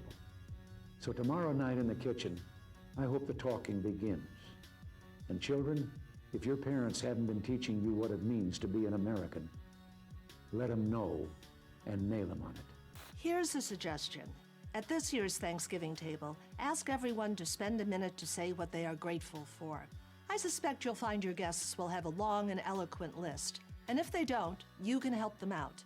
Suggest they start with family, friends, and living in the freest country in the world. Given that framing, it's no wonder why some people, especially American Indians, view Thanksgiving as a day of mourning. Back in 2007, Seattle public school officials made national news by describing the holiday as a time of mourning and a bitter reminder of 500 years of betrayal. This new narrative describes the Pilgrims as arrogant oppressors who... Hold up there, bud. This is not a new narrative. Not even close. In 1836, William Apis wrote a book titled Eulogy on King Philip, where he stated, "We say therefore, let every man of color wrap himself in mourning. For the 22nd of December and the 4th of July are days of mourning and not of joy. The prayers, preaching, and examples of those pretended pious has been the foundation of all the slavery and degradation in the American colonies toward colored people." December 22nd was the day the Pilgrims landed at Patuxent. Thanksgiving wasn't a thing in the 1830s, otherwise I'm sure he would have chosen that day instead.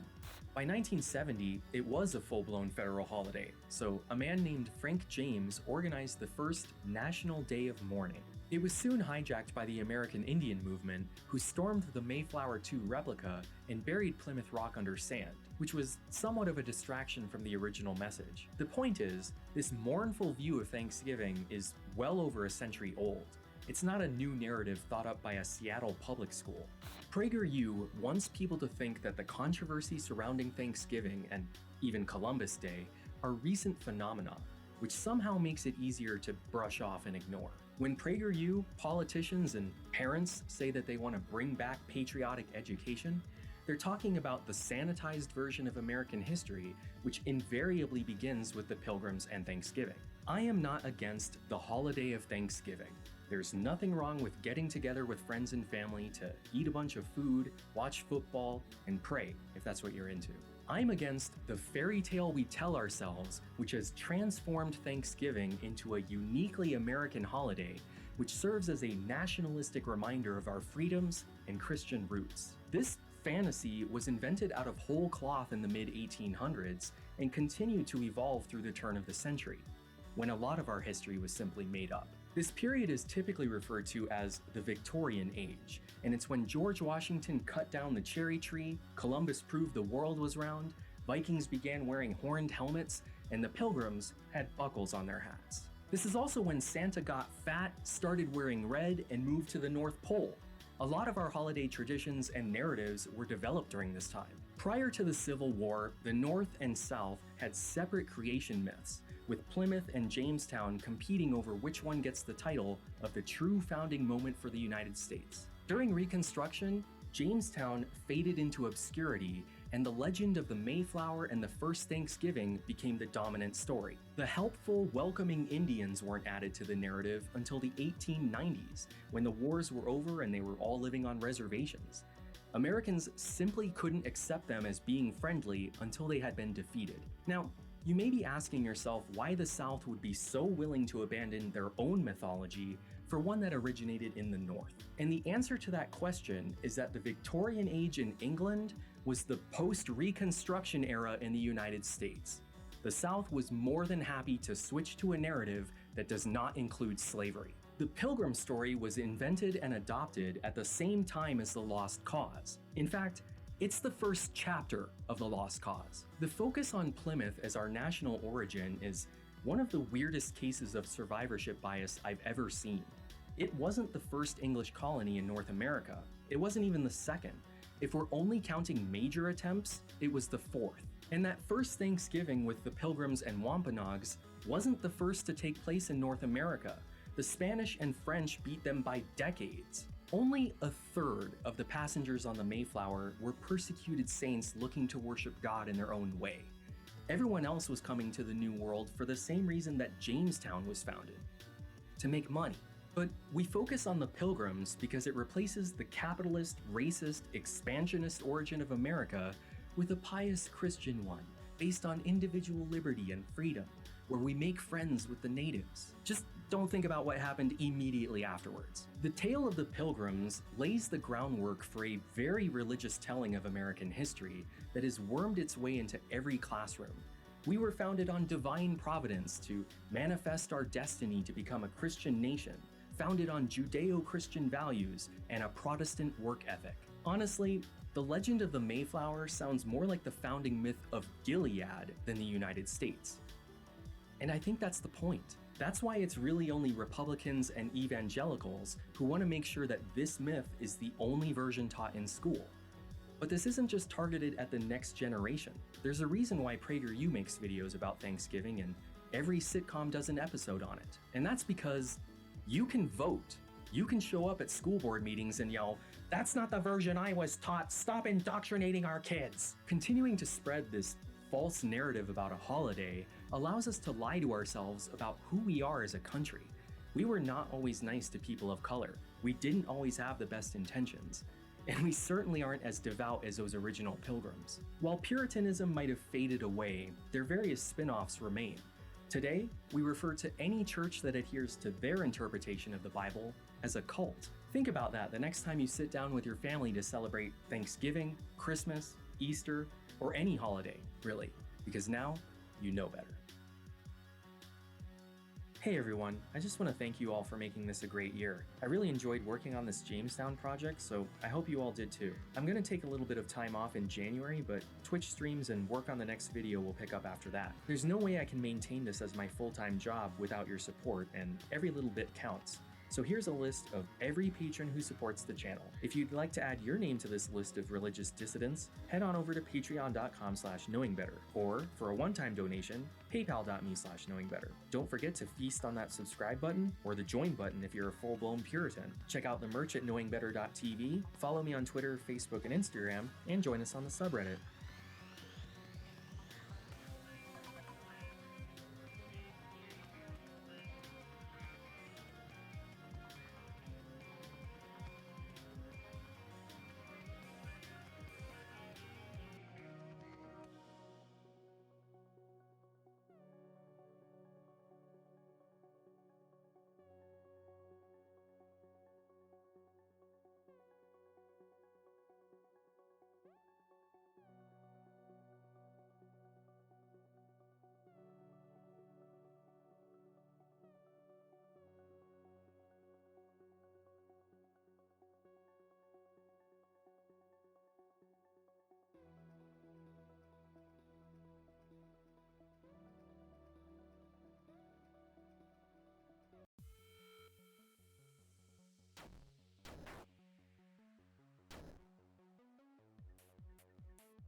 Do you remember bubblegum cigarettes?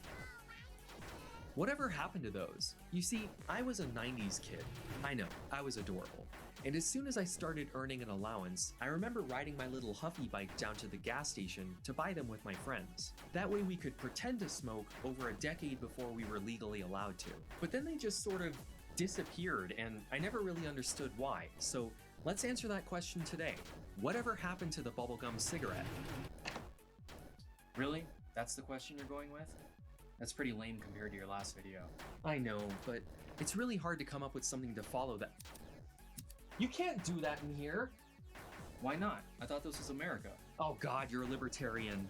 Well yeah, but I don't see what that has to do with anything. I know the risks. I'm free to make my own choices regarding my health. It's called self-determination. Look it up. You were a teenager in the 2000s. Didn't you see that South Park episode? Or that one Penn and Teller show? Huh.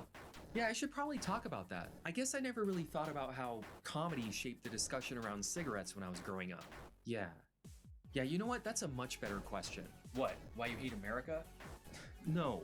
How did the cigarette become a libertarian symbol of individual liberty and personal responsibility? And also the bubblegum thing, I'm curious.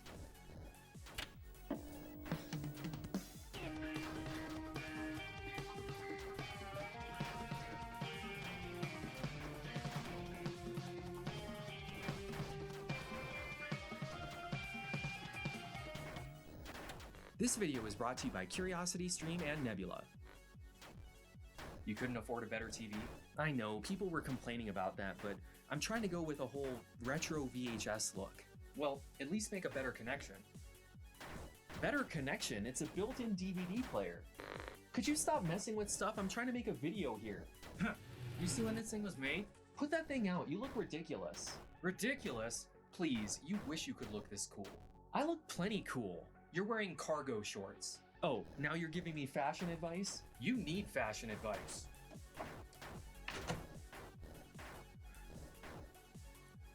As much as I wish I could tell this story from a personal perspective, cigarettes were already a ubiquitous part of American society by the time I came around, so we'll have to pick someone else for now. Rose Cipollone was born in December 1925 and picked up her first pack of Chesterfields at the age of 16. At the time she began smoking, the health risks associated with cigarettes weren't really known because, believe it or not, cigarettes were a relatively recent invention. Several other things had to fall into place before these death sticks could pop into existence. American Indians had been using tobacco for ritual and medicinal purposes for over 1,000 years before European contact. But the way they used tobacco was very different from the way we do. To use a ceremonial peace pipe, they would draw the smoke into their mouths and then ritually blow it in each other's faces. They never inhaled it into their lungs like you would with a cigarette. Because back in the day, the nicotine content in tobacco was so strong, it was basically a hallucinogen. Much like caffeine, nicotine is a natural insecticide found within the leaves of the tobacco plant. A single drop of the pure stuff will kill you, but in lower doses it causes euphoria. The active ingredient in cigarettes is itself a poison, but you already knew that. I'm not here to preach. Europeans learned how to smoke tobacco during Columbus's first journey in 1492. They brought the practice back to Spain, and it quickly spread across the continent. Through its colonies in the New World, the Spanish would have a near monopoly on the tobacco trade in Europe for the next century. Then, an extremely important event in the history of tobacco, Britain, and the future United States occurred: the Anglo-Spanish War. This was when the Spanish Armada was destroyed and Britain began to dominate the seas, with an eye towards creating their own colonies. Almost immediately after making peace with Spain in 1604, King James I of England wrote an anti-tobacco screed, appropriately titled A Counterblast to Tobacco, calling it a custom loathsome to the eye, hateful to the nose, harmful to the brain, dangerous to the lung, and in the black stinking fume thereof, nearest resembles the horrible Stygian smoke of the pit that is bottomless. Which is hell. He's talking about hell. It's tempting to think that he was centuries ahead of the science on this, but mostly he was just annoyed that his subjects were buying a noxious foreign weed and placed a 4,000% tax on all imports, which began the search for a domestic supply of tobacco. In 1607, Jamestown, Virginia was founded as a British colony in the New World, and a few years later, John Rolfe showed up with a shipment of tobacco seeds. That's right, this is another video about Jamestown. It's all coming together now. The first successful commercial crop of tobacco was cultivated in Virginia in 1612. Within 7 years, it was one of the country's largest exports. So, tobacco helped to build America. That's right. Within 7 years, huh? Well, 1612 plus 7 is 6. The tobacco business was so great that many slaves were brought from Africa to help work the fields. Which means if it weren't for tobacco, many of our black friends wouldn't be here today. I'm still trying to figure out why this stupid TV keeps cutting to random clips. At least it's not PragerU this time, right? Anyway, if you followed the math there, South Park just agreed with the same timeline as the 1619 project. This wasn't always controversial, it was an accepted historical fact. Slavery existed in America at least a year before the Pilgrims landed, which is still a story for another time. I promise I'll get to it. Within a few decades, slaves made up the majority of the labor force in tobacco. The colonies were exporting 20 million pounds a year, and half of British men were smoking on a daily basis. Though, at this point, cigars and pipes were still their only options. In 1758, the Seville tobacco factory opened in Spain and became the most prominent producer of cigars and snuff in Europe. Cigars are made out of whole leaf tobacco and were too expensive for workers to consume themselves, so they often took the leftover scraps, rolled them in paper, and called them cigarettes. They were viewed as a lower class form of tobacco, something you only did if you couldn't afford the real thing. And it's important to remember, these are still not the cigarettes we know today. Inhaling the smoke from one of these would send you on a vision quest, which was generally seen as an undesirable experience. You simply drew the smoke into your mouth, enjoyed the taste for a second, and released it. You'd still get a buzz from doing that, but you wouldn't lose your mind. Unlike their European counterparts, Americans seemed much more fond of using chewing tobacco, which involved placing long-cut tobacco leaves between the lip and gum. Snuff, dip, and snooze are basically the same thing, but cut and packaged slightly differently. For our purposes, they're all chew. It was so popular in America that during a trip to Washington, D.C. in 1842, Charles Dickens referred to the Capitol as the headquarters of tobacco-tinctured saliva. Spittoons were an expected feature in every business establishment. In 1864, early leaf tobacco was bred west of the Appalachians. This new strain was lighter in flavor and less acidic than traditional Virginia tobacco. Combined with a new flue curing technique, tobacco smoke was finally mild enough to be inhaled into the lungs. Prior to this, it was physically impossible to become addicted to nicotine because you couldn't get enough of it into your body. Tobacco smoke was simply too harsh. James Duke began manufacturing cigarettes in Durham, North Carolina in 1879. Before you ask, he had the university named after his father. He employed 10 female workers who rolled each individual cigarette by hand. An experienced roller could produce 200 cigarettes an hour. It was an extremely labor-intensive product with a very slim profit margin. Nobody in the wider tobacco industry thought that cigarettes would ever catch on. Most dismissed them as a fad for poor people. But I'm afraid I don't believe in cigarettes, much less a machine for making them. It turns my stomach, sir, every time I have occasion to witness someone poking one of those vile concoctions into their face. In 1880, James Bonsack invented the first successful cigarette rolling machine, capable of producing 200 cigarettes a minute. But nobody in the wider industry would take a chance on him until he crossed paths with James Duke. Isn't it weird that everyone involved in this story so far is named James? Their partnership was dramatized in the 1950 movie Brightleaf, starring Gary Cooper. Doesn't seem possible, but I think you're trying to sell something. Yes, sir. A machine for manufacturing cigarettes. Now, wait a minute. You mean you got a machine that'll roll cigarettes, put the paper on them? And package them too, all in the same operation. By 1886, Duke had entered into an exclusive agreement with Bonsack to have all of his cigarettes manufactured on 10 rolling machines, rather than by hand. The industry was still averse to cigarettes, especially ones manufactured by machine, and newspapers warned they would cause the downfall of American society. The decadence of Spain began when the Spaniards adopted cigarettes, and if this pernicious practice obtains among adult Americans, the ruin of the Republic is close at hand. Now, you might think all the necessary pieces are on the board. We bred a lighter tobacco, found a cleaner way to cure it, and invented a way to cheaply mass produce them. But How are you supposed to light one of these things? Fancy cigar rooms would usually have a burning lamp or candle available for you to light up whenever you wanted. But these things are designed to be smoked out and about. You need a portable solution. Handheld lighters weren't a thing yet. Petroleum products like butane and kerosene wouldn't exist for another decade, and nobody was using whale oil to light cigarettes. So okay, a match. When do you think matches were invented? While the first friction match was created in 1826, it used toxic phosphorus. If you were to light a cigarette with one of those, it would be your last cigarette. The first non-toxic matchbook wasn't introduced to the market until 1898. Cigarettes are one of those things that I've always assumed have existed in some form since basically the beginning of time. But in reality, they've only been around for like a century. During James Duke's first full year of cigarette production in 1880, Americans smoked an average of 50 cigarettes per person per year. Less than 100 years later, that would rise to 4,100 per person per year. When I started working on this video, I wanted to just focus on the marketing side of how that happened, while mostly skipping over the science and politics. But the more I researched this topic, the more I realized that all of those things are inextricably linked. I'm not going to beat you over the head with the science of how cigarettes are bad for you. You know they're bad for you. But I am going to talk about how the industry convinced us to ignore that fact and do it anyway.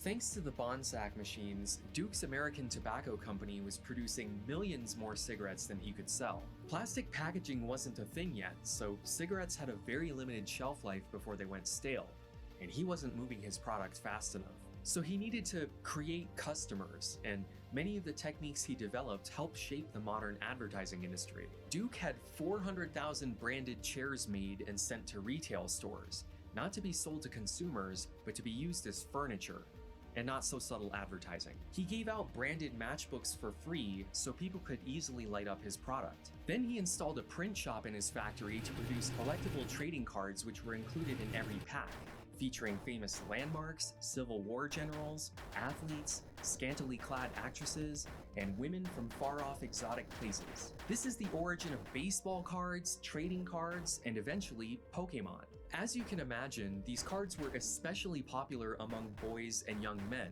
who were encouraged to literally collect them all. Getting a full set would require you to smoke over 12,000 cigarettes. Very little has changed in the collectibles industry. He also included coupons in every pack that could be saved up to buy premiums, which were all sorts of exciting things. Surprise! Binoculars! Oh, but honey, you shouldn't have spent the money. Oh, don't get excited. Didn't cost a penny. Free for Raleigh coupons. So you too save Raleigh coupons. Indeed we do. Boy, this new grill sure does the job.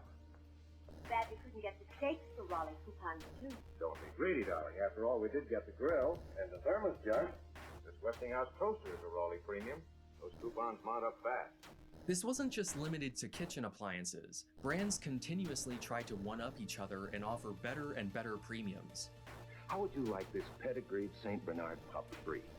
He's one of hundreds of gifts you get from Alpine cigarettes, with the new dividend coupons now on every pack of Alpines. Hey, good idea. Buy Alpine by the carton and get 4 extra coupons. I know those commercials were from the 1960s, but this whole scheme was started by James Duke over 100 years ago. By the way, that St. Bernard cost 18,830 coupons. If you only ever bought the cartons for those extra 4, you would have spent $5,380, and you'd have stockpiled over 250,000 cigarettes. If you smoked a pack a day, it would take you almost 37 years to get through them all. Are you a member of a grocery store or have a credit card where you accumulate points or travel miles? Well, tobacco was one of the first industries to have a loyalty program like that. In fact, you're gonna find that the cigarette is responsible for a lot of our modern culture. We're barely getting started. By the turn of the century, cigarettes only accounted for 2% of all tobacco consumption in the US. Chew was still by far the most dominant form of tobacco at 48%, followed by cigars, pipes, and snuff. It would take another few decades for cigarettes to catch on. In 1890, Duke's American Tobacco conglomerated with 4 other companies to form the Tobacco Trust. which collectively controlled 75 to 85% of the tobacco market. The Sherman Antitrust Act was signed into law just 6 months later. Whenever we talk about trust busting in American history, we almost always focus on Rockefeller's Standard Oil, but this was happening in just about every industry.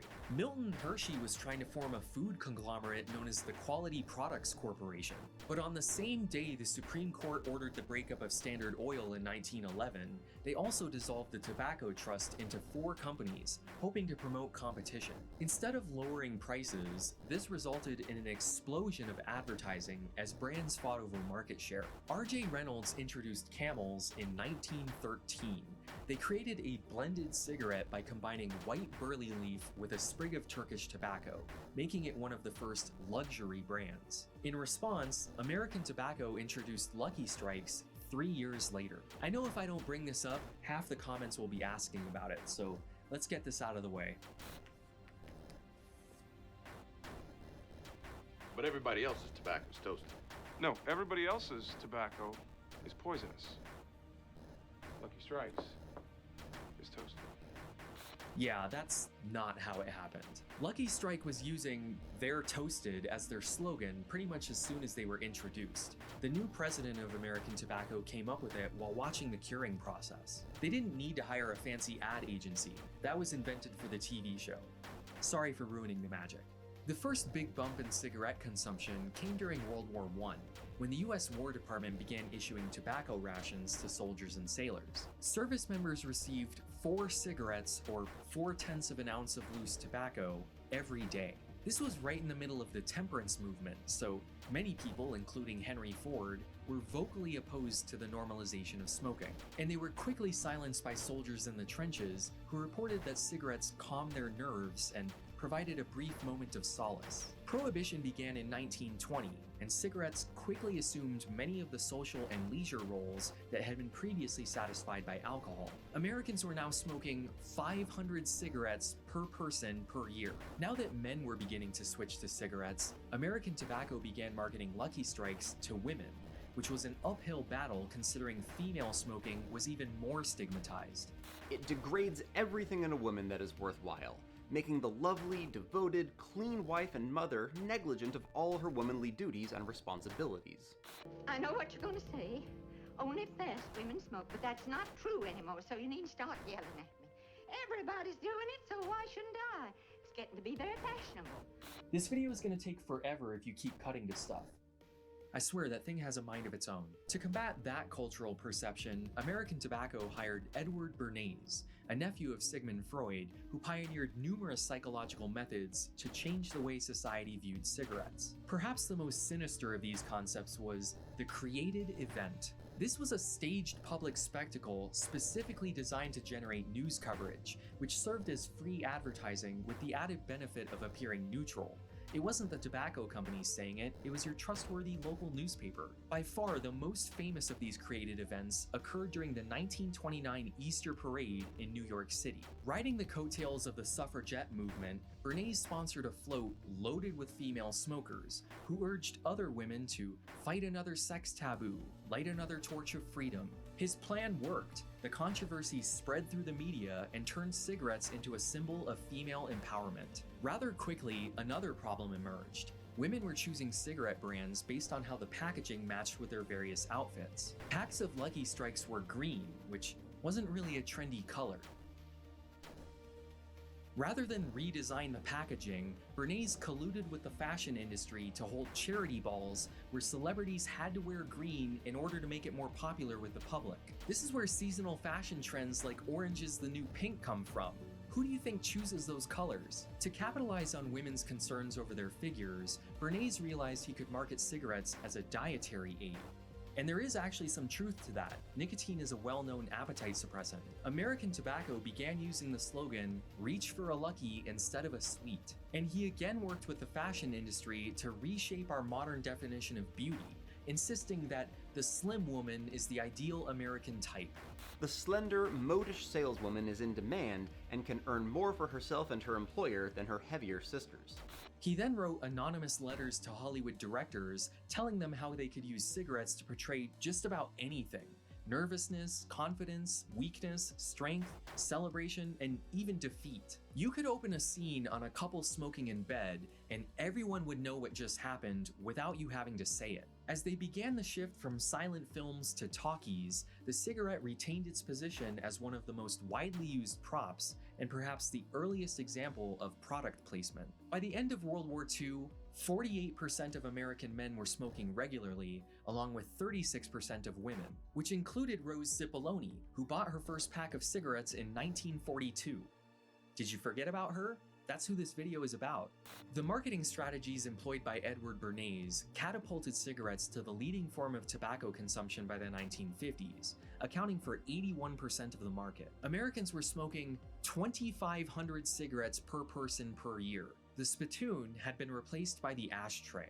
As I said, that first batch of Americans didn't start smoking until the 1920s, and it takes decades for cancer to develop. So the biggest concern at the time was throat irritation or smoker's cough, which was thought to be a temporary annoyance rather than a harbinger of things to come. The first attempt to solve this problem came in 1925, when the first mentholated cigarette was patented and sold under the brand name Spud. Most Americans were pretty familiar with menthol at this point. It was a staple item in every medicine cabinet and used as a pain reliever, antiseptic, and treatment for coughs, colds, flus, rashes, you name it. It's the active ingredient in Vicks VapoRub, which was introduced in 1905.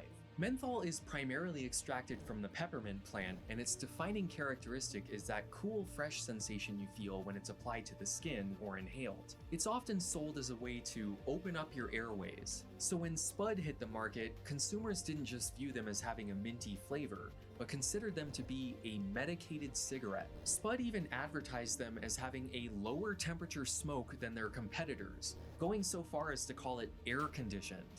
Look into my eyes. I'm going to hypnotize you. Yes, you. Right now. No, don't look away. Look into my eyes. You want to smoke? You want a smoke that will make your mouth taste fresh? There is such a smoke. It's called Spud. New Spud. It's new. It's new. It has a light touch of menthol that freshens the smoke. Something wonderful. New Spud by the makers of Marlboro. It has a fresh taste like it was air-conditioned. You're going to try new Spud tomorrow. You're going to try new Spud. You're going to buy a pack tomorrow. Tomorrow. New Spud. Bruh, are you alright? What did I tell you about smoking in here? Okay, first of all, I don't see a sign anywhere.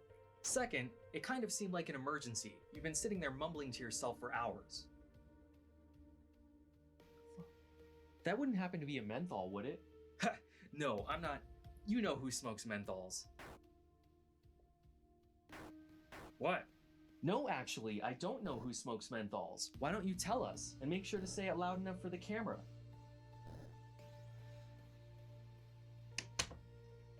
That stereotype doesn't come along until much later, but we'll get to that. When they were introduced, menthols made up just 2% of the market. They were seen as a novelty cigarette, something people smoked between other cigarettes to freshen their breath. But it didn't take long for other companies to realize the marketing value of selling a cooler, milder cigarette. Cools were introduced by Brown and Williamson in 1933 and were advertised using a cartoon mascot named Willie the Penguin. It was at this point that scientists actually began looking into the effects of menthol on the body, and while it should be obvious to everyone that it doesn't physically lower the temperature of cigarette smoke, they also found that it doesn't do much of anything else either. Menthol doesn't open up your airways or protect against throat irritation.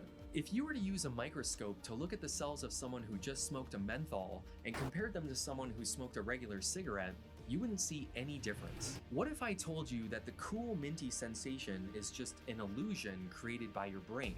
It's a lot like taking over-the-counter pain medication.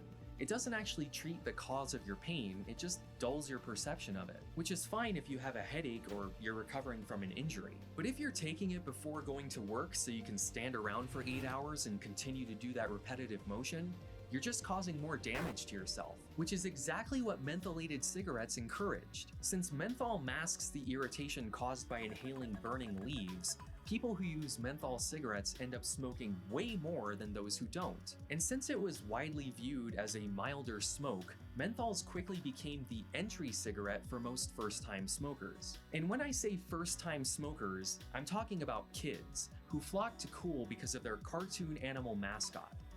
This will be a recurring theme. Kool would overtake Spud in sales by 1937 because of that appeal. While the general public thought of menthol as a drug, the medical community viewed it as being mostly inert, so politicians didn't even consider regulating it. Tobacco companies were more than happy to continue selling menthol as a flavor. But not everyone likes the taste of menthol, and they still wanted a smoother, milder smoke. So in 1937, the first king-size cigarettes were introduced. Yes, Dunhill, thanks to its king size, its finer tobaccos, and its natural filtering qualities, screens out irritants to give you a far milder smoke. Pall-Mall's famous length travels the smoke naturally, over, under, around, and through the finest tobaccos money can buy, and makes it mild.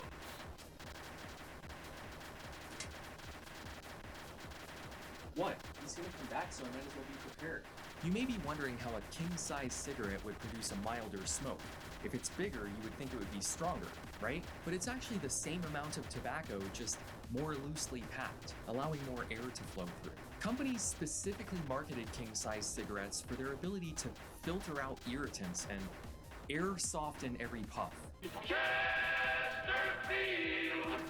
Nothing satisfies like the big, clean taste of top tobacco in Chesterfield King. The farther smoke travels, the milder it tastes. The farther smoke travels, the cooler it tastes. The farther smoke travels, the smoother it tastes. And today, only Chesterfield air softens the big, clean taste of top tobacco end to end with new top porosity paper. No wonder nothing satisfies like Chesterfield King. Chesterfield! They satisfy. You're right, that is the brand Rose Cipollone began smoking when she was 16. I'm glad you're paying attention. Chesterfield wasn't the only brand to experiment with different kinds of paper that supposedly produced a cleaner, more refreshing smoke. Salem brings you springtime refreshment. For Salem special paper, air softens every puff. You can smoke for pleasure today. No cigarette hangover tomorrow. That is the big advantage you enjoy in Philip Morris. Remember, Philip Morris is made differently from any other leading brand. And that difference is your guarantee of everything you've ever wanted in a cigarette. In 1933, Philip Morris introduced their new Philip Morris brand cigarettes, promoting them using a bellboy mascot named Johnny Morris.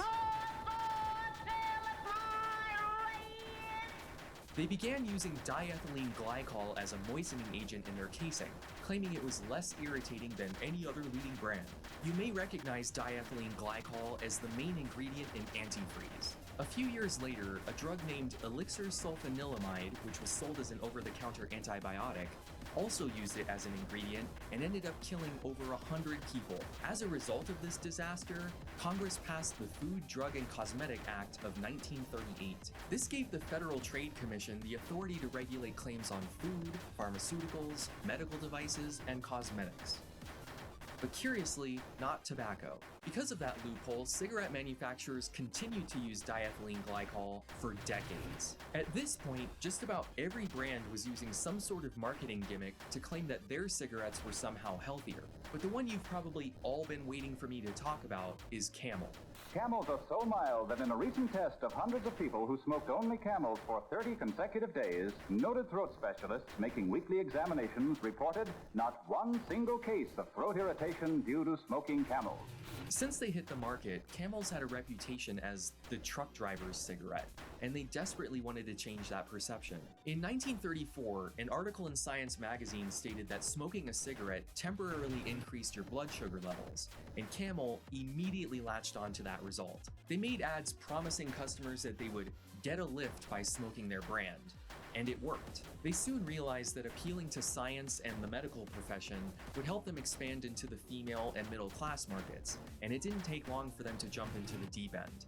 What cigarette do you smoke, Doctor? Tens of thousands of doctors in all branches of medicine, in all parts of the country, were asked that question. What cigarette do you smoke, Doctor? The brand named most was Camel. Yes, surveys show more doctors smoke Camels than any other cigarette. Smoke Camels, the cigarette so many doctors enjoy. Fun fact about that survey, it was conducted during a convention of the American Medical Association, where Camel handed out free packs of cigarettes to every doctor in attendance. Later that day, a pollster asked them what brand of cigarettes they were carrying around in their pocket. More doctors smoked Camels than any other cigarette, exploited people's faith in modern medicine, and was used as their slogan from 1946 to 1952, when Cancer by the Carton was published. You see, enough time had finally passed for the 1920s generation of smokers to begin developing lung cancer. The medical community started to notice an anecdotal link, and a few large-scale studies had been done in the United States and Britain demonstrating that correlation. Reader's Digest took those findings and translated the scientific jargon into a language everyone could understand. Now, I said I wasn't going to beat you over the head with the science on this, but I didn't say anything about having someone else do it. The Reader's Digest article made the problem clear. The increase in lung cancer mortality shows a suspicious parallel to the enormous increase in cigarette consumption. The article quotes a recent study that showed that the incidence of death by lung cancer had increased more than 10 times from 1920 to 1948. And while it's true that the deaths correlated with increased smoking rates, correlation isn't causation. So why were scientists so confident in a causal link? Well, throughout the early 20th century, epidemiologists conducted case control studies to figure out why lung cancer rates were rising. They'd recruit people with cancer, the case, then recruit similar people without cancer, the control. Then they'd try to find any differences between the two groups, usually by giving them questionnaires about lifestyle or medical history. The idea there is that any difference on the questionnaire might show why one group developed cancer while the other didn't. And by the 1920s and 30s, epidemiologists were already starting to notice that the participants with cancer tended to be smokers more often than their controls. But these studies didn't really affect popular opinion or policy. But in 1950, 4 studies came out that provided the best evidence up to that point that smoking causes lung cancer. 2 were back-to-back articles in the May issue of the Journal of the American Medical Association. One of them is actually referenced in the Digest piece, the one by Winder and Graham. Another study came out in Cancer Research, and the 4th in the British Medical Journal in September. Not only did these studies each recruit hundreds or thousands of people, some of them showed something called a dose-response effect, which is when increased exposure to the bad thing lines up with increased or decreased rates of disease. So in this case, the groups that smoked more cigarettes had the highest rates of lung cancer, while the groups that smoked less cigarettes had less lung cancer. Plus, the dose-response effect is easy to translate to a lay audience. The more you smoke, the greater your risk of developing lung cancer. This Reader's Digest article marked a turning point in public education about smoking and lung cancer. But as far as research that impacted policy, we'd have to wait until 1954, when a massive study of British doctors came out and rocked the medical community. Okay, so that video by Patrick Kelly is like 25 minutes long, so I won't show it all here. The link is down below, and it's crazy interesting. Think about it. How do you prove that cigarettes cause lung cancer and not something like driving cars or working in factories? He goes over the entire scientific history of how they proved the link, and even developed meta-analyses to show. Do you remember 1952? Well, sir, I wasn't alive in 1952. 1952 was a year Reader's Digest nailed us with the whole health aspect. What the?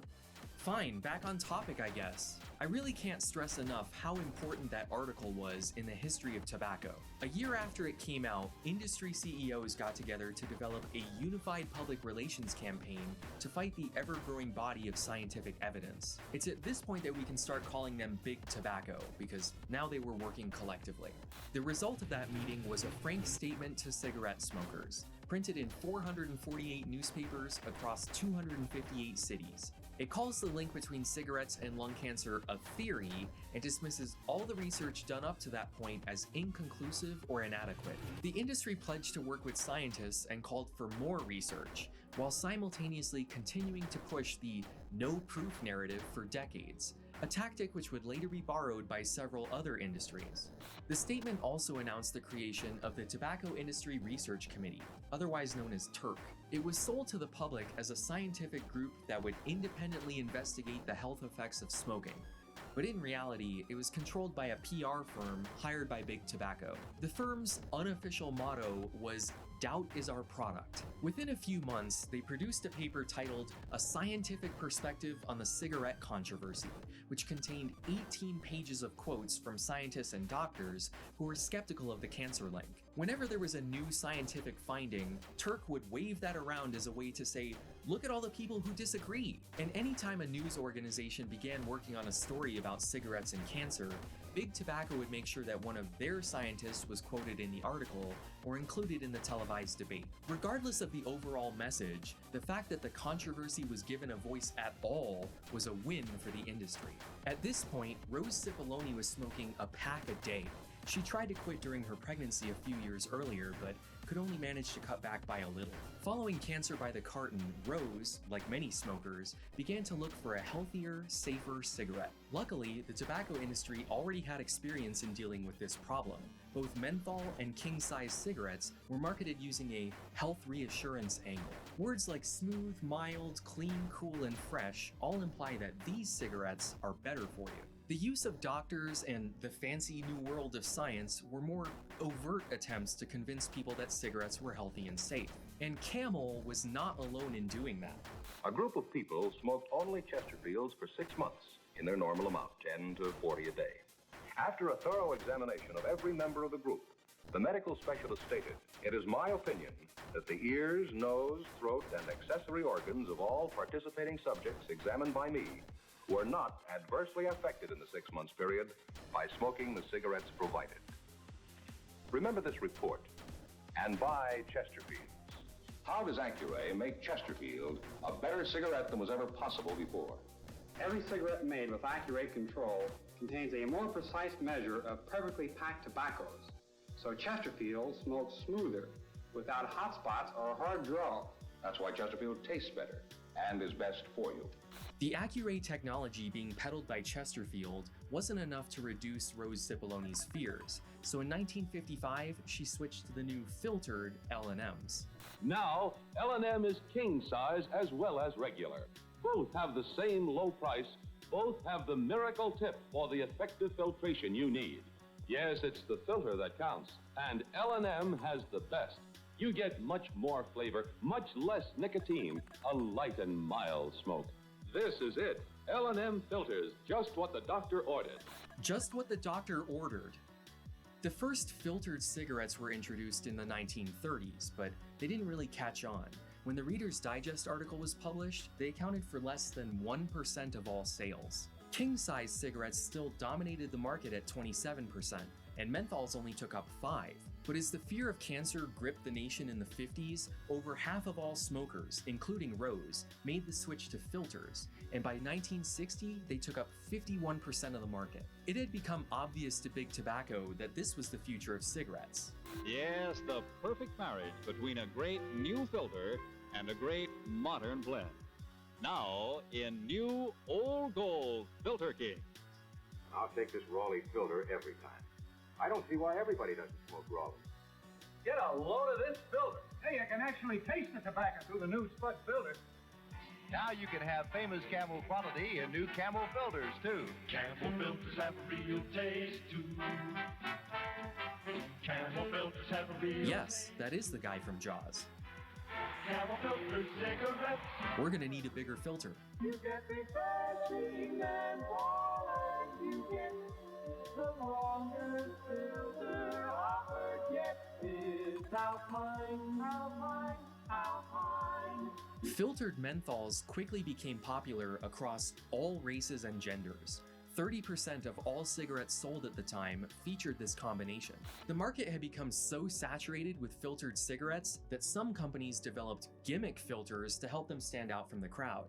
In this fancy, frilly, you gotta have a gimmick world, there's one cigarette that doesn't go along. Camel filters? We're not about to hide our kind of easy taste behind some gimmick. Camel filters, they're not for everybody. But then, they don't try to be. Why would you pick that one? I'm trying to tell them about gimmick filters and you pick the one brand that specifically does. Lark is unique in cigarette filtration. Only in the Keith filter do you find two modern outer filters plus an inner filter of charcoal granules. Cork tips to protect your lips. Tarleton's got a charcoal tip, and it's got a white one too. You feel better about smoking with the taste of Kent and with the Micronite filter. Micronite filters were made out of asbestos, which gave people mesothelioma. So within a few years, Kent, and the industry as a whole, switched to cellulose acetate, which they still use to this day. In 1972, Rose Cipollone began smoking Parliaments, which had a rather unique filter gimmick. Before I show you this commercial, I should warn you, it has a rather gratuitous sex scene by 1950s standards, but we're all adults here. New Parliament keeps what it filters off your lips. No filter feedback. Keeps it off your lips and her lips too. No filter feedback. Tobacco tastes best when the filter's recessed. Parliament, smoke Parliament cigarette. No filter feedback. Someday, all filters will be made this better way, recessed like today's Parliament. Because filters that are flush, like this, feed back nicotine and tar. But with Parliament's exclusive recessed filter, you smoke clean. The United States Testing Company confirms high filtration, no filter feedback. On your lips or hers. Tobacco tastes best when the filter's recessed. Parliament, smoke Parliament cigarette. No filter feedback. Yeah, that song is catchy as hell. Good luck getting that out of your head. It's funny that they thought every cigarette would eventually be made like that. I can't imagine having an extra quarter inch of paper on the end would create a very fun mouthfeel. But there's something else about these filters that I think everyone needs to know. Your cigarette's not tasting cool enough till you come up to cool. With British Tobacco's Cool White filter, extra coolness too. As soon as filters were added to every cigarette, Big Tobacco realized that they're actually useless. They don't filter out anything. So they began altering the pH of the filter material itself so that when you smoked it, that cool white filter would change color to yellow, giving you the impression that they're doing something. Here's how one researcher at R.J. Reynolds put it when he originally pitched the idea. The cigarette smoking public attaches great significance to visual examination of the filter material in filter tip cigarettes after smoking the cigarettes. A before and after smoking visual comparison is usually made, and if the filter tip material is darkened after smoking, the tip is automatically judged to be effective. While the use of such color change material would probably have little to no effect on the actual efficiency of the filter tip material, the advertising and sales advantages are obvious.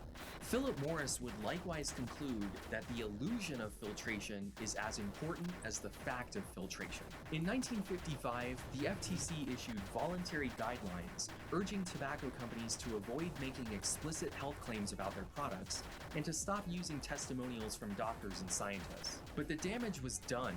People had already convinced themselves that filters made cigarettes healthier. Filtered cigarettes made up 90% of the market in the 70s, and their perception as being safer allowed Americans to justify smoking even more than they had previously. By 1974, consumption had increased to 4,100 per person per year. That's 11 cigarettes for every man, woman, and child. This was the peak of smoking in the United States. Half of all adults were lighting up regularly thanks to tobacco's aggressive marketing campaigns on radio and television, which probably wouldn't have existed without cigarettes in the first place. When commercial radio began in the 1920s, broadcasters like NBC, ABC, and CBS operated more like YouTube and Facebook today. They didn't actually create any content, they were just a platform. The shows themselves were produced by advertisers, or in this case, tobacco companies. Beginning in 1935, Lucky Strikes produced a musical variety show titled Your Hit Parade, which played a ranked list of top songs chosen by National Survey. This is the predecessor to the American Top 40, or even Total Request Live. When broadcast television began in 1946, things worked in much the same way. Advertisers produced the programs and then paid to have them shown on the air. I Love Lucy was not a CBS show sponsored by Philip Morris. It was a Philip Morris show that happened to air on CBS.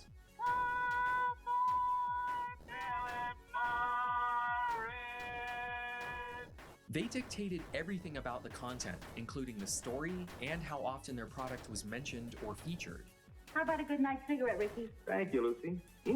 Nothing but the best, huh? Next, nothing but Philip Morris. Just about every TV show worked this way. Dragnet was produced by Rose Cipolloni's first brand. Friends, as you know, on Dragnet, we've always tried to emphasize the importance of facts. And when we talk to you about Chesterfield, we give you the facts. The game show I've Got a Secret was created by Winston, the same brand behind The Flintstones, which was an adult-oriented cartoon in the same genre as The Simpsons and South Park.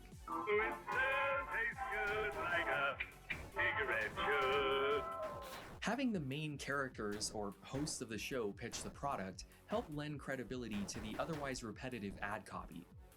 And that's why I'd like to talk to you about CuriosityStream.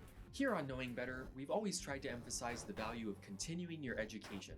So when we tell you that there's no better place to do that than CuriosityStream, you know we're telling you the truth.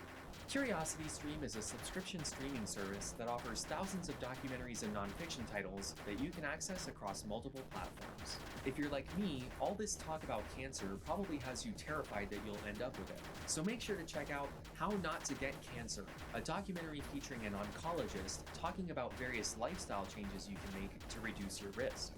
Smoking is still the leading preventable cause of cancer. He definitely talks about more than just smoking, but if you're not in the mood to be preached at about your health, they also have this documentary about camels. The animals, not the cigarettes.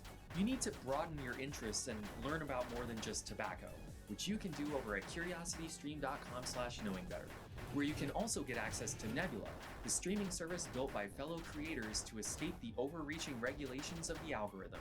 Every Knowing Better video is hosted there ad-free.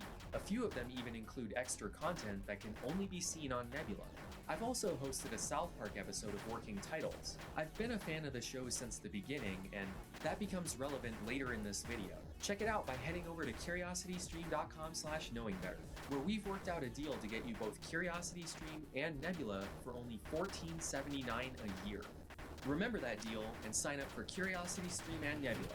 You'll also be supporting the channel when you do. You're going to sign up for CuriosityStream and Nebula. You're going to do it. Tomorrow. This period of broadcast television ended in 1959, when it was revealed that several advertisers were rigging their quiz shows in an effort to increase ratings. Following the scandal, the FCC handed responsibility for programming over to the broadcasters. Companies were now forced to buy advertising time slots, which were spread out during the runtime of various shows, which were now produced by the networks themselves. This is when the modern age of commercials began. You've hopefully seen a few during this video. Cigarettes are what we call an undifferentiated product. They're all made the same way with the same ingredients. Some smokers will tell you they can taste a difference, but whatever. It's a lot like coffee or cola. Most people can't really tell them apart. So aside from having gimmick filters, the only way to differentiate your cigarettes from all the others was by defining who you were selling them to. This is when the industry shifted away from buckshot advertising and adopted a more targeted approach. Some brands were marketed towards yuppie white people, like Newports, and Virginia Slims were advertised to women, causing Rose Cipolloni to briefly switch to them in the 60s. Marlboro was actually the first brand to be exclusively marketed to women when it was introduced in the 1920s. Marlboro Reds were originally sold with a red tip so that lipstick would be less noticeable. Nowadays everyone uses a tan color, but it serves the same purpose. In the 1950s, Marlboro began to pivot their marketing towards hard-working blue-collar cowboys. Then there's this flip-top box. I like things that are well designed. This box is interesting and practical. Philip Morris began their Marlboro Man advertisements in 1954, but just like Barbie, he had a hard time holding down a job and ended up doing everything from serving in the Navy to playing football. It would take almost a decade before he finally settled on being the iconic cowboy. In 1957, the Surgeon General put together an advisory committee to analyze smoking's effect on health and come up with policies to combat the issue. The next year, the Tobacco Institute was founded as a trade association and lobbying group for the industry. separate from the supposedly independent research committee. Their main task was to preemptively fight the regulatory efforts they soon expected from the government. The Surgeon General released his report on smoking and health in 1964, stating that the death rate for lung cancer was 1,000% higher for smokers than non-smokers, and connected cigarettes to a rise in chronic bronchitis, emphysema, and heart disease. Their primary recommendation was that a warning label be printed on every pack. Sir, I just don't see the point in a warning label for something people already know. The Tobacco Institute initially lobbied against the label and delayed it for several years. But then they realized that this would grant them legal liability protection. You wouldn't be able to sue them if you developed lung cancer because you knew the risks. When Congress passed an act forcing all tobacco companies to put the Surgeon General's warning on their packages. So now everyone knows the dangers of smoking. And some people still choose to do it, and we believe that's what being an American is all about. The warning label appeared on packs in 1966, and within a year, the FTC determined that it had no effect on the sale of cigarettes. Only 3% of consumers even read it. They eventually beefed up the language and printed it in the name of the Surgeon General, also to little effect. But this made smoking a controversial issue of public importance, so the FCC applied the fairness doctrine and ruled that if broadcasters wanted to keep tobacco ads on their network, they would also have to give equal time to the opposing view. For every 3 cigarette commercials, they had to show 1 anti-smoking public service announcement. This is a smoking machine. It is used to test the nicotine and tar content of various brands of cigarettes. Just a quick clarification here, when we talk about the tar content in cigarettes, we're not talking about the petroleum tar they use in asphalt. Tar is just the residue left behind after burning something. For any other drug, we would call it resin. This is a smoking machine too, although he probably doesn't realize it. His lungs are also collecting tars and nicotine. One thing about this machine, it will never get heart disease or cancer from smoking. Can this machine make the same claim? The tobacco industry was the largest advertiser on television, buying up 8% of all available ad time. So, thanks to the fairness doctrine, anti-smoking PSAs were getting just over 2% for free. Over the next 3 years, per capita consumption of cigarettes began to fall for the first time ever. Big Tobacco quickly realized that the more advertisements they put on TV, the more people would be exposed to the anti-smoking message. So they went to Washington, D.C. to ask for a law to ban cigarette commercials. They needed an act of Congress because this needed to be industry-wide. If any single brand continued to run commercials, they would gobble up the market and keep those PSAs on the air. Big Tobacco got what they wanted, and Nixon signed the Public Health Cigarette Smoking Act into law. The last cigarette commercial on television aired during the Johnny Carson Show at 11:59 p.m. on January 1st, 1971. That historic final spot was produced by the female-oriented brand Virginia Slims, which went full circle to reference both the suffragettes and the women's liberation movement. You got Virginia Slims now, baby. You come a long, long way. This may seem counterintuitive, but like the warning label, this ban actually helped the industry. Without the mass exposure of commercials, it was nearly impossible for any startup companies to gain a foothold in the market, which protected the already established brands. This ban affected both television and radio, which tended towards a white audience. Black people, on the other hand, tended... Here we go, yet another Knowing Better video about race.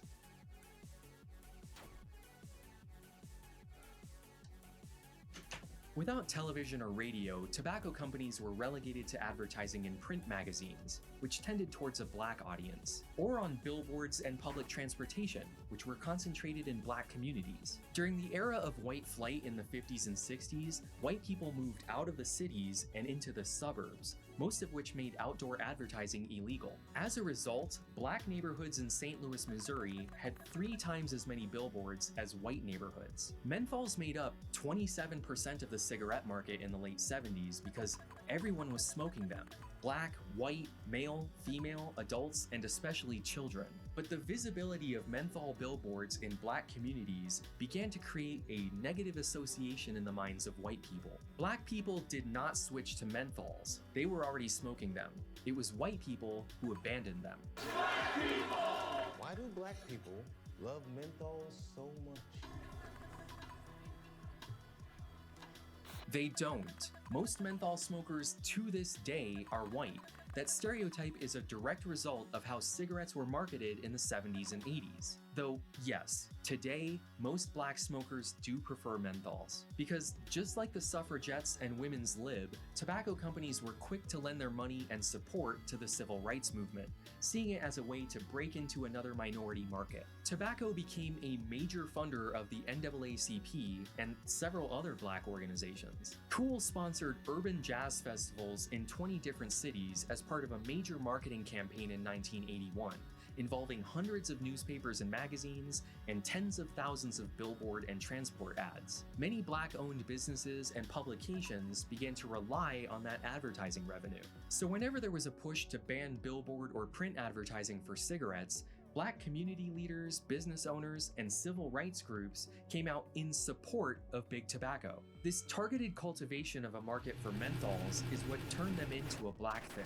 During the mildly racist Reagan years, anything having to do with black culture was seen as bad, so white kids stopped picking up Kool as their first cigarette. Instead, they were turning to other established brands like Marlboro or Camel. In 1986, only 30% of adults were regular smokers. Millions had either quit or died.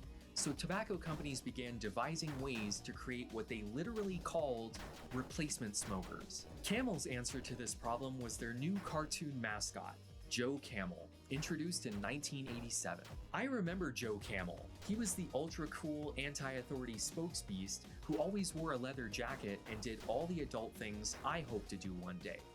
And that was the point. Just like Kool's Willie the Penguin, he was specifically designed to appeal to children. The researchers who ran market testing for R.J. Reynolds even warned them that he may be too appealing to young children, which may cause trouble down the line. In 1991, a study found that Joe Camel was just as recognizable to preschoolers as Mickey Mouse. Within just a few years, Camel's market share among teenagers and young adults more than tripled, and 36% of high schoolers were smoking.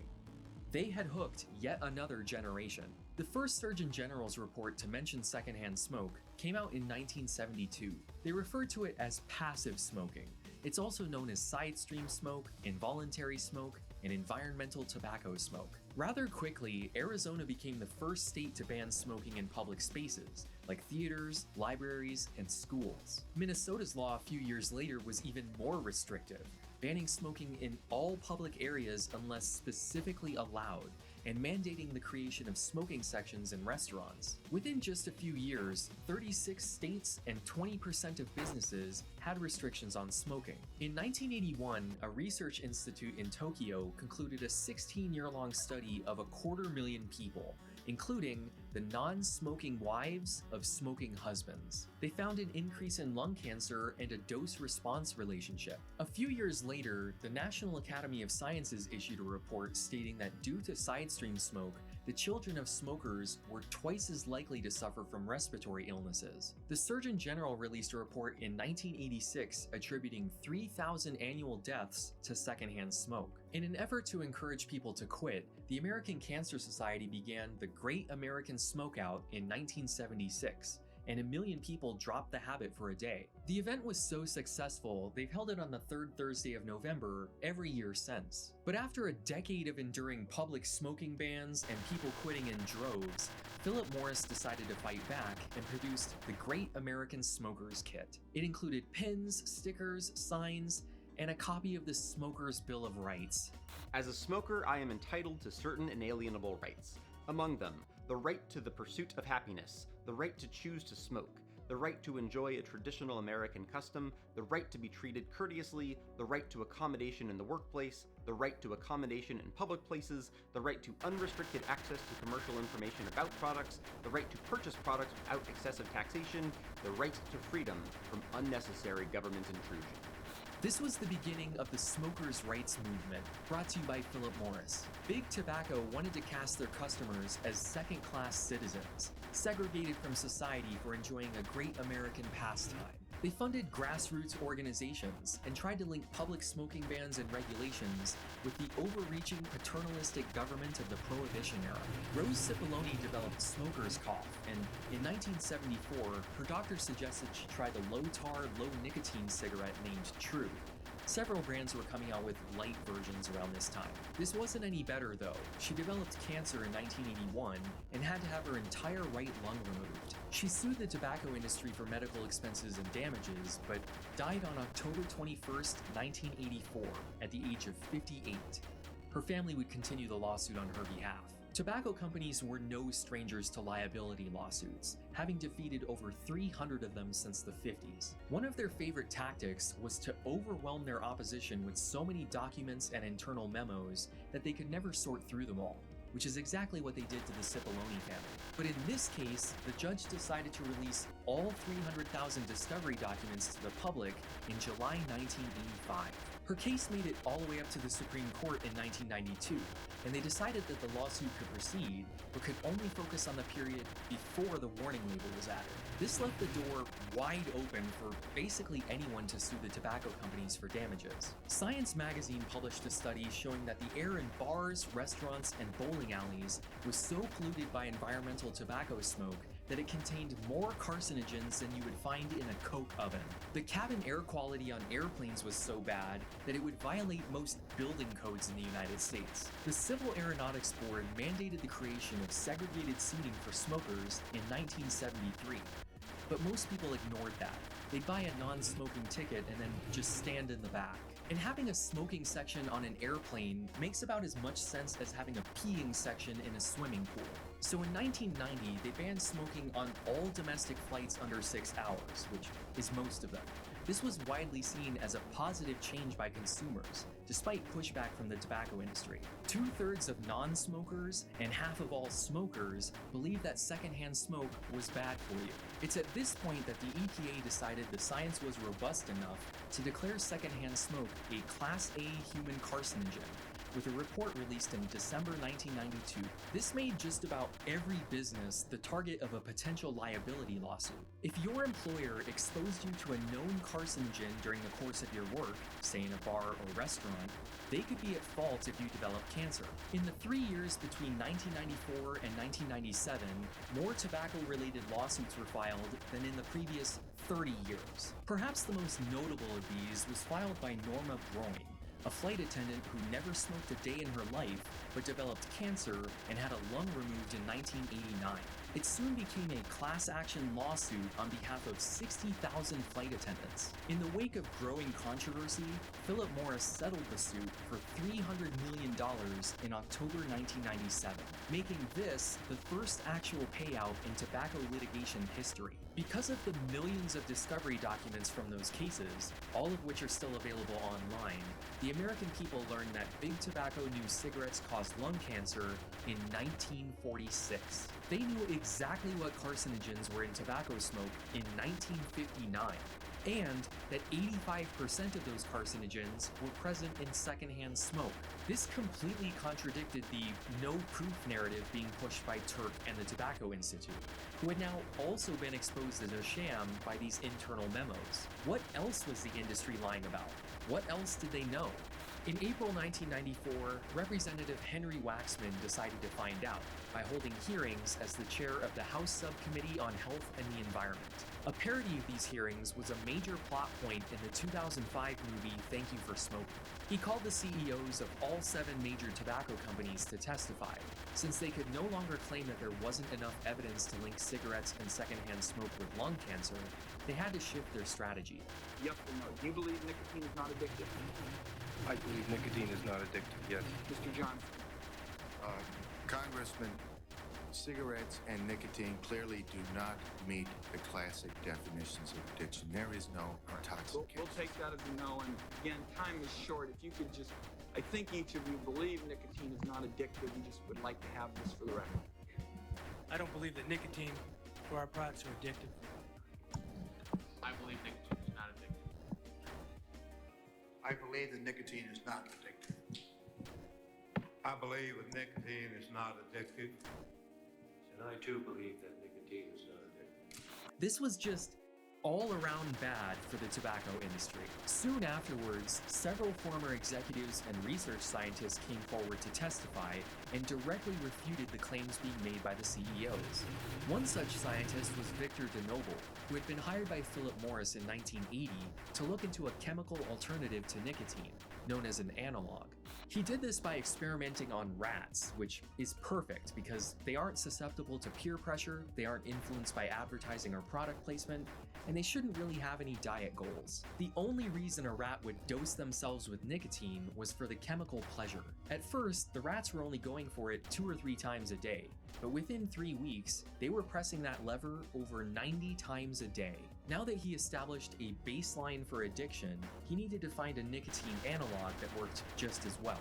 What he came up with was a combination of 2'-methylnicotine and a compound known as acetaldehyde. This combination was so strong that the rats were dosing themselves 540 times a day. He presented his findings to Philip Morris in 1982, and they immediately rejected them because replacing the active ingredient in cigarettes would require them to seek FDA approval, which they knew they would never get. But acetaldehyde already occurs naturally in tobacco smoke. DeNoble's research had identified it as an impact booster that worked just as well on regular nicotine, so cigarette manufacturers began adding more of it to their product to make it even more addictive.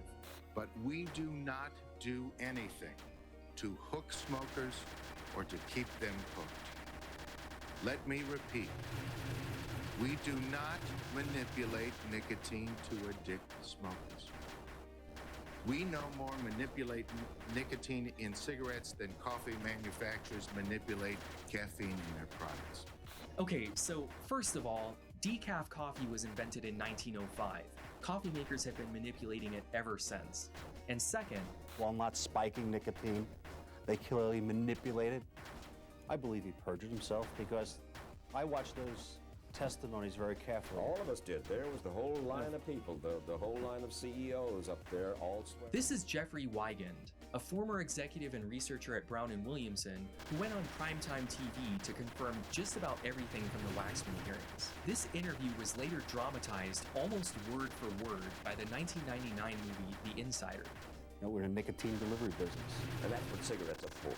Most certainly. It's a delivery device for nicotine. A delivery device for nicotine. Delivery device for nicotine. A delivery device for nicotine. Put it in your mouth, light it up, and you're going to get your fix. And you're going to get your fix. You get your fix. Like the Reader's Digest article, it's hard to understate just how important this revelation was to the history of tobacco. For almost a century, they had successfully avoided every attempt to regulate their industry by claiming they were selling a lifestyle product. It wasn't a drug, they didn't manipulate it, it didn't cause cancer, and it wasn't addictive. Whistleblowers like DeNoble and Wigand had completely destroyed that narrative. Unfortunately, the Waxman hearings went nowhere. The Republicans took control of the House a few months later, and none of the CEOs were charged with perjury. The Attorney General of Mississippi was the only reason the tobacco companies suffered any consequences. Less than a month after the hearings, he filed a lawsuit on behalf of the state to recover all the tobacco-related healthcare costs they paid through Medicaid. He thought the warning label was no longer sufficient liability protection. The Surgeon General issued a report in 1988 stating that nicotine is an addictive drug. Previous reports had only referred to cigarettes as habit-forming. The packaging and label didn't mention that, so consumers couldn't make an informed choice. Before it was added to every pack, the industry knew cigarettes were addictive and caused lung cancer. They knew exactly how to manipulate nicotine levels and even remove carcinogens. They just didn't. Several companies held patents for a safer cigarette, but never brought them to market, because doing so would be an implied admission that their original product was unsafe. Which, you know, it was. Within 3 years, 30 states had signed on to Mississippi's case, and several others had filed their own independent lawsuits. This idea now that the government is suing the tobacco companies, this is a betrayal worthy of Sammy the Bull. I mean... The 90s were an interesting time for supposedly frivolous lawsuits in the United States. The McDonald's hot coffee thing had just happened, which was a totally justified case, but that's not how it was presented in the media at the time. Most Americans had adopted a sort of meh attitude towards corporate liability lawsuits, which is exactly what corporations and right-wing think tanks wanted so they could pass tort reform. Do you know that the first payment went out recently to someone who sued the tobacco companies after the warning label appeared on the pack, after she started smoking? But it didn't mention her by name. You see, that was... Haha, what a funny joke! Right up until you realize he's probably talking about Rose Cipollone. In the midst of all these lawsuits, Big Tobacco realized that rather than continue to fight individual cases, they could just reach a settlement with the states, which would cover everyone.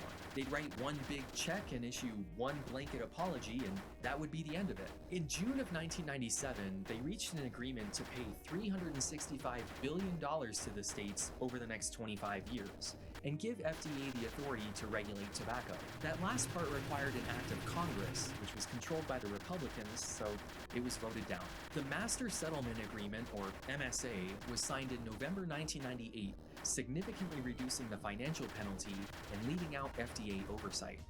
Within a few months, the cigarette company settled with the American smokers to the tune of $246 billion. And the Academy of Tobacco Studies was permanently dismantled. The Academy of Tobacco Studies was the movie stand-in for the Tobacco Institute and Turk, both of which were dissolved by this agreement. And that $246 billion was over the course of 25 years. They're actually still paying that off. That money was supposed to be used to help fund public health initiatives and anti-tobacco education, but most states just used it to balance their budgets, making them somewhat dependent on the tobacco industry's continued success. The MSA also ended all outdoor advertising for cigarettes, including billboards and public transportation, meaning that Big Tobacco is the only industry in the country to have lost access to all forms of media. They're the only ones who can't advertise on TV, radio, the internet, or outside. They could no longer sell branded merch through their coupon programs, and they had to get rid of all of their famous characters. I think it's important to note here that none of these penalties were the result of government regulation. The Master Settlement Agreement was an out-of-court legal settlement between the tobacco industry and several individual states, not the federal government. The other way the government pretends to be caring and discouraging is they attack the advertising, the root of the problem. You know, the Marlboro Man had to come down. He was too powerful. That was just... Joe Camel had to go. The Budweiser Frogs were too powerful an image to people. Hey, even if you are a kid, if you can't resist a frog, I hope you die, and I want you to die. I mean... We're finally at the point where I was old enough to pay attention to politics and watch edgy comedy specials on HBO. I know, right? We finally get to talk about me. Only took like an hour. I remembered that Joe Camel joke specifically, and I wanted to watch the entire special as part of my research for this video. It's actually quite difficult to find. HBO seems to have scrubbed it from the internet, and when I finally got a chance to see it, I quickly understood why. Of the 1 hour runtime, the first 25 minutes are an unbroken libertarian defense of the tobacco industry. Bruh, Bill Maher is not a libertarian. He's a liberal like you. Okay, first of all, I'm not really a liberal, but second, nobody on the left would agree that he's on the left. He might have voted for a Democrat or two, but he's never been on the left. You're just saying that because he makes fun of you for being woke. Can you help me out here? I'll clue you in a secret. Death is not the worst thing that could happen to you. It's not worse than losing your freedom. It's not worse than losing a sense of personal responsibility. Now, I'm a libertarian. That means I'm against the government doing almost anything. What I'm saying is, it's not like he turned into a centrist recently. He's always been... What? It's allowed now. Okay, you're a libertarian, and this is my private property. Well, actually, it's my landlord's property, and I don't want to lose my security deposit, so still, you can't smoke in here. Fascist. Okay, so when I was a teenager, I was also a centrist libertarian. It wasn't like I examined all the political philosophies out there and picked the best one.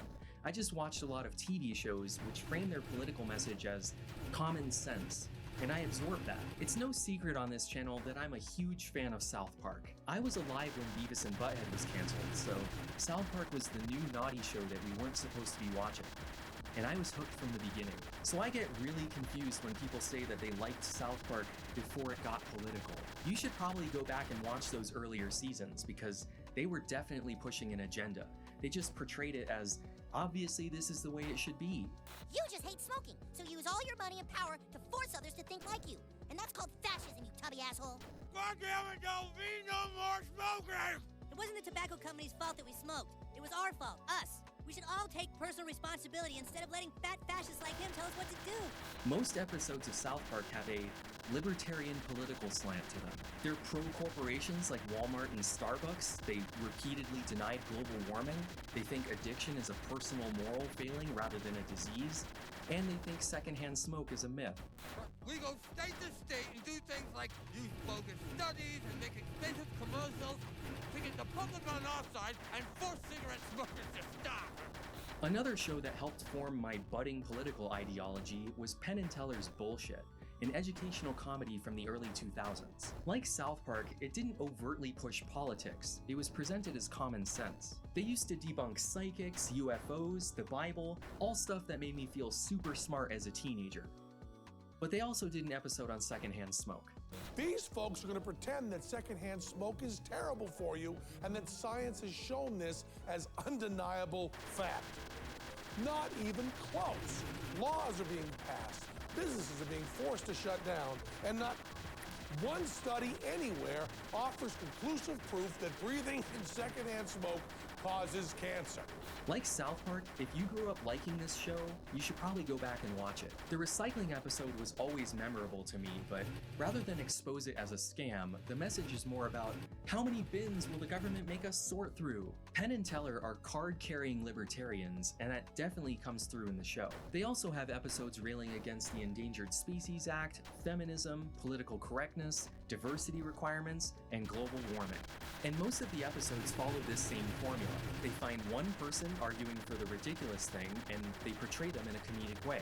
We guess the government isn't interfering enough in Joe's life. He wants a full-time babysitter. And then they bring on some academic scholars to back up their side. Larry Elder, talk show host. And future Fox News contributor. I'm Dr. Elizabeth Whelan, and I'm president of the American Council on Science and Health. The American Council on Science and Health is a lobbying group funded by the pharmaceutical, chemical, and tobacco industries. I'm Bob Levy, Senior Fellow in Constitutional Studies at the Cato Institute. The Cato Institute is a libertarian think tank. Notice how they didn't have a single doctor, scientist, or public health official on the show to discuss whether secondhand smoke is harmful, but that won't stop them from debunking the science. The study that gets the most publicity is a study by the Environmental Protection Agency.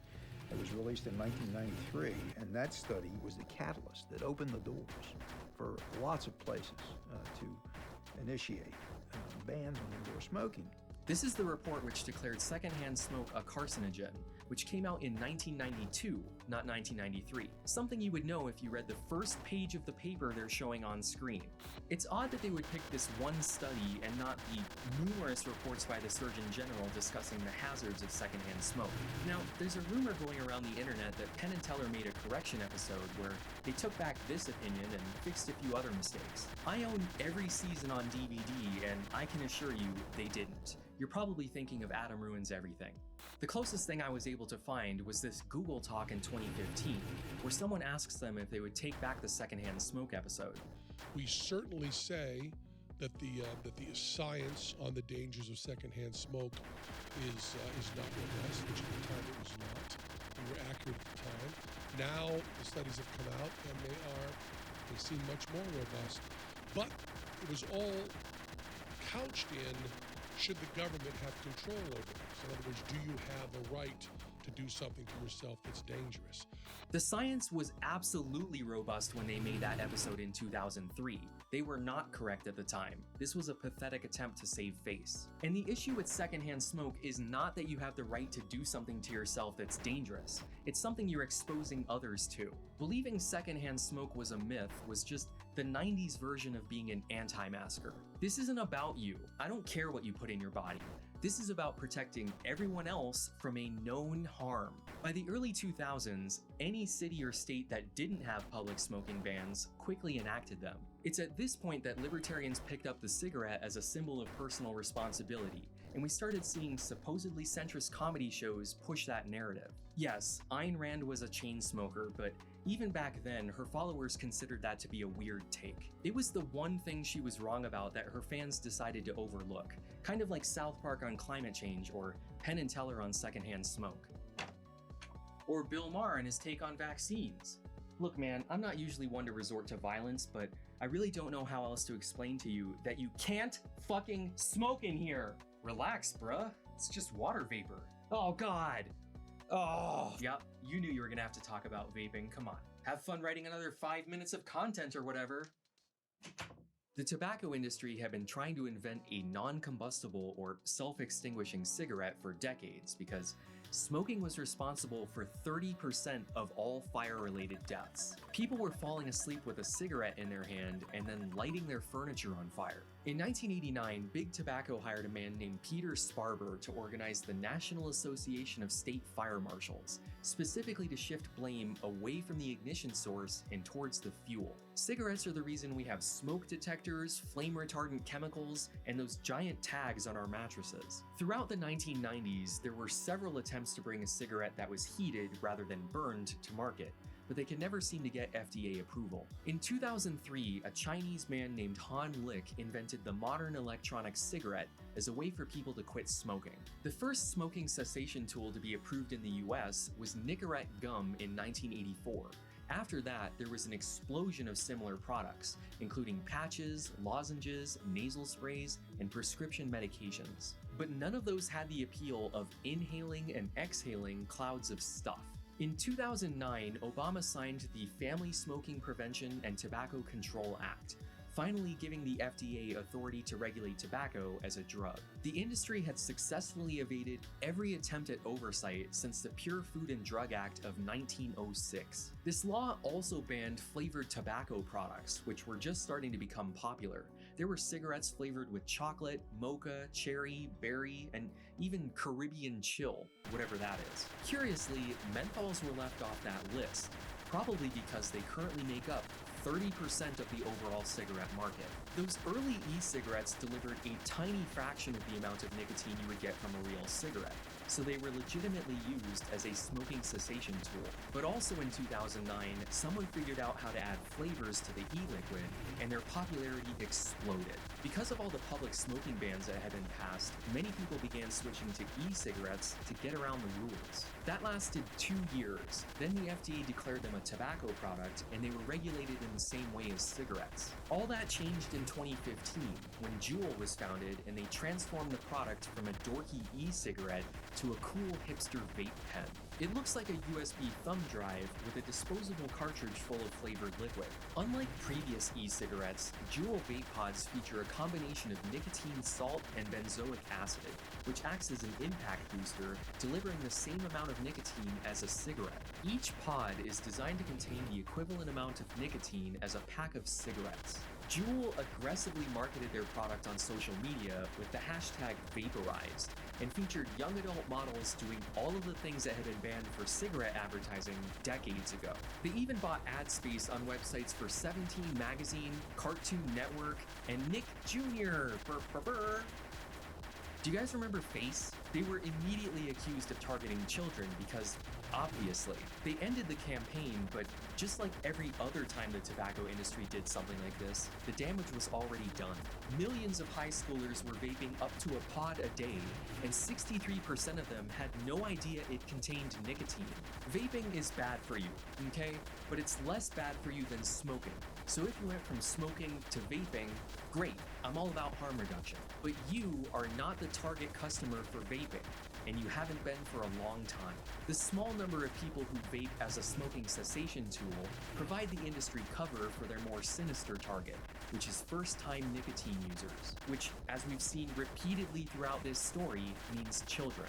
In 2018, Philip Morris bought a 35% stake in Juul, which then shut down its social media accounts and discontinued the cucumber, mango, creme, and fruit-flavored pods. Now the only available flavors are Virginia tobacco, classic tobacco, mint, and menthol. Every other country that has banned flavored tobacco products, whether that be cigarettes, cigars, or vape liquid, have included menthol on that list. The United States is the only country who hasn't, because we're the only country where menthols are seen as a black thing. The FDA announced their intention to ban menthols in November 2018, and it was a pretty big deal to see the NAACP finally flip to endorse that effort. Several cities and states decided not to wait and moved to ban them independently. San Francisco had already banned them, and Massachusetts became the first state to do so in 2020. But when New York City tried to enact a similar law, they ran into opposition from black civic leaders like Al Sharpton. If we're talking health, why are we banning all cigarettes? Oh, only where it's disproportionately black. So in other words, whites have the intelligence to decide what to smoke, but you've got to, in many ways, make decisions for us. He's been defending menthols using those racist self-determination talking points for decades. But with this recent push, he began to, rather distastefully, invoke the deaths of Eric Garner and George Floyd, both of whom were killed by police in situations involving cigarettes. So we're going to go act like Eric Garner didn't happen, cause a situation where it could happen again, where someone's selling loosies, you end up with a police interaction. The ban the menthol is going to accelerate selling loosies. They sell loosies anyway now. It's going to go 10 times higher. Because y'all know y'all going to go find a way to get y'all's Newports.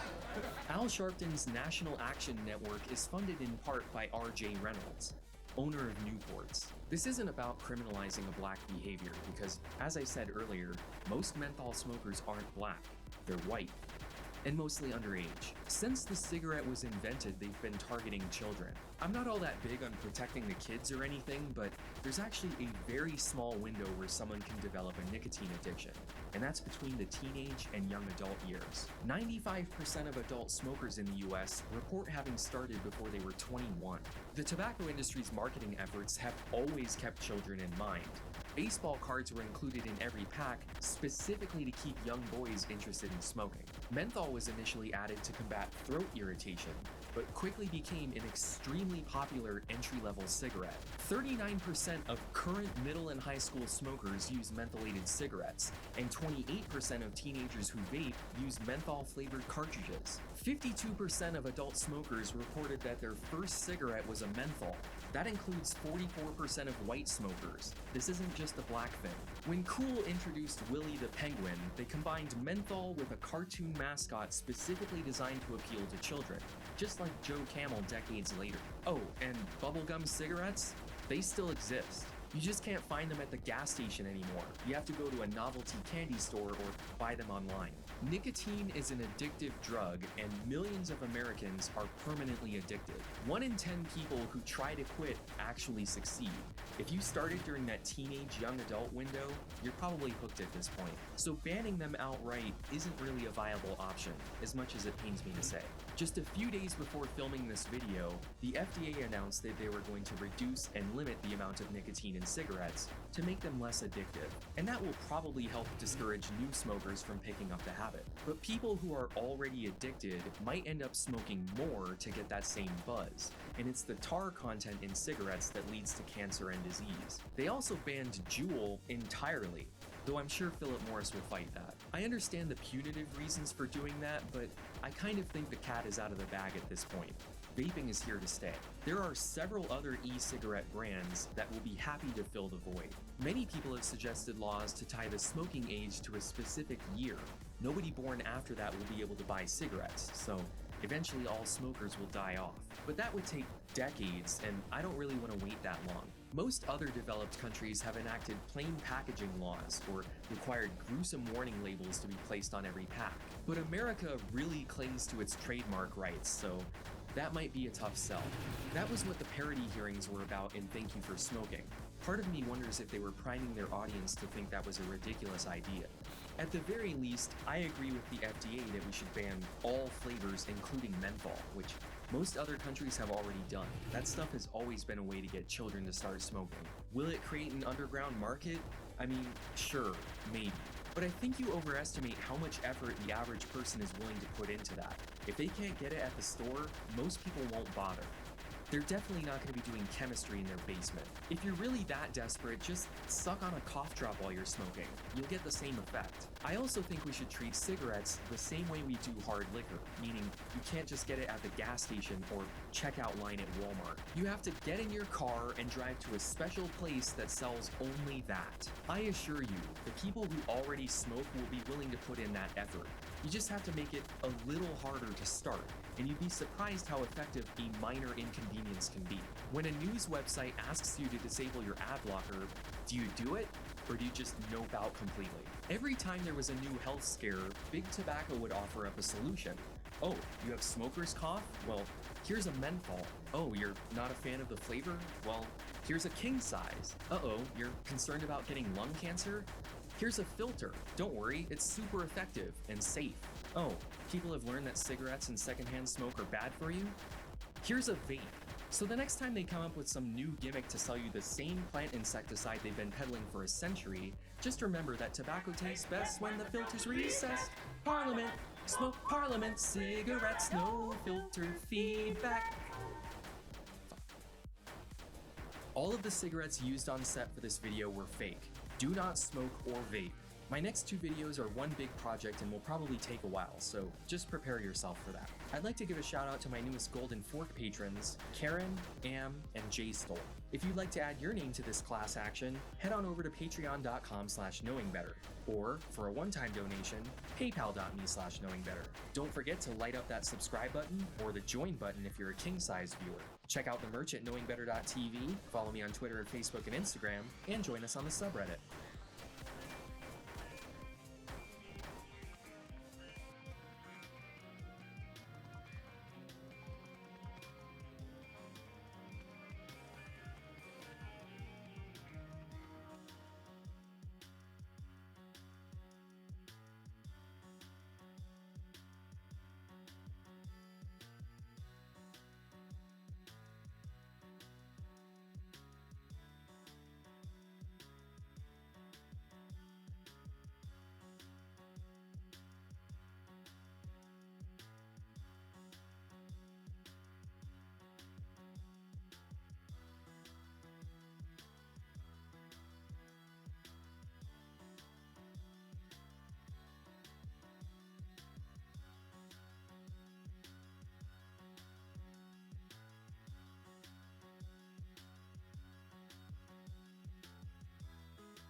This is the Kickstarter iceberg. This iceberg chart outlines the worst ideas and the biggest scams that Kickstarter has ever seen. So in case you don't know what Kickstarter is, I'll give you just a speedrun explanation. Kickstarter is a crowdfunding website where if you have a brilliant idea for a product that you want to make a reality, you can go onto Kickstarter and make a web page where you pitch this product, and if people like what you're pitching, they can decide to give you money in the hopes that you can make this product a reality. Now, quite a few pretty good products have come from Kickstarter over the years. Oculus's first VR headset, the Oculus Rift, actually started as a Kickstarter campaign. Undertale and Shovel Knight were both games that started as Kickstarter campaigns. That Exploding Kittens game, if you've ever seen that around, that started as a Kickstarter campaign. Good things do come from this website, but definitely not everything. Before we get into this, I need to quickly point out some things. First of all, some of the entries on this iceberg chart are actually Indiegogo projects. Kickstarter and Indiegogo provide a very similar service. They're both crowdfunding websites where you make a web page that pitches your product and then people can decide whether or not they want to fund it. They both offer rewards for people who decide to back products. Since both of these websites are basically the same thing, this iceberg chart covers stuff from both of them. Also, I want to keep a pretty decent pace going through all of these entries here today. And so I am going to go a little bit in depth into some of these entries that are worth it, but I'm also just gonna breeze through a lot of these. All right, let's get into it. The Triton Gills. So in 2016, an Indiegogo campaign was launched for something called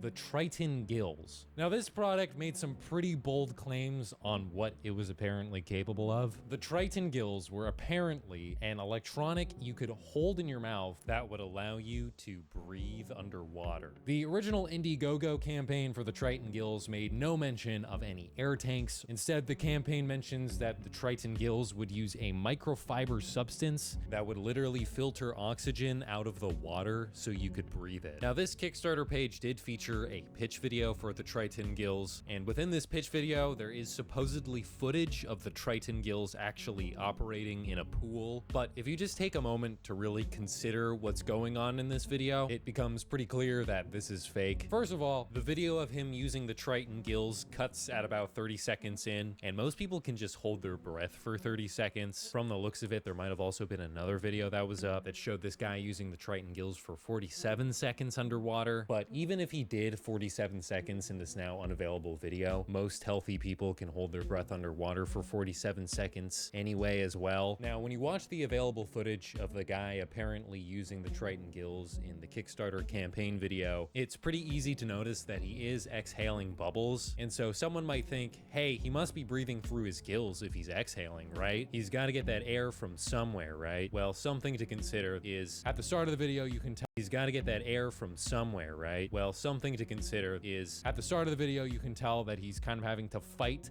not floating to the surface, but towards the end of it, he's easily just kind of like shimmying around at the bottom. And so what a lot of people have speculated what this guy is doing is the Triton Gills are doing pretty much nothing here. Instead, what he's doing is he just took a giant breath of air before filming, and as he's filming, he's just letting out a little bit of air at a time. And when he lets out air, it kind of gives out the illusion that he's like, he already breathed through his gills and now he's exhaling, but in reality, he's never breathing in at all. He's just slowly letting air out. It looks pretty likely that a similar tactic was being used in the now missing 47-second video. Now, besides this campaign having a video that's almost certainly not showing functioning Triton Gills, there are a lot of other reasons this campaign is probably fake. I'm not really going to get into it too much here, but there are a lot of articles you can read online about all the reasons the Triton Gills are pretty much impossible with current technology. Now, this Indiegogo campaign managed to raise nearly $900,000, but before they could collect their money, Indiegogo forced them to refund